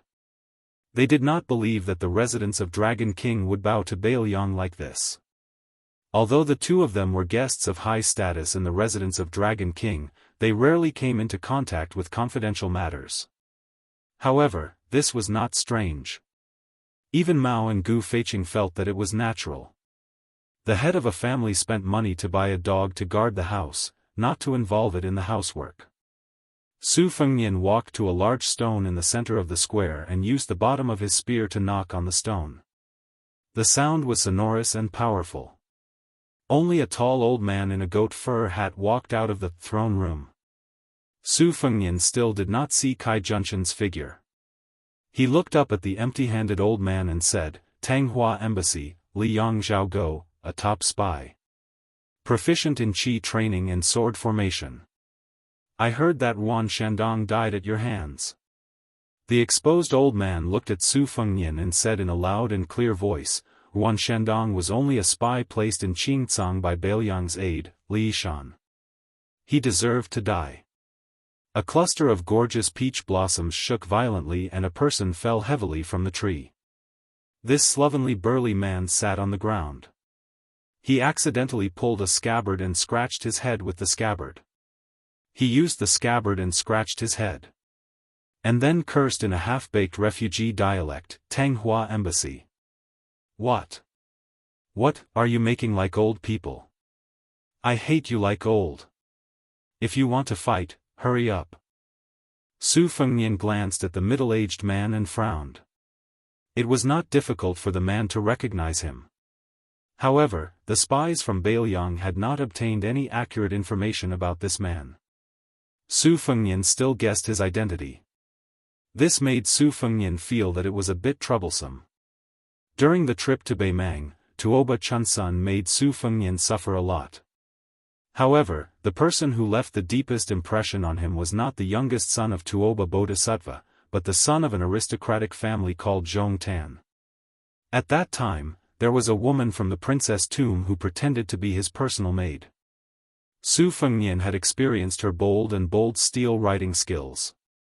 Zhong Tan's father was Zhong Shentong, one of the 12 great generals of Beimang. His uncle was Zhong Liang, one of the 10 great devils of Beimang whose true strength was second only to Luoyang. Zhong Shentong would not give up his position as a great general and come to Qingcang City to make a small fuss. Therefore, he could only be Zhong Liang, who was ranked high and low in the Jianghu of Beimang, depending on his mood. Zhong Liang was a famous romantic figure in Beimang. He was unrestrained and unrestrained. On the path of martial arts, he could easily win against the top experts of the 10 great devils.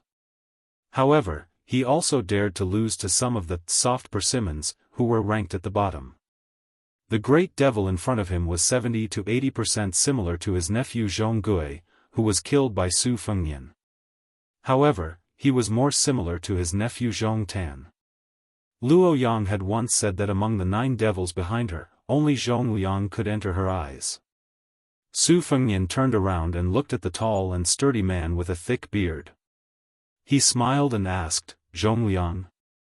The man made a sound of surprise and did not deny it. "How do you know me?" The man patted his head and suddenly realized. "Zhong Gui was actually killed by you when you went back to Beimang last time?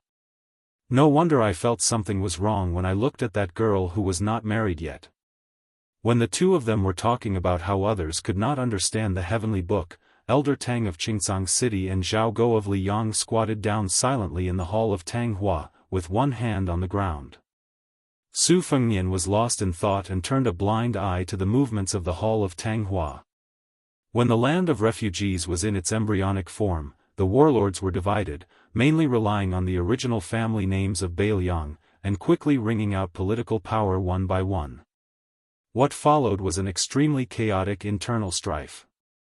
Thus, a large number of tyrannical martial artists with powerful skills like Ruan Shandong, the former lord of Qingcang City, stepped onto the stage. The big fish ate the small fish, and the small fish ate the shrimps. The idle forces were purged and annexed, and from the turmoil to the stability, they encountered an invisible bottleneck and could no longer expand their territory. In the eyes of many people, Ruan Shandong's martial arts cultivation was not bad, but they lost because of their lack of strategy. As a result, people who were good at dealing with political affairs were born, and Kai Junshan was one of them. In terms of martial arts, Mao Bishan and Gu Feiqing could easily kill dozens of Kai Junshan in one breath, but in the end, the one who relied on others' charity was still Mao Gu. However, it did not mean that there were no refugee leaders with both martial arts cultivation and shrewdness. In fact, Ruan Shandong was not as lacking in strategy as the outside world said. It was just that Qingcang City was close to the southern dynasty to the north, Bailiang to the east, and there were a few big forces in the west who had bad intentions. Their situation was especially difficult. Not to mention other things, two of the three great consecrators in the residence of the Dragon King, one was Elder Zhao Go, and the other was the devil of Beimang. Su Fengnian knew very well that after his master, Li Yishan, had single-handedly created the situation of hundreds of thousands of refugees, using the shell as a training ground, he had been watching the situation in these years. This strategist saw him as a small world in the great wide world, coldly watching the ants fight for the ant nest. The world was full of strange things. Li Yishan could see everything from the top floor of the Tide Listening Pavilion. Regarding the movements of the refugees, Li Yishan had once written a book, Records of Knowing Autumn. It described in detail the rise and fall of people, gains and losses, so that Su Fengnian, a scholar, could know autumn with a single leaf. Among the strategists of the spring and autumn period, Li Yishan had always been seen as inferior to Nailan Yusi, Zhao Chongling, and the others because of his sinister methods. He received the nickname of Poison Scholar.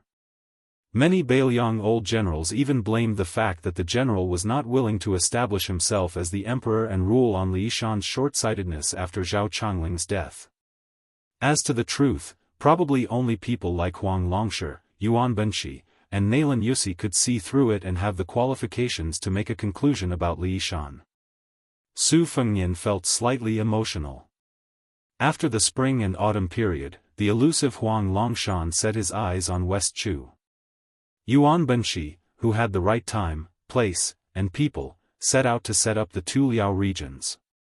Nailan Yusi, who had no worries, took care of the barbarians in the south. Li Yishan, who was besieged on all sides, let loose hundreds of thousands of refugees. It would probably take a few more years to see which of the four was better at strategizing. This was a true fight between immortals. Zhong Liang's voice interrupted Su Fengnian's thoughts. Su, be careful. Old Tang is trash in close combat. However, if you are 100 feet away from him and he uses the falling flowers sword technique, even I would find it difficult to deal with him, much less a finger-profound realm expert. Zhong Liang quickly smiled and said, the reason I am telling you is because I am afraid you will accidentally die early. I do not have the face to take your head back and ask for a reward from Her Majesty the Empress. In the Battle of the Reed Marshes outside Xiangfan City, Wei Shuyang of the Way of the Nine Pecks of Rice had once used a Daoist sword formation to break through the red armor of the Talisman generals. Even Ancestor Lu had called this an interesting matter for those who wanted to not open a cave. Naturally, it could not be underestimated. Su Fengnian exhaled softly, waiting to see what would happen. Chapter 992. It was easy for Zhong Liang to pretend to be a good person without spending a penny. However, Su Fengnian did not dare to take it lightly. If the sandpiper and the clam fought, the fisherman would benefit. As long as the big devil of the Zhong family could kill him in Qingcang City, it would be a great contribution to Beimang, no matter what method it used.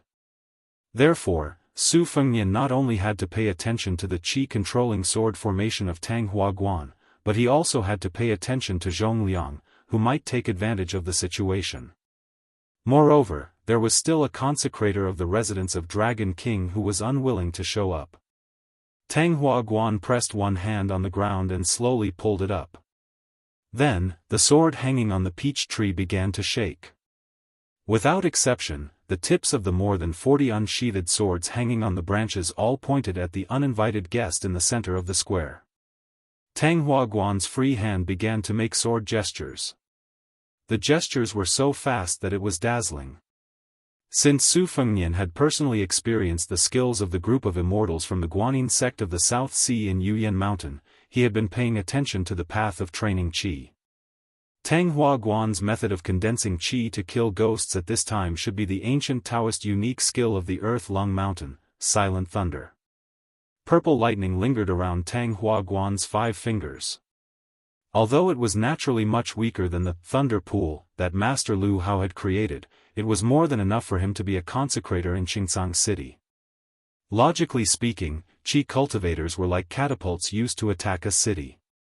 The power of long-range attacks could be said to be invincible. The right way to do it was to find a chance to fight with them in close quarters. If he just took a beating, he would only be exhausted. Su Fengnian's calm posture made Yu Ruru and the others on the other side of the door sneered at him.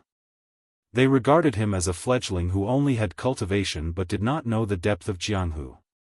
It was just a layman watching the fun. Experts like Zhong Liang who knew the ropes did not have any sarcastic smile on their faces. This made Queen Yu, who was best at observing people, somewhat uncertain. Mao Bishan and Gu Feiqing were both swordsmen who had made a name for themselves in the scarlet blood of the refugee land. Compared with the swordsmen in the Central Plains, they were much more genuine. At this time, they saw the strange scene of consecrator Tang's fingers twirling thunder. They could not care less about the scheming in the past. Mao Bishan asked softly, "That guy just watched consecrator Tang's power to the peak, is so arrogant, he is so he have something to rely on or he is ignorant." Gu Feiqing said in a solemn tone, "This vassal lord has a bad reputation. But since he can make that villain Tu leave Beiliang on his own initiative and successfully inherit the throne, I think he is not the superficial person that the outside world says. The former is more likely. Consecrator Tang's technique is mysterious. The king of Beiliang may not be unable to fight him. It is hard to say who will win." Mao Bishan also came to his senses. He twisted his beard and nodded, saying, "Indeed. As long as the brain has not been kicked by a donkey, no one will come to the Qingsang Empire to deliver a good head. I think that the one surnamed Su either has an expert secretly looking after him, or his cultivation is really deep. Not only does he have the sword-controlling technique, but he also has his trump card. TSK, I really didn't expect that Tu, who is only a second-grade martial master, would have 2 good sons who are better than him. If you ask me, with this talent and the Tide-listening Pavilion's arsenal, why should he be the king of Beiliang? Wouldn't it be better for him to roam the Jianghu? He can also make the Zhao Emperor feel at ease. Maybe he will be happy and give him a golden plaque with the title, number 1 in the world. Old Wang likes to claim to be number 2. In this way, both of them will be justified." When the Queen of Yu heard this kind of ignorant tone that was similar to a country bumpkin's, she rolled her eyes charmingly. Women were blessed by the heavens and could throw a seductive charm when they rolled their eyes. When Mao Bishan caught a glimpse of the Queen's coquettish eyes, he was almost scared out of his wits. He moved a few steps closer to the door. The woman was sitting on the doorstep. Looking down from a high vantage point, honored guest Mao could clearly see the 2 creases on the woman's chest. Although Mao Bishan's addiction to women in this lifetime was even more difficult to part with than practicing the sword, he had not reached the point where he would forget his life in the face of beauty. He only dared to look at the green-skinned queen right in front of his eyes. Even if Yu Ruru had stripped naked and stood in front of him, no matter how much Mao Bishan lusted after her, he would not dare to touch her. This was the power that was more powerful than any swordsmanship in the world. Mao Bishan learned of this very late and realized it. That was why he would rather be the head of a chicken than the tail of a phoenix. He did not fight for the ranking of the Jianghu experts in his hometown